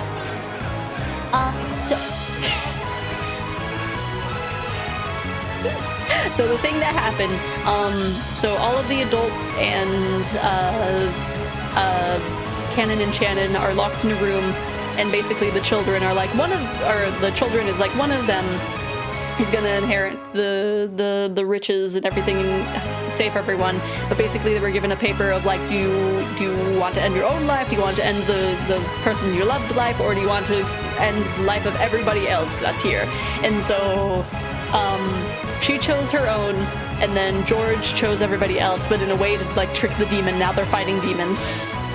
You got a force field. That means that I don't have to hold back. No, for your team. No! What are you trying to pull? Is this the end? Are you simply going to attack all the time while neglecting your defense? Huh? What?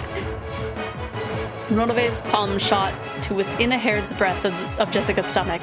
Jessica was knocked away by the purple shield, rolled backwards, and smashed her head on the bed. My shield cannot be broken by a mere human. Don't think you'll ever be able to touch my body again. Nonove, that's a weird way of putting that. In that case, I'll just burst through that shield. Persistent, I see. Yes, a truly fitting spirit for the successor. Perhaps I'll be your opponent for just a while longer.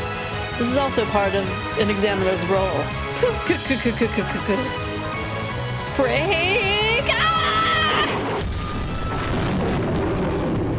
Gap looked down on George, sneering. George was on a path in the rose garden, lying face down in a puddle. A merciless rain beat down on him, so it looked like as though the heavens were mocking him. Stand up, okay? You'll fall again, right? George stood up shakily.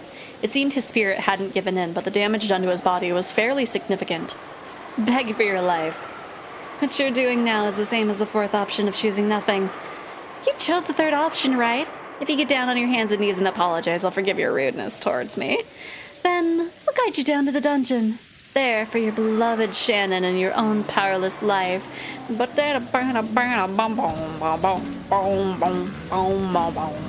we'll kill the other hostages one by one.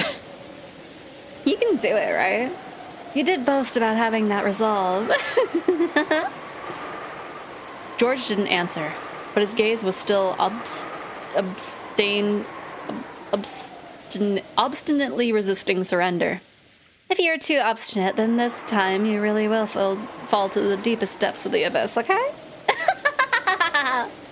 Gap's strength was evident. That was probably clear.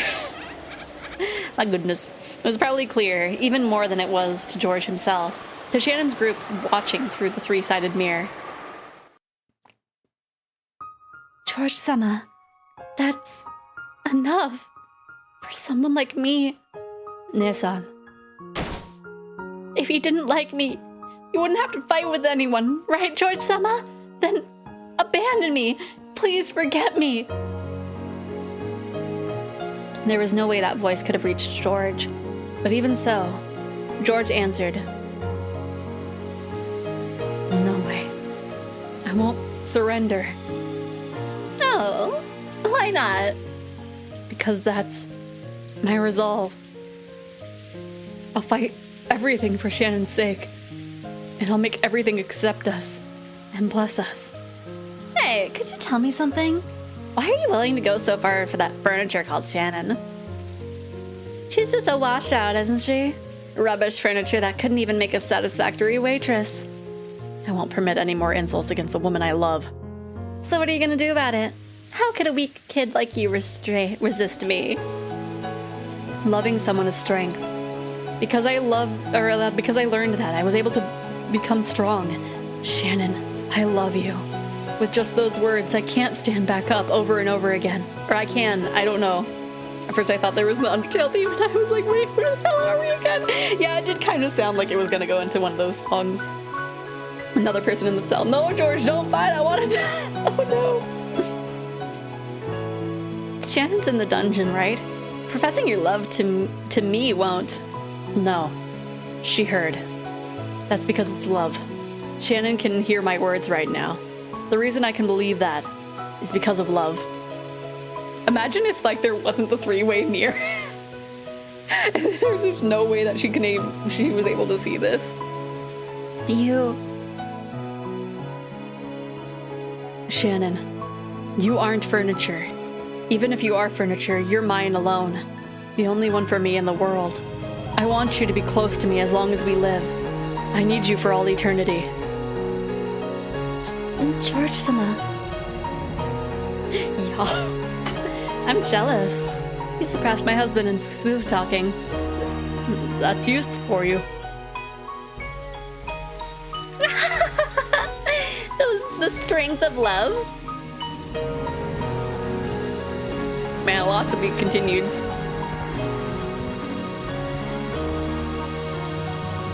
They could be asked of Honey, do you like my new shoes? Your chair, darling. I could dream, George. Now why are you so weak, boy? Does that weakness mean your love is also that weak? Even your love for your fiancé is weak. The way your parents died so quickly was weak. Just gonna do something. There we go. Shannon taught me about love and strength. If you're trying to measure my love towards Shannon by my strength alone, let me teach you about my love. So you say.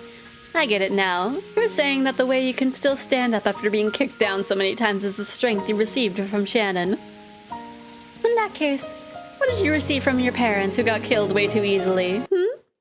At that time, there was a blackout. Even though they were outside? No. This is... The thing blocking Gap's vision was the bottom of George's shoe. What? Sidekick. Nasal bone fractured. It had stopped right in front of the tip of Gap's nose. The thing I got from Mom was this kick. Several moments after, Gap jumped back. Of course, that was too late. If George hadn't stopped, he would probably have caused the damage he'd announced. And what I got from Dad is fortitude. Anger was a low boiling point, or with a low boiling point isn't something to be truly feared. True anger is disciplined by fortitude. I recognize your violent method of declaring your intentions. I also see that you've slandered my fiancé and my parents' honor. You have no intention of taking back what you said, yes? You... If she's furniture and oh no. I now understand your attack's more than enough. So maybe it's about time. Time to start fighting back. Quit prattling, foolish boy. A pitch-black hole opened its mouth in front of George's feet. But George rapidly opened his legs, straddling the hole. The same move won't work again.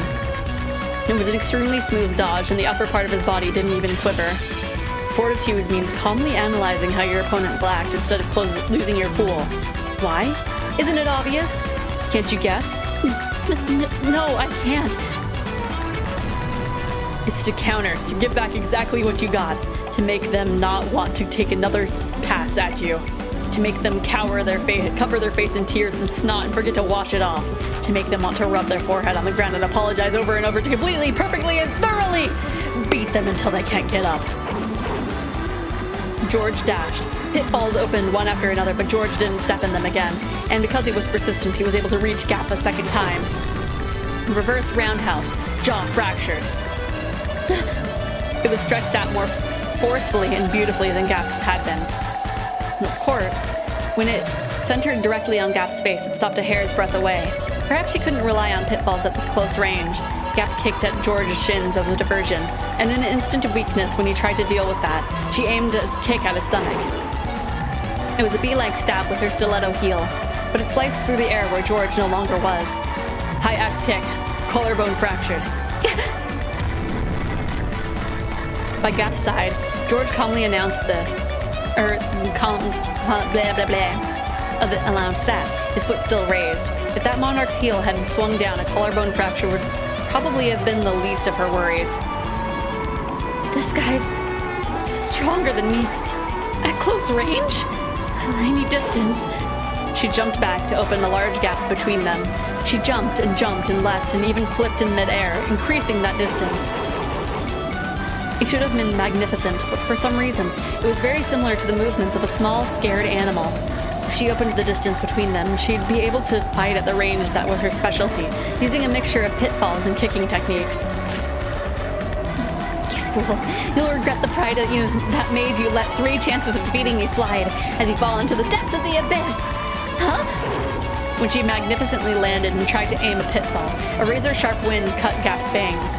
Yes, it cut them. It happened twice. This time, it didn't just stop a hair's breadth away, but scattered her bangs with its air pressure. Armada com martello. The fundus of the eye fractured with the first strike. Cerebral contusion with the second strike. Gap was too shocked to speak.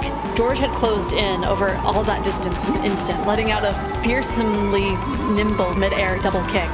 Furthermore, with the accuracy and edge of a razor, it had cut nothing more than several of her bangs. I learned the power of kicks from karate, speed from taekwondo, and freedom of range from capoeira. I'm pretty sure I mispronounced that last one.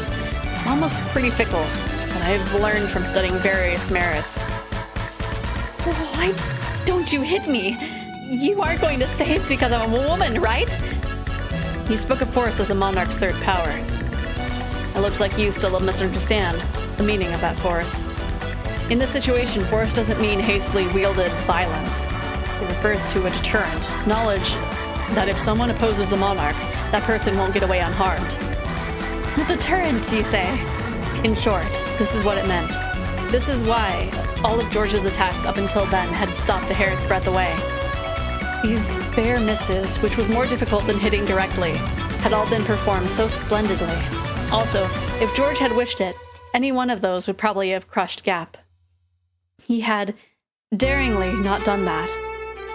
You said it yourself, right? Force is the power to control. If you crush your opponent with force, you won't be able to control them, right? A monarch's force is something that is only shown. He does not crush. He makes others surrender and adds them to their own or his own fortune. If you start blowing bubbles, I won't be able to make you guide me to where the hostages are. Gap had to admit it. She had to admit that George understood force in its truest sense. He'll take me to where everyone is. I would advise against resisting. I won't stop short next time. Sorry, Leah. Let me borrow your troops. This guy's too much for me alone to handle.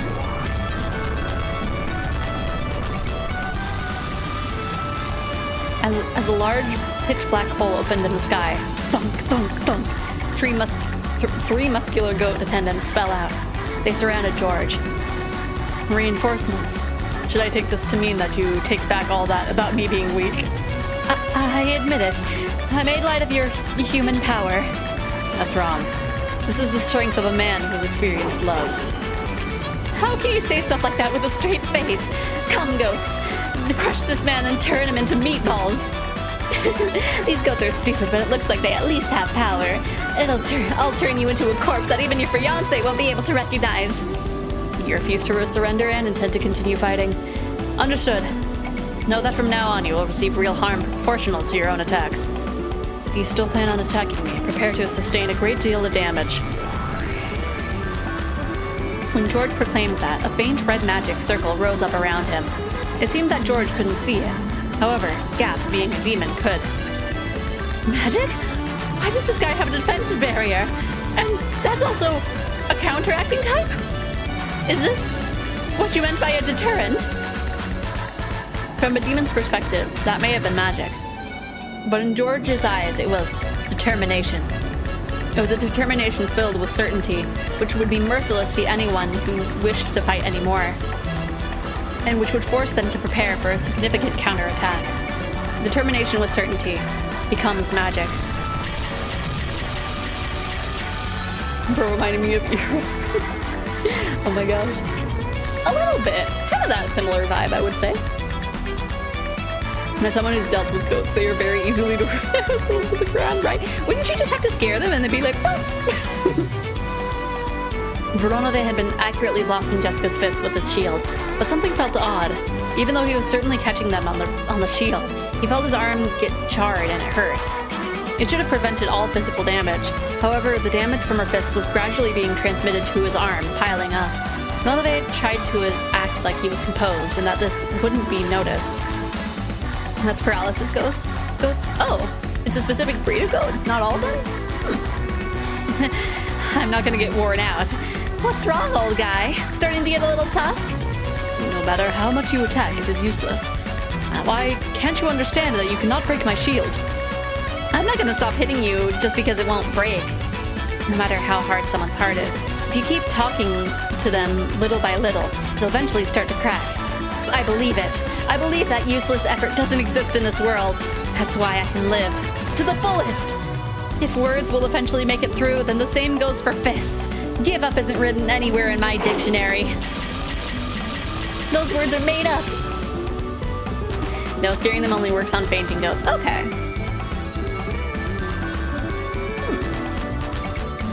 Must be an evolutionary thing. But very interesting. Those words were probably aimed at Cannon. Cannon, who had seemed to reject Jessica's words. But Jessica knew that, no matter how stubborn his heart was, those words would eventually soak through. She believed that they would surely reach his heart, that the day would come when he would stop calling himself furniture and disparaging himself, and that he'd step out into a new life. So Jessica didn't give up. She didn't lose heart. It's stupid, right? I bet a guy couldn't understand, right? A girl in love doesn't even think about giving up just because it's useless. At that time, Ronove certainly saw. He saw the reddish glow of light that encircled Jessica's fists. This is not good. An enchantment, is it? Sorry, I'm like slowly munching on dark chocolate. This permeating upgrade will be troublesome. Inside her unrelenting fists and determination dwelled the power to succeed no matter what. From a demon's perspective, that was magic. Determination was certainly comes magic. See? Nothing useless about it. Looks like my fists are making it through. Guard your art, old guy. What? Ard? Guard your art. It seems like I have to get a little more serious. It appears it is as you said. In this world, nothing is useless. That's right. If you give up because something's useless, then that's when your life ends. You'll get through. You can be sure of that. I'm an idiot, so this is the only way I can live. But even so, I'm sure I'll be able to teach Kennington about a new world someday. So I'm not gonna lose heart in a place like this. I'll definitely defeat you and save everyone. It's a weird muscle spasm that makes muscles lock up. Humans can experience the same thing. Oh. Very interesting. Damn. Got to somehow open a hole. Arrgh! And Klaus was repeating his useless effort to somehow open a hole between the metal bars. Useless. Nothing is useless. There's nothing. The lookout goats have been swallowed up by those black pitfalls and disappeared. Now is their once-in-a-lifetime chance. This was their only chance to break the bars. Stop it, it's impossible, Klaus-san. There's nothing we can do with our bare hands.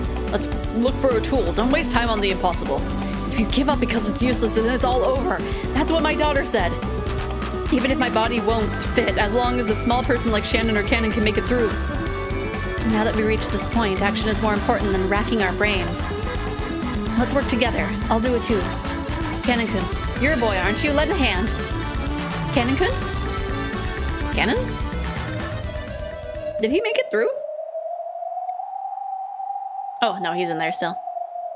Kurao-sama, please stand back. What? What are you planning? Okay, Ne-san? Just one more time. Let's try struggling. Yes, I too will struggle one more time. No, not just one more time. Over and over again. Jessica's voice had reached Cannon. It certainly had permeated into his cold, rock-like heart. And George's voice had reached Shannon. If the love he had shown was embodied by strength, he would have to respond, or she would have to respond in the same way. They gotta believe! Do the impossible see you? Do the impossible see the invisible? Row, row, fight the power. Believe it. An incredible metal sound rang out. In the first flash, several metal bars were severed horizontally. In the next flash, they were severed horizontally again, causing many metal bars to clatter to the ground like bamboo shoots cut by a sword. Kraus, Kre, and Nanjo didn't even have a clue what had just happened. Do you believe in love after life? Isn't it the other way around? We can have it be this way, just in case. Dr. Nanjo, which way down the corridor goes to the mansion? Oh, of course. In and to the left. In and to the left. I don't know either. Let's go, Klaus-sama. Virgilia-sama will notice us at any moment now. What in the world are you guys? We are... When Cannon hung his head a little and faltered, Shannon slapped his shoulder, smiled, and spoke. We are human. They accepted being human! Virgilia-sama! Response from the lookout web. It's a jailbreak. The guards aren't there for some reason. What? Why? It's Gap, isn't it? Taking someone else's summonings without asking? Gap! Gap! Gap! Gap! Gap! Confirming battle regulations. Requesting permission to fire at the escapees. Do it. Kill them. Understood. 45, 410. Prepare for sniping pursuit combat. Ammo type. Gilded cluster rounds. Virgilia-sama, an escape prevention barrier, if you would. Ow, ow, ow, ow. Yes, you're right. I won't let you escape from here. Ow. Bit my tongue saying gap gap. It's heckin' windy. Oh no! Is it still rainy over there too? Or is it just windy now? The underground passage in front of them was once again blocked by metal bars. The door was, of course, locked. However, there was no problem for them at all. Cannon, it's those metal bars again. We're counting on you. Yes, Klaus-sama. Still, that's incredible. I wonder what kind of principle it works on. I'm not interested in principles. All that matters is that he can sever metal bars and that we can escape from here. Don't worry, Cannon. Do it. Leave it to me. Windy and rainy. Oh my gosh. Man, I kind of wish that it was rainy here. I'm kind of surprised that it's not rainy or windy right now over here. Cannon sliced the metal bars again with his red curved blade, but there was a harsh, strange noise and the metal bars only had a slight scratch. What's this? These are sturdy. Wrong. They're enchanted. It's one of the Virgilia-sama's magic locks.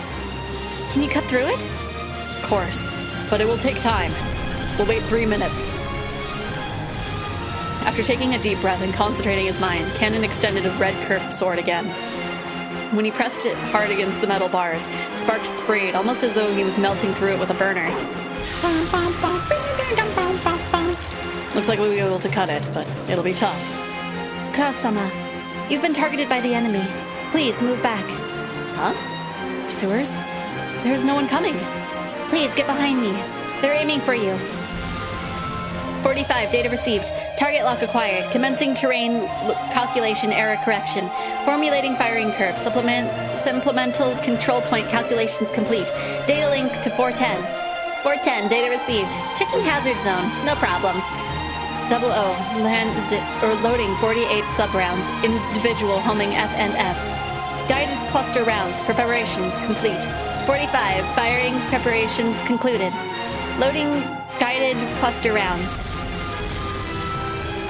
45, or 410. Firing! A golden arrow that sparked gold was fired, leaving a golden trail streaming behind. It drew a curve, went through the door, through the keyhole, down the stairs, towards the underground path, full speed.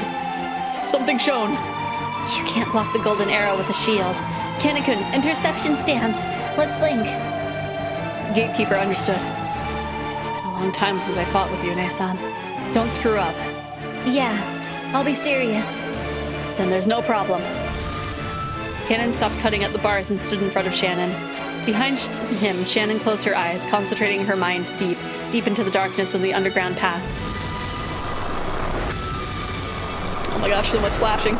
A guided cluster round is a special kind of arrow made up of 48 sub-rounds bound together. It explodes mid-flight and divides into 48 mini arrows.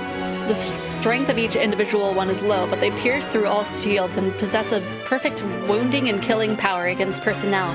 And on top of that, each one of the 48 possesses autonomous guidance towards their individual targets. There's so much information. It's shown. It's divided. Confirming guided cluster round division. 46, 8, 7, 8, 48 sub-rounds, all rounds locked onto. Interception control. Data link to cannon. Cannon. Data received. You're incredible, Mei-san. You can actually see all 48. Concentrate on interception prioritization. Trust your Nei-san. Of course. I don't even need to open my eyes. Commencing interception. Oh my gosh. Slicing all 48 of them. Target unharmed! It was intercepted! Yeah? All 48 of them? After all, Shannon and Cannon were originally a furniture pair. They're strong when they're together. Is this gonna become a mouth ulcer or something? Calm down. Reload. Updating ammo type. Precision light speed sniper rounds. Preparing for her precision sniping. Sounds good, Nya. Impossible to intercept super high-speed rounds. Impossible for a mere gatekeeper to defend against, Nya. Precision sniping. Roger that. Commencing collection on precision firing use data. What in the world was that just now? Don't worry, I don't have a clue either. All I know is that we would have died if not for these two. Cannon-kun, thanks. Go back to the metal bars. Next shot will probably be one that we can't intercept. How can we defend against such an attack? We don't let them shoot. Cannon-kun, initiate spirit particle combat countermeasures.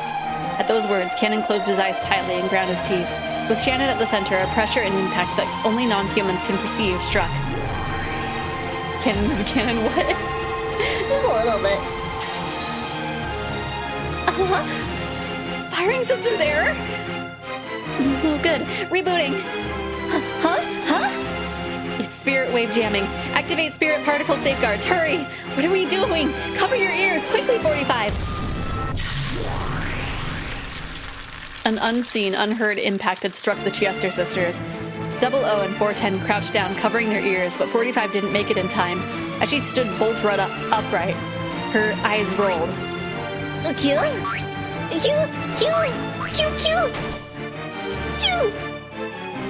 45 got damaged.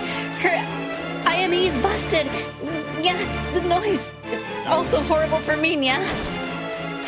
This is also confusing. 45, 410, and 00 damaged. Abandoning sniping posture. Came straight through the link. If we don't reboot, raising their spirit particle sensitivity for precision sniping had backfired. They had taken the full brunt of the spirit particle shockwave Shannon had released. And not only 45 who had been hit directly, but also 00 and 410 who had been linked with her were taken down. Are you okay? I'll make you some delicious black tea later, so get a hold of yourselves. My apologies, sir. Rebooting. I almost inhaled the whole piece of chocolate and choked on it. Especially since you haven't seen many streams. Yeah.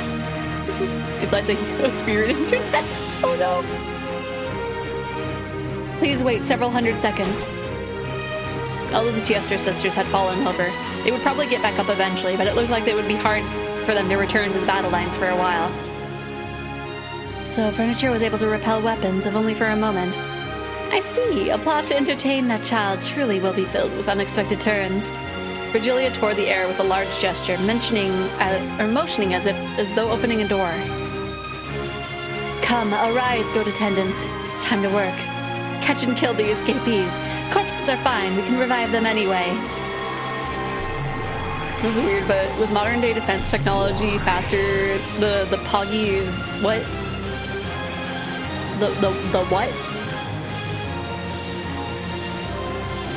This is weird, but with modern day defense technology, faster the Poggy is traveling, easier it is to intercept due to a lack of mobility.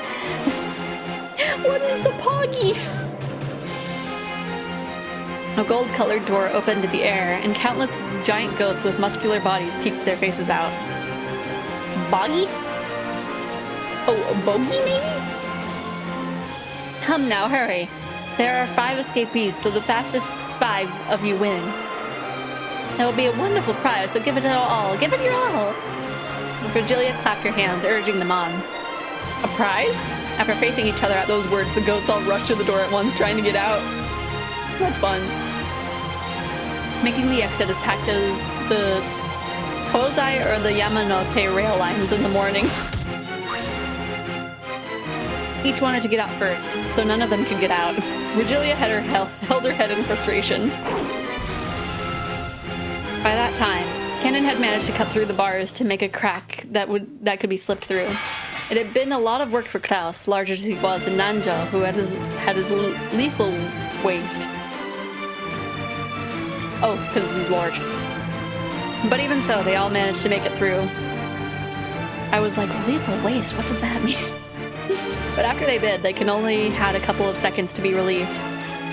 Immediately, another set of metal bars blocked the way in front of them.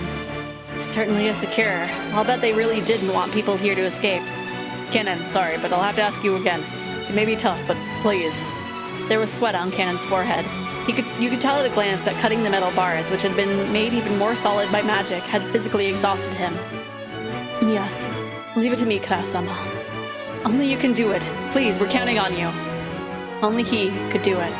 Holding tightly onto those words, Cannon concentrated his mind once again and set himself to the task of cutting the metal bars again. Enemies are coming from behind. Multiple targets. Yeah, this time even we can tell. Ground's really shaking. I can tell that some ridiculous monsters are rushing at us. Don't worry. I'll use the magic lock to make a barricade of metal bars we just came through. Mere goats won't be able to break it. Shannon held her hand out towards the metal bars that they had gone through. But she stopped right away. What is it? Virgilia-sama has started neutralizing the spirit wave jamming. It'll be bad if it's broken, and we'll lose the initiative once the Chester sisters are rebooted. I'll make you pay in full by bullying those cute bunnies. If you're trying to gain the advantage of those with those clever spirit particles of yours, I'll tear you all blah blah. I'll tear all of that away and rob you of them. Nesan, concentrate on the spirit wave jamming. The gap in those metal bars is too narrow for the goats. It should hold them back for a while. I don't have a clue what you're saying, but you know it's something pretty bad. Kide picked up the metal bar that Cannon had just cut. Klaus had no weapon, but he rubbed his fists, and the two of them glared into the depths of the underground passage where the shaking was coming from. I believe these are the final metal bars blocking the way. How far is the Manchi from here? Quite a walk. The path is even, but I did seem to remember walking for 30 minutes. So if we run all out, it'll be half that time. They couldn't tell for sure, since they didn't have the 3-sided mirror, but there was no guarantee that George and Jessica would still be alright against demon opponents after all this time. If we run twice the speed of walking, it'll be 15 minutes, and twice that speed would make it 8 minutes. What?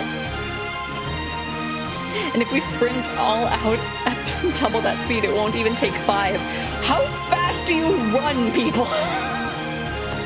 Let's see, if our walking speed takes half an hour and our running speed takes 15 minutes, then that means we have to just do double our running speed. And if we sprint... wait... No problem. What an unreasonable calculation. But that's how you calculate in a fire. What?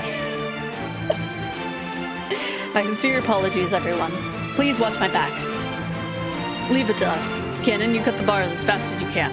Shannon, you concentrate on jamming this witch called Virgilia, or whatever. Kide-san and I will defend you against our pursuers. Imagining running, like,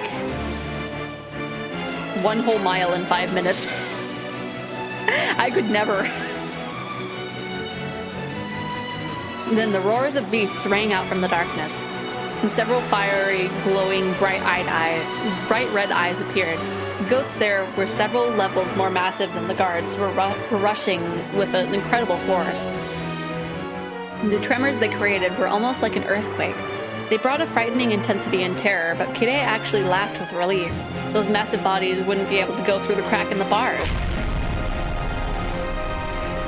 The group of goats crashed into the metal bars with a fierce sound like that of a train colliding with a dead end. Clumps of dirt fell here and there from the ceiling, and you could tell that the metal bars had bent as if collapsing. Their changing power probably was on par with a train, or charging rather, not changing. If the metal bars hadn't been there, they would likely have overwhelmed the 5 of them and crushed them in an instant.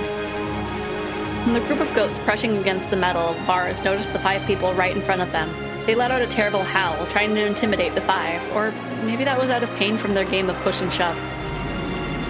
One calm goat among them figured what should be done about the metal bars, then grabbed 2 of them with its massive arms and began bending them as though opening double doors. Kadei sharply jabbed her metal pole at the goat's vitals. The goats let out a roar of anguish. It probably hurt a lot, but that was all. It wasn't even enough to bring it down. Krao-san! Still holding the metal pole that she had stuck out, Kadei relinquished the opposite tip to Kraus. Kraus ran there with all his might, jumped up and kicked down with all his weight and kicking power combined. All of that destructive power was focused on a single pole, drilling it in.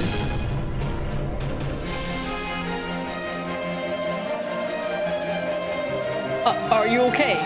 Please don't rub the affected area. I'll prescribe some medicine later. Take care. As the goat had taken a pile bunker to its vitals, writhed with teary eyes, it nodded its head. Looks like our link isn't that bad either. We won't lose to Shannon-chan and Kanan-kun. Naturally, for a loving family like us, we can do it we can do it if we take them together. Nice. Next, that one's on the right. And Marbella with the roses. Right? But just imagine, like, sprinting, like, consistently. And, like, yeah, it would be, like, a whole mile in 5 minutes. Understood. You really are a good wife. That Rudolph must have grumbled a little too much. Oh, tell me about it later. Rudolph's son suddenly turning pale in heaven won't do you any good, okay? The goats' massive bodies were buried in rose bushes. Even taking into account that a leg's power is 3 times that of an arm's, this strength surpassed common sense. To think that those massive bodies had been kicked in the chin and flowed through the air, it was too fierce. Even George seemed a little surprised. To think that my kick works on monsters too. Now there's a shock. It's because your counterattack style barrier. The attacking power that grazes you is added onto your own.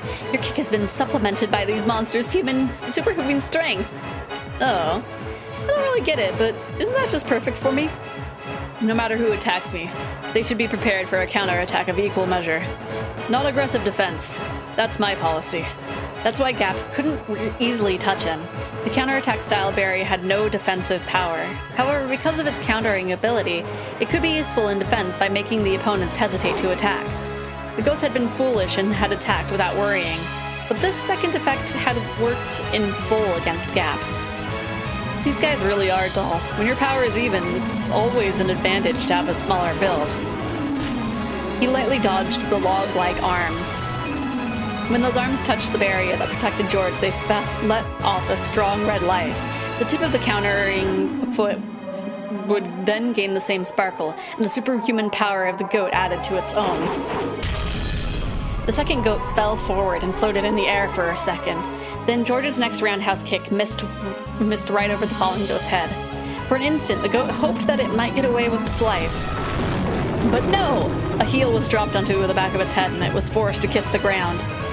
Going from a high roundhouse kick into a neri chagi is pretty basic, right? Works pretty well every now and then. This guy is a problem. Seriously a problem. What do you mean, demons? What do you mean, witches? The rulers of Rokkenjima are the Ushinomiya family. I'll make you physically aware of that. The only way to finish off George was, now that his body was wrapped up in a counterattack style barrier, was to deny him the chance to counterattack. Nothing to do but suck him into the abyss next and then kick and drop him. Kick and drop him. Kick and drop him. Until she kicked him to death. But George had already completely seen through the faint warning signs that told the appearance of Gap's pitfalls. If he could jump over that next pitfall, then this time he would probably pulverize Gap's head with his whirlwind-like kick without holding back in the slightest, just as had been done to his parents. She was able to envision that scene vividly. Gap hated Kinzo more than ever for calling her out on this ridiculous calling her to this ridiculous island. Even though Ronove held out a shield, he had finally started using his hands. Without a more powerful shield, he wouldn't be able to block Jessica's fists anymore. The enchantment on Jessica's fists grew the more she fought. The permeating upgrade that had already grown several times. And those fists had also been given an impact upgrade, a piercing upgrade, and a speed upgrade, making them fists worthy to fight on par with a demon. What's wrong? Starting to get tired? You're getting all slow. No. Your movement and thoughts and kinetic vision have been rapidly enchanted. My movements have not changed from the beginning. Your movements are beginning to catch up to me. What the heck is this world? I mean, we're in the questions arc, so I don't really know. This is an island called Rokanjima. All happening on October 4th and October 5th. Oh, there's demons here, sometimes. And you still won't fight back? This is my style. However, I cannot allow it to continue at this rate. It's about time for me to get serious and end this. Nonave's face turned into an expression he hadn't shown before. It was full of respect for Jessica in a truly demonic way, because it was an expression he only showed for enemies who made him get serious. Umineko has demons, witches, and humans, also in witch hunters, yeah. What? What the? With a gesture of his whole body that you couldn't call elegant, Ronove held out a shield with all his strength, a shield the size and thickness of a wall. It was more tenacious than a simple shield. It literally was a wall. And on top of that, with all of Ronove's magical power, it pushed Jessica back bit by bit. Did he plan on pushing her back against the wall and crushing her to death? Jessica tried to break through the wall with both fists, but it was solid. Without any exaggeration, it was solid. What is this what you call serious? No problem, I'll break right through it! I will not let you this time. This wall is somewhat different. Here, allow me to enchant it as well. Ronove made a magic sign again, almost like a ninja. The wall glowed red for just an instant, and some kind of ominous power dwelt within it. Jessica was able to recognize that almost immediately with her body. Every time her fists hit the wall, pain as though glass fragments had scattered and hit all of her body rebounded against her. I upgraded it with an attack reactive armor, an exceptional item that will decrease the force of your attacks by counterbalancing them, and which can even counterattack with reactive fragments. It's perfectly fine to keep punching it, but doing so will damage you as well. In short, it's an endurance test between me and your wall. No problem. Will you fall to your knees first or be pushed into the wall first? Allow me to observe. Except I might break through it and smash that whole wall along with your face, right? Watch it! Without hesitation, Jessica punched using both fists. Each time she did, a large amount of shards scattered, torturing her entire body. Instantly, several red gashes appeared all over her. She grimaced in an intense agony, but her eyes were burning with fighting spirit, and her lip curved in a grin that stood in a sharp contrast to her pain. Kin, are you done yet? We're fine, but the metal bars blocking them don't seem to be. Just a little more. If you're going to be you gotta be tough, right? There's no stopping these guys. These metal bars might just break from them just shoving each other. The group of goats made the metal bars creak. Several arms grabbed the bars, twisting them with superhuman strength. However, some bars were being pulled in opposite directions by different hands. Apparently, they were really stupid. The way those countless hands grabbed the metal bars sometimes happened to match up by chance. Several hands grasping two metal bars neatly put their power together and pulled the bars to the left and the right. The incredible sound of metal bending could be heard, and that crack was getting larger bit by bit. They attacked the arms by those goats one by one, but they weren't getting anywhere. They couldn't stop the gap from spreading left and right. At that time, there was a loud metal sound behind them. Cannon had finally finished cutting. Quickly! Hide-san, ladies first. You go next, Dr. Nanjo. Klaus-sama, please leave this place to me. What's this? Cannon's red sword had been that had cut the metal barbs disappeared. Sorry, we've entered Vigilia-sama's spirit particle area of influence. Her magic power has been neutralized.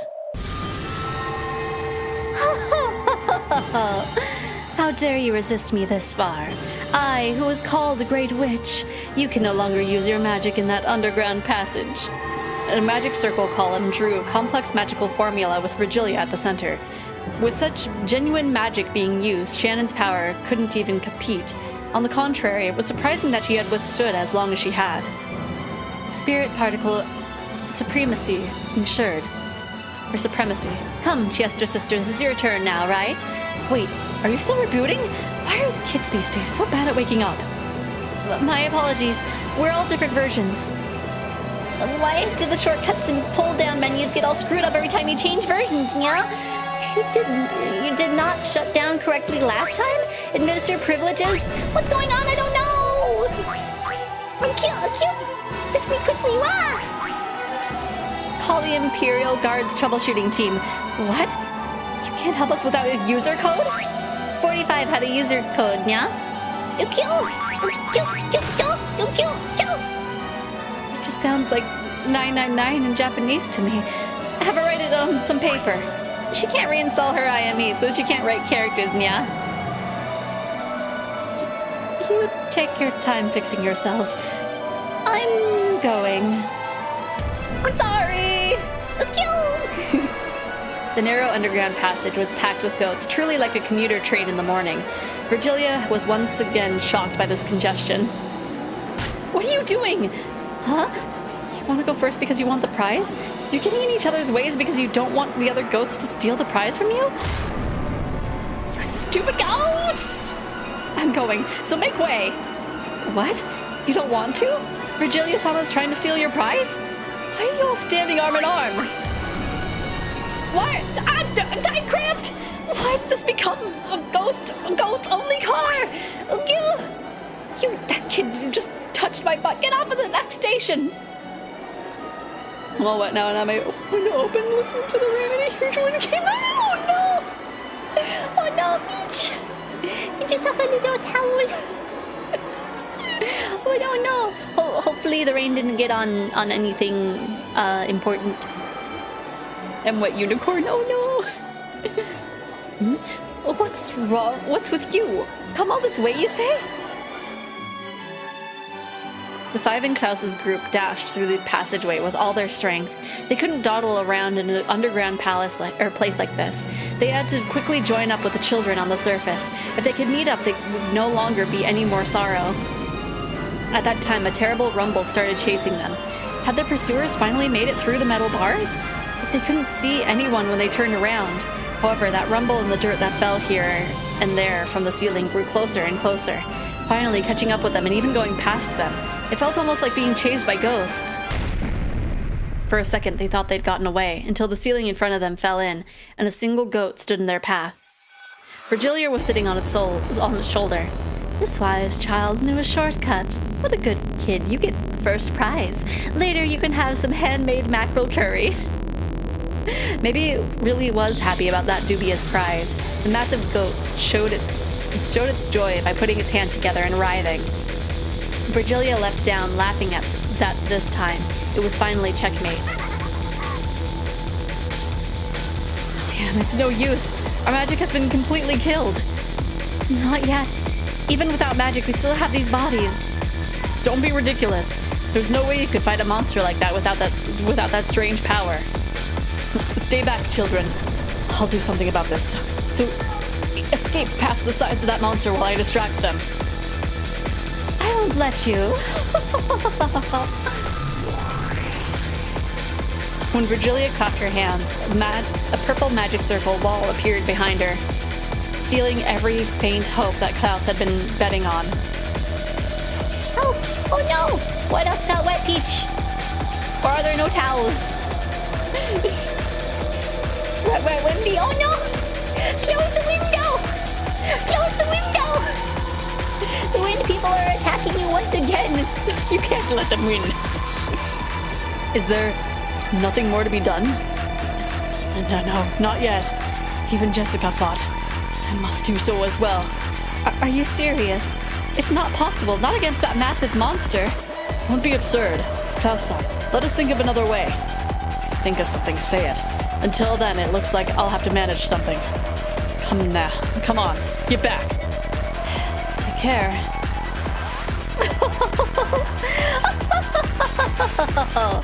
My, Klaus, you intend to fight this child alone? You never know. In a fight, it's always possible to get an lucky shot. You think you can win even with a fluke? Allow me to explain so that even one who is so blissfully unaware of his place can understand. What? If you were to wield 100% of your strength, your power level is at most a 6. In comparison, this child has a power level of 1,000. In short, even if there were 100 of you, you definitely couldn't win. Well, it's true that there are certain elements in a fight. Let us admit that your power level has a slight scaling factor to it. But even so, your chances of defeating this child are perhaps 0.00001% chance. Do you understand? You don't even have a 1 in 10,000 chance of victory. Virgilia and the guffaw together. The ghost. Bad airbenders. Peach has her own legendary battle, right? There's like, what, 4 battles going on now? If I've got a 1 in 10,000 chance, that means the payoff will be 10,000 times greater, right? Splendid dark horse. Seeing a ticket like that will make me want to buy it right away. But the coin to buy it is your life. And you've already one of those yet? Or you've only one of those. However, I can understand why you'd still want to entrust that miracle to fate. Therefore, I shall praise your courage for standing against us without fear, and give you a bit of a handicap. Why is there a 4 in the corner? Why did it go bing bong and give us a 4? Your scouter is upside down. I'm a 6. Or I'm a 9. This child would fight with only his left arm. Well, even so, I have absolutely no intention of losing to you. Come to think of it, what's that bing bong noise I keep hearing?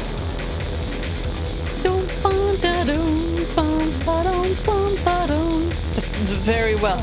I'll take that challenge. Whether it uses its left arm or not, I'm sure I'd be killed with a single strike. I also have a single chance at a strike. I can only bet everything on it. That's absurd, Klaus-san. I know you used to do boxing, but that wasn't that as far back as your college days?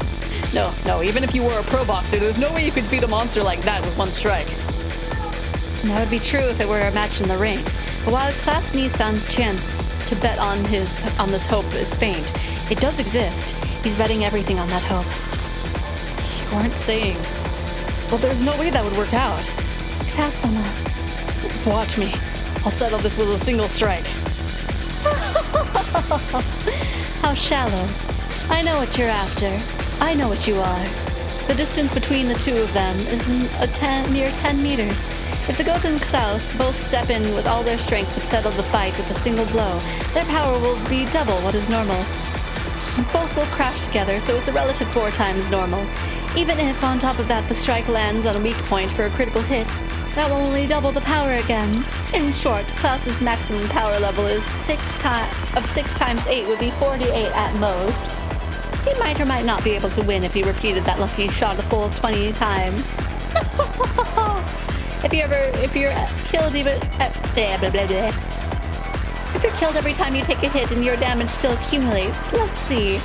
Perhaps you might finally win when we get to episode 24, yes? If only the series could stretch on so long. Either way, you don't even have a slight chance of victory.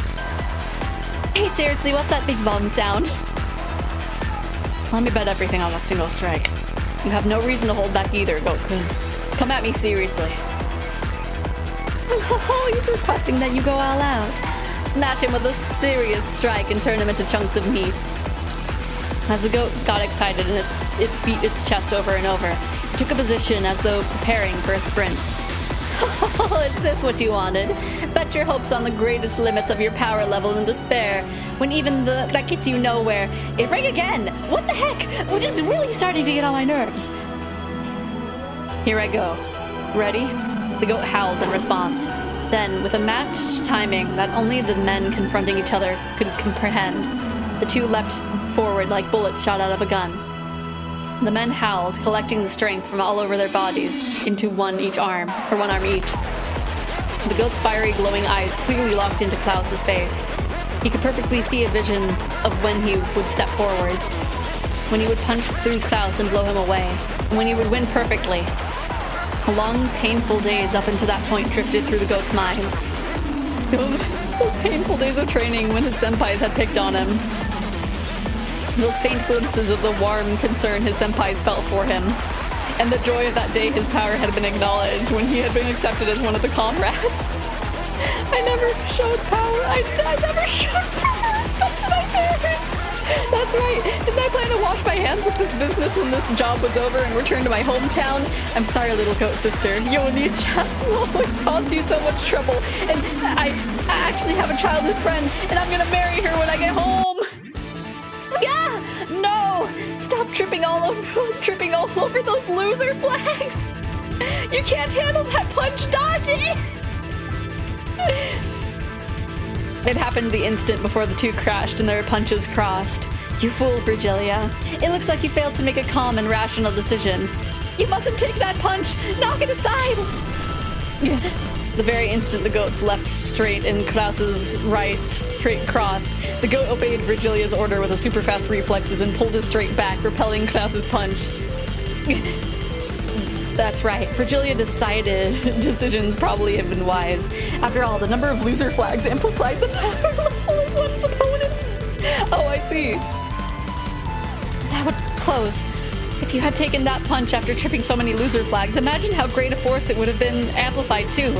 Come on, from there, smash the completely open right side of his face with a right straight. What? That promise about fighting with only your left arm? Aren't promises meant to be broken? Yeah, tripped another one! I'm disappointed, Virgilia. You really have lost your composure. What's that?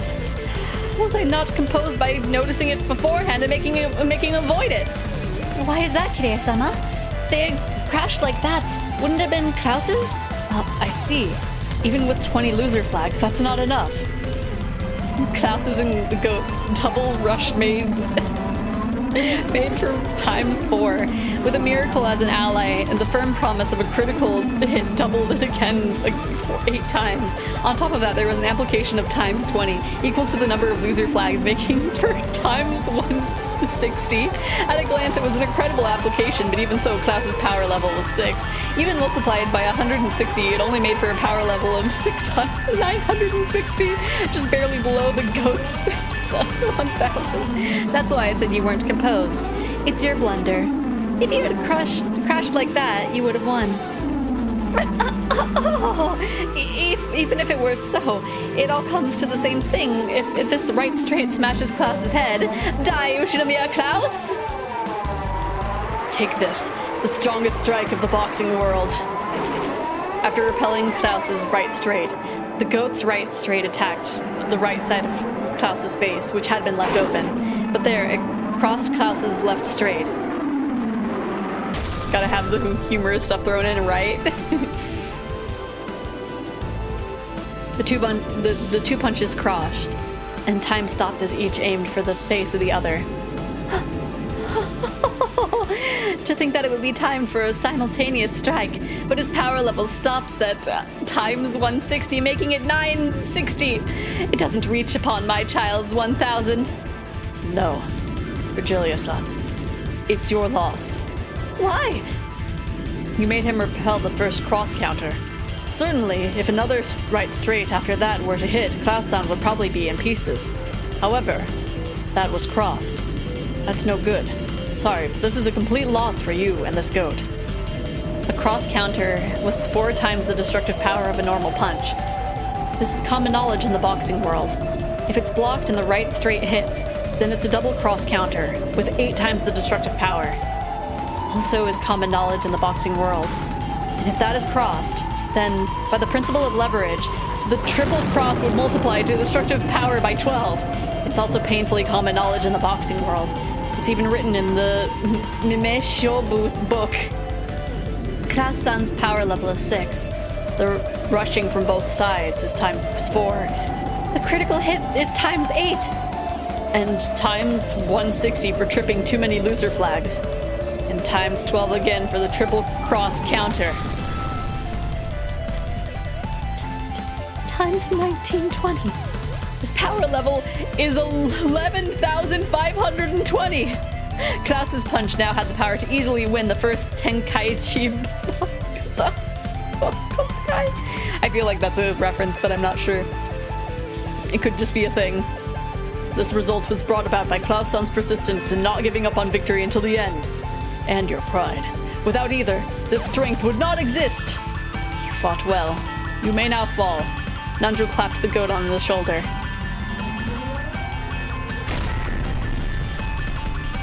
Roni-chan gave in his all. As the sparkling drops from the goat's eyes scattered, he bent backwards and fell on Virgilia. Effie, get on me! The goat's massive body was too heavy for the slender Virgilia. She wiggled around with it on top of her, but it didn't look like she'd be able to escape. In that instant, the barrier Virgilia had sealed broke. So what happened, Peach? What happened? What got too wet?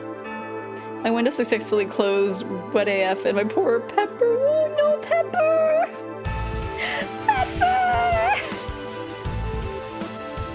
Oh no! Imagine if fighting actually had multipliers like this. Oh my gosh. That'd be wild. Don't take it personally. It would be the principle of leverage to lead you to your defeat.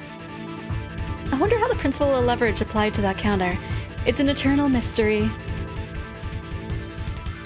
Let's escape while we can. You take care too, Goat-san. Oh, well, excuse us, Virgilia-sama. Bow. Wait! Wait up! Get this off of me! After that, there was nothing to block their way. They ran intently through the underground passage. The floor of my desk, a little bit, but mostly the shutters. Thank goodness they weren't open all the way, right? Jessica had finally been cornered, with the wall at her back. Donove advanced with his magic circle wall bit by bit, and oh no, Jessica, no!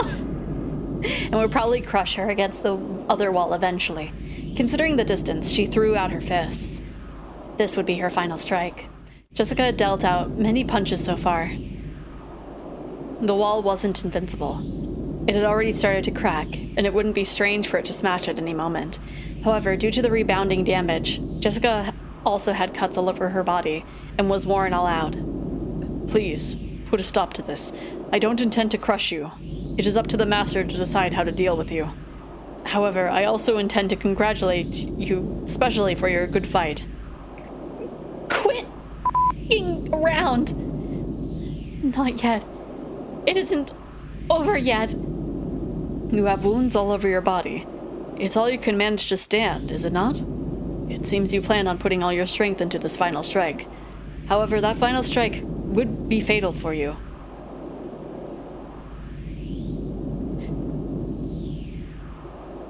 Safe to say that the goat is zoinks.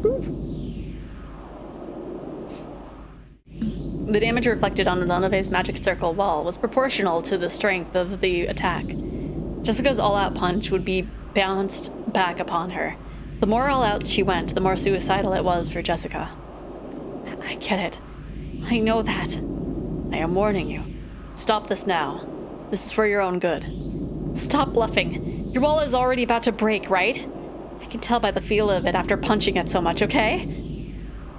That was a fact. Donove's wall was already on the verge of breaking. And on top of that, Jessica's fists had been imbued with an unimaginable magic attack power by now, and their destructive strength defied the imagination. In the worst case, that destructive power might even pierce a defensive wall, smash Donove as well, and create an expansion connection to this room to the next. Or connecting this. Okay. However, that damage would rebound on Jessica as well. She wouldn't escape unharmed. I will say it just one more time. Stop. I say this out of consideration for you. Shut the up. Prepare yourself, Jessica howled. Putting all the strength of her greatest and final destructive power into her fist, she roared.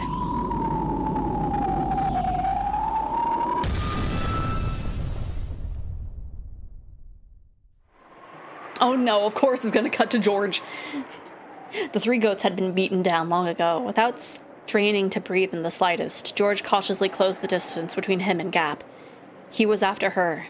He was planning on bringing her down with a single strike. Gap was also aiming for a single strike. If she let that chance slide, she would be killed this time. Aren't you going to say use your pitfalls? Even the tiny opening during the time it took to open the hole would prove fatal with George as the opponent right now. Gap cautiously calculated the distance and timing, but even as she did, George closed the gap between them. If you won't come, I will. Go ahead. There's no point in cheap tricks anymore. I'll settle it with this kick of mine. For an instant, she thought George's body blurred, and then only his jacket was floating in the air. The moment she thought, darkness surrounded Gap. George, with his heel swung up high, was attacking from the sky like a massive dragon. It worked! This is my victory, Ushinomiya George! What? Gap opened a vast pitfall with her in the center, swallowing up George along with herself. The two were swallowed up by the pitfall and spat out from the ceiling of the arbor. But that was what Gap had been after, so she alone landed lightly. However, there was another pitfall in George's landing spot. Gotcha, Ushinomiya George! It was fun, so die. The Ushinomiya family headship would be wasted on the likes of you, so I'll finish you right here, right now. Yeah! George once again fell from the ceiling of the arbor. He'd probably been dropped the same distance as falling off the roof of a 2-story building. In the sky, he couldn't control his posture in any way. It was impossible to resist or defend or avoid. As Gap spun like a whirlwind, she concentrated all of her energy on the sharp tip of her stiletto heel. This was the final strike. To perform is his requiem, and the final strike from the queen bee that would bore into the heaven, knocking him down into the true abyss. Welcome to the abyss! This is the end of the line for you! She closed in on her prey and struck her foot up into the sky. At that time, she saw George's face. Even though he was in midair, he was calmly adjusting his glasses with his middle finger on his right hand, and his posture was still preserved as that of an axe kick. Without the faintest deviation, he aimed for Gap's forehead. I had already hypothesized that this move would come up. What? If I jumped to make the person on the ground taste my heel, my posture would have collapsed long ago. However, my posture hasn't collapsed in the slightest. Do you know why? You don't mean... From the very beginning, I aim to make a person 2 stories below taste my heel. It's your loss, miss. Ding dong! Well, take this!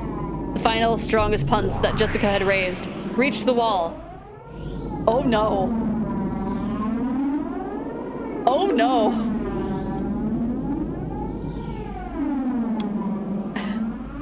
The final, strongest punch that Jessica had raised reached the wall and was sucked in. It was sucked into the black large hole that had suddenly opened on the wall. Well, I did tell you to stop.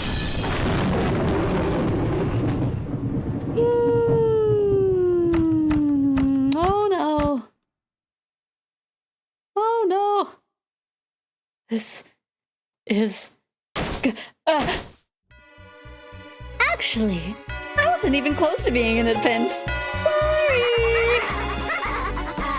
Jessica's fist had gone for George's stomach, and George's axe kick had lined up on Jessica's head. The shocking destructive power imbued in Jessica's fist crushed George's organs and scattered his abdomen. The same destructive power in George's axe kick smashed half of Jessica's head and scattered its contents in the same manner. didn't I tell you about a witch's acting prowess. Hey, Beato, what did you think? Were you watching? Game! Oh no. Not bad, just as planned. You really do get it, Gap. Beato and Gap casually high-fived each other.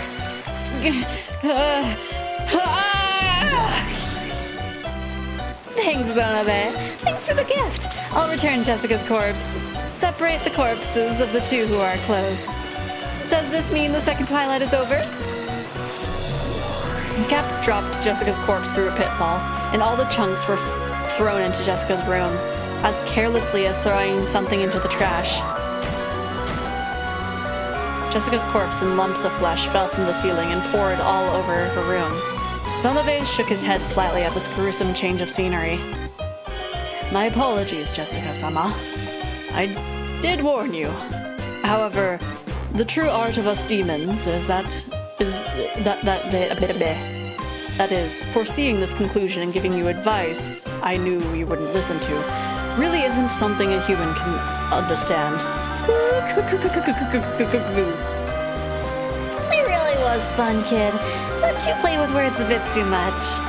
Maybe it's about time I started fighting back really the best you got? Are you trying to be someone from a light novel or something? The arbor brutally decorated by George's and Jessica's scattered blood and guts. Gap enjoyed a loud laugh for a while, but she quickly realized that, in all seriousness, this was a little too filthy and undignified, and she snapped her fingers.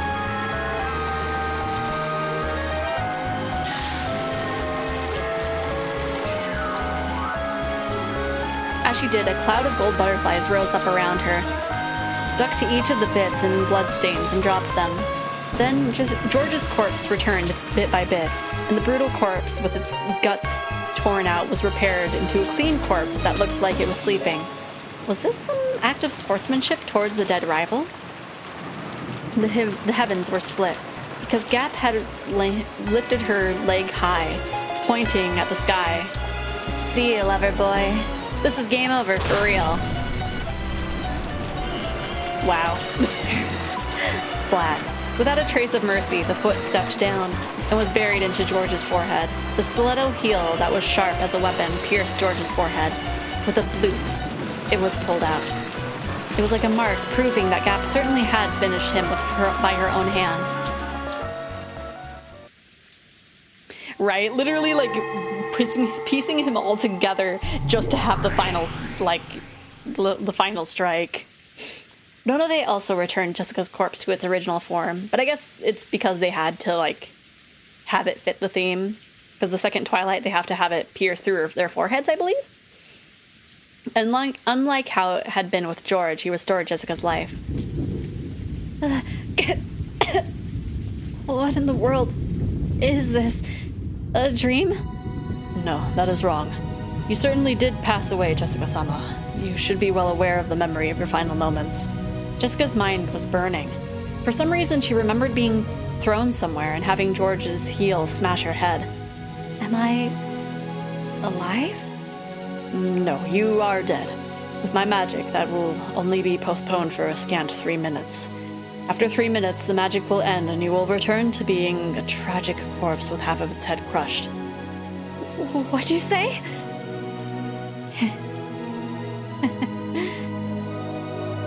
Death is brutal. In most cases, you aren't even given the time to ready your heart. But to praise you for fighting so bravely, I've decided to give you this time. Perhaps you should sort out your regrets from this world in these 3 minutes. I can also decide to take you along with me during those 3 minutes. But the power that had burned through Jessica's body until a second ago had been completely lost. Jessica was aware of that herself. She was already dead. And that is all from me. If you would excuse me. It was fun, Jessica-sama. Nonove turned his form into a cloud of gold butterflies and disappeared. All that remained was the sound of the wind and rain and the figure of Jessica as she crouched down, leaning against the wall. Jessica could tell. She probably really would revert to a corpse she had been after 3 minutes. Was there anything she could do in those 3 minutes? She stood up, with a shaky gait, took the phone that was on the desk. Oh no. She's gonna call them. Hello? Is that Jessica? Jessica? What is it? Are you okay? They got me. Are you okay? Did you get injured? I'll come to save you right now. No. It's already too late. I'm already dead, so I hear. By the time you get here, Battler, I'll be a corpse with half its head slit open. Crap, that damn geezer! Wait there, I'm coming right now. Listen to me, Battler. Listen closely, okay? Now, I totally see why Goda-san and Kumasawa-san were evasive about the time the 6 in the dining hall got killed. Those guys aren't human. What? What are you talking about? I saw it. So what am I supposed to do? Those guys warp and set up barriers. Do whatever they want, okay? It's like some kind of manga, an anime. Helen, we seriously can't keep up. From the very beginning, fighting was useless. They really aren't opponents that you'll be able to fight with that hat stand spirit you're so proud of. A line of blood dripped down from Jessica's forehead. George Nissan's done for too. That was an instant death. The next test is yours, Battler. I wonder if your test will go the same way as ours. Be careful. And don't misunderstand. You mean about the test? No. Don't misunderstand. And assume that your enemy's human.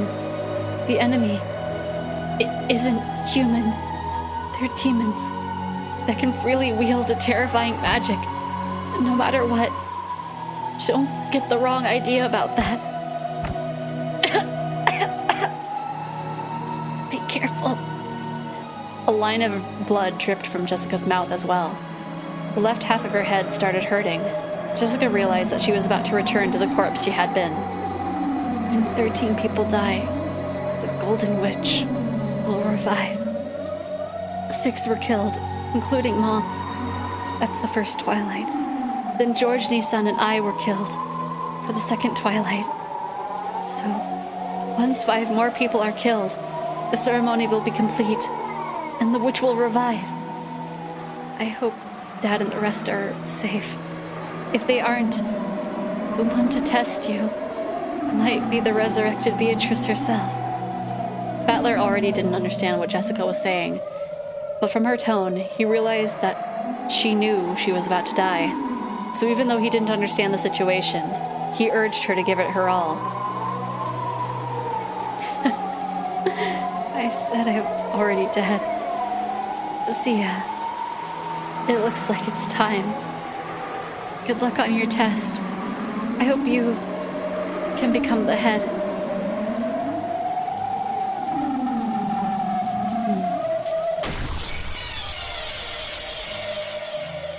Jessica? Jessica? Hey, answer me! Jessica! Battler's sorrowful voice could be heard from the dangling receiver. As she leaned against the wall in the corner, crouched down, Jessica's head had been half smashed.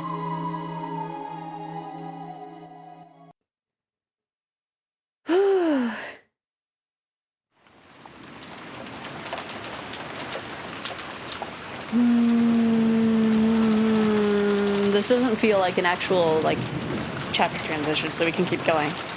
This place is this a well? Where is it?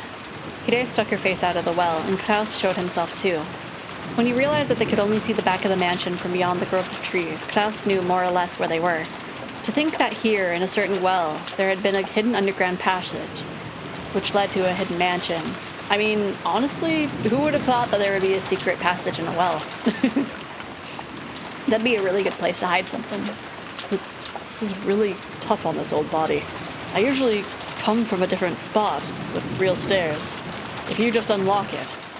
I will ask you to tell me about the layout of this place in detail later, Dr. Nanjo. Shannon, are you okay? Grab hold. I'm fine.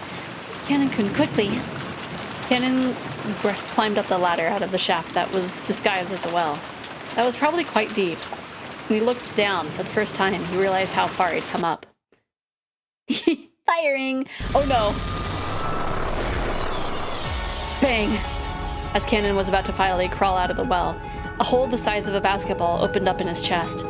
Everyone... Okay, so that's rude, because that's not part of the Twilight, unless they're skipping entirely to the third one immediately. Or I guess they're punishing them because they're escaping. This is why we don't like magic that's too powerful, right? Not Cannon, no! Everyone there looked through the hole in Cannon's chest and to the scenery beyond. Cannon-kun!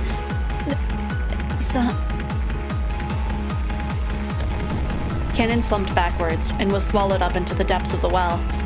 Everyone, run! The Chester sisters! They've locked on and we can't avoid them! Run! Let at least one of us remain alive. At that time, Krausen, Kure, and Nanjo certainly saw a golden curved line appear from the well and sow itself into the sides of Shannon's head. Oh no. Shannon! Her head had been pierced. The three had witnessed it perfectly until it had shot up into the opposite side, blowing it away. Shannon fell to her knees, blood gushing from both sides of her head, and flopped to the ground. They're after us! I feel like this is the first time we've seen this face from Kure. Run! We'll be killed! Run! As Nanjo doubled over in shock, stunned at how Shannon had died, the Chester sisters did not allow him to escape. A curved line again appeared from the well and pierced from Nanjo's forehead to the back of his head in an instant, sewing through him. Thump. And so, Nanjo passed away. What the? Why? Where's the enemy coming from? We're being sniped. I don't know where from, but they've honed in on us perfectly. Let's escape into the mansion. Block their field of vision.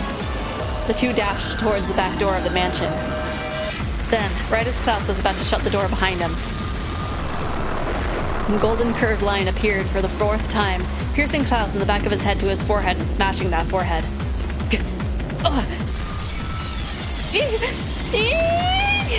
Klaus's body leaned over, fell over, and drew a neat radial pattern with the inside of his head. She running! Kide ran wildly through the hallway, flew into some room, and locked the door. But even so, she wasn't even remotely convinced that this had saved her life. She would probably die soon.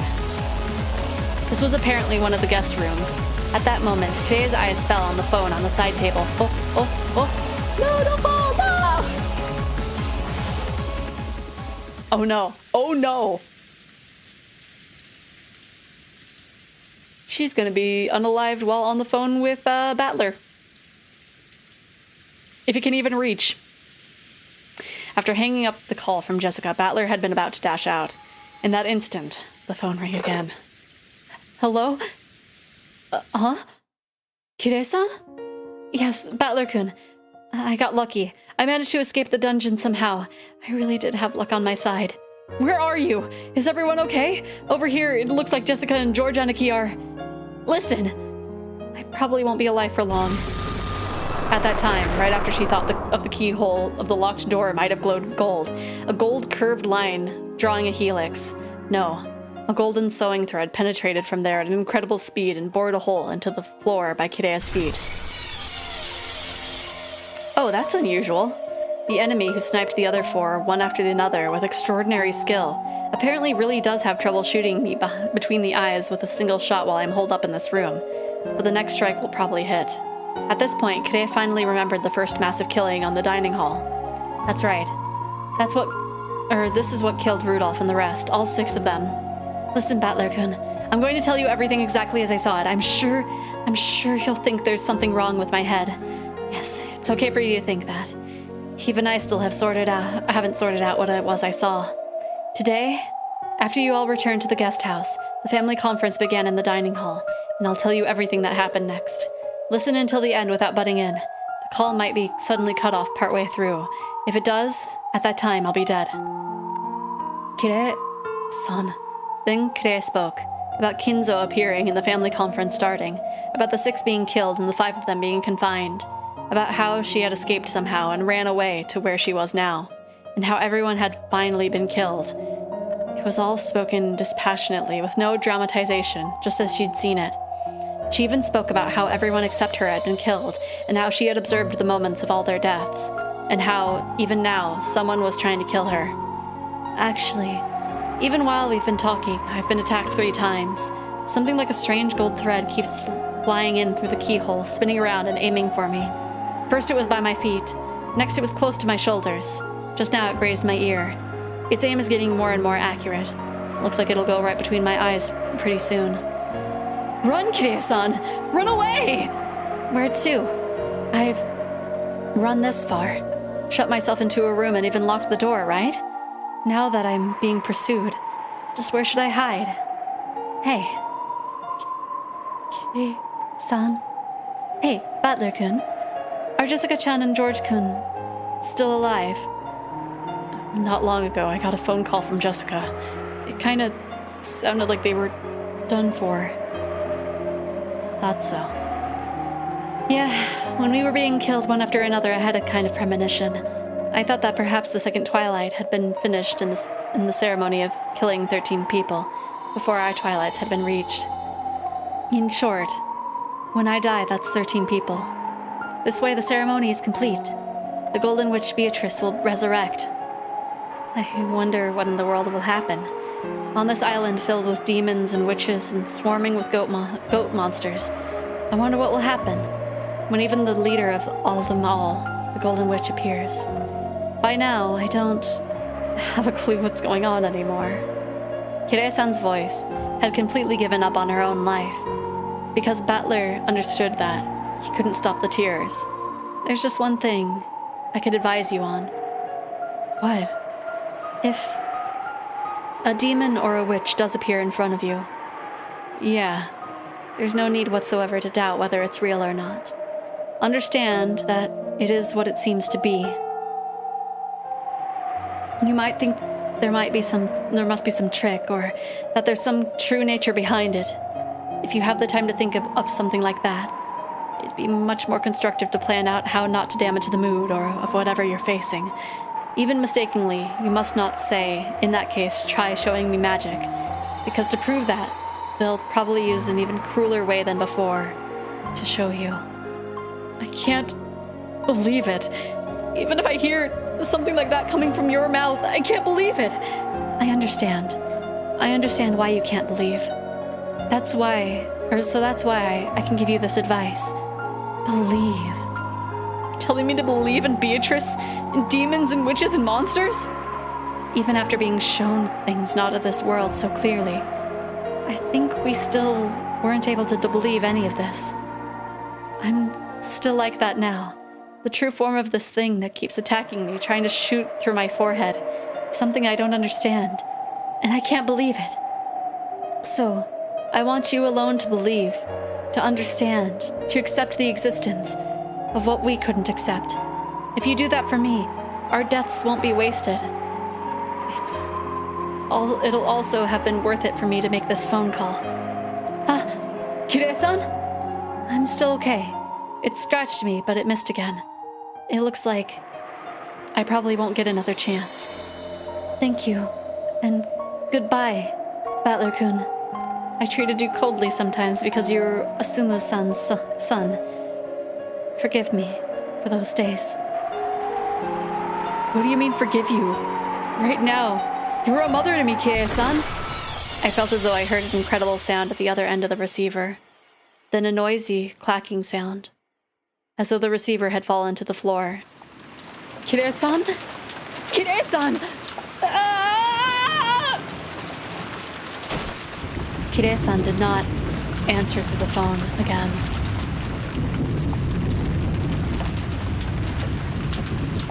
Whew! Whew!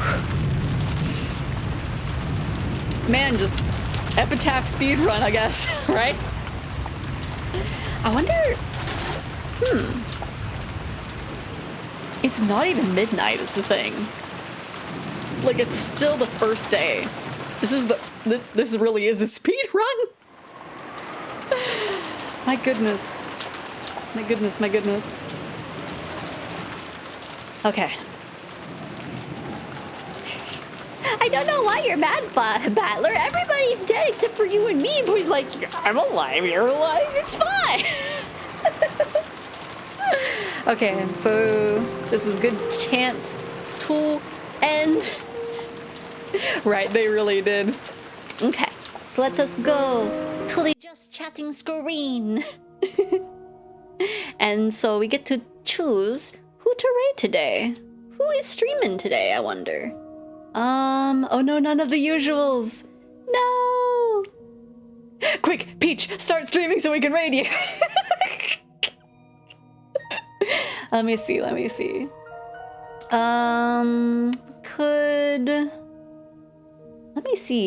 Ooh.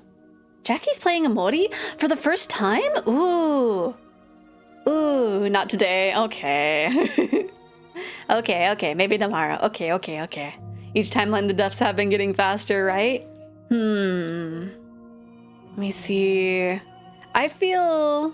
I was gonna say just a friend. Maybe? Who? Might start Omori. Ooh, yes. Hopefully it'll be on days that I can watch. Sunny666. Oh, Jackie has like a cute PNG tuber that's Omori styled. Ooh, that's interesting. Okay, let me look at Sunny.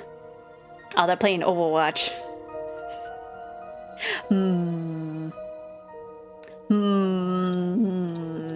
I don't know.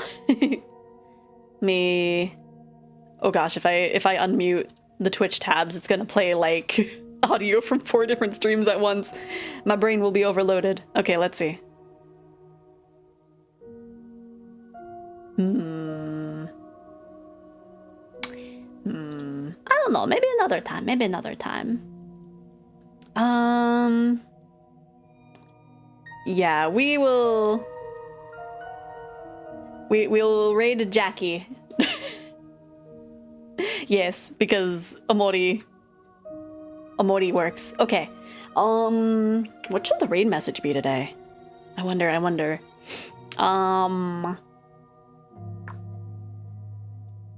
don't know. I'll do the crying emote. That's all I know what to do. Let's Sunny usually draws me the ADHD was fighting. Honestly, that makes sense. Hyperfixations do win out sometimes. Okay. Let's do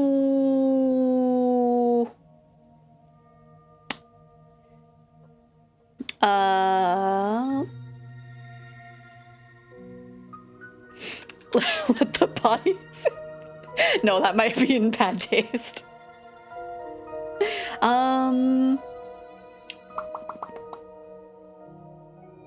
don't know. We'll just do which raid?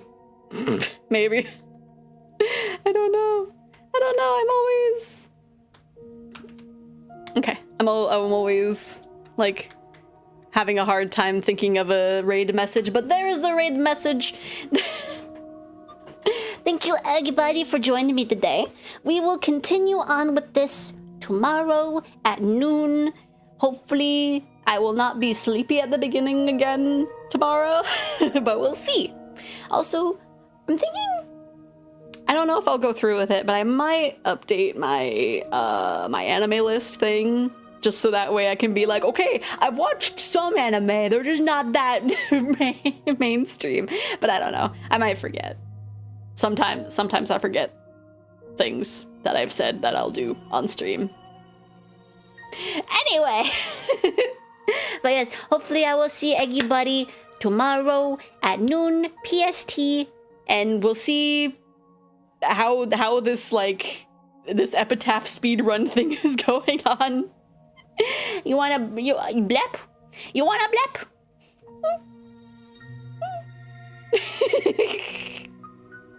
I feel like adding the blep was a good choice to this model. It's so cute. But yes, everybody, I will see you all hopefully tomorrow, and we'll see how Battler gets out of this one. Hopefully he doesn't hurt Maria, but I mean, I don't know. It wouldn't be new for Maria. Anyway.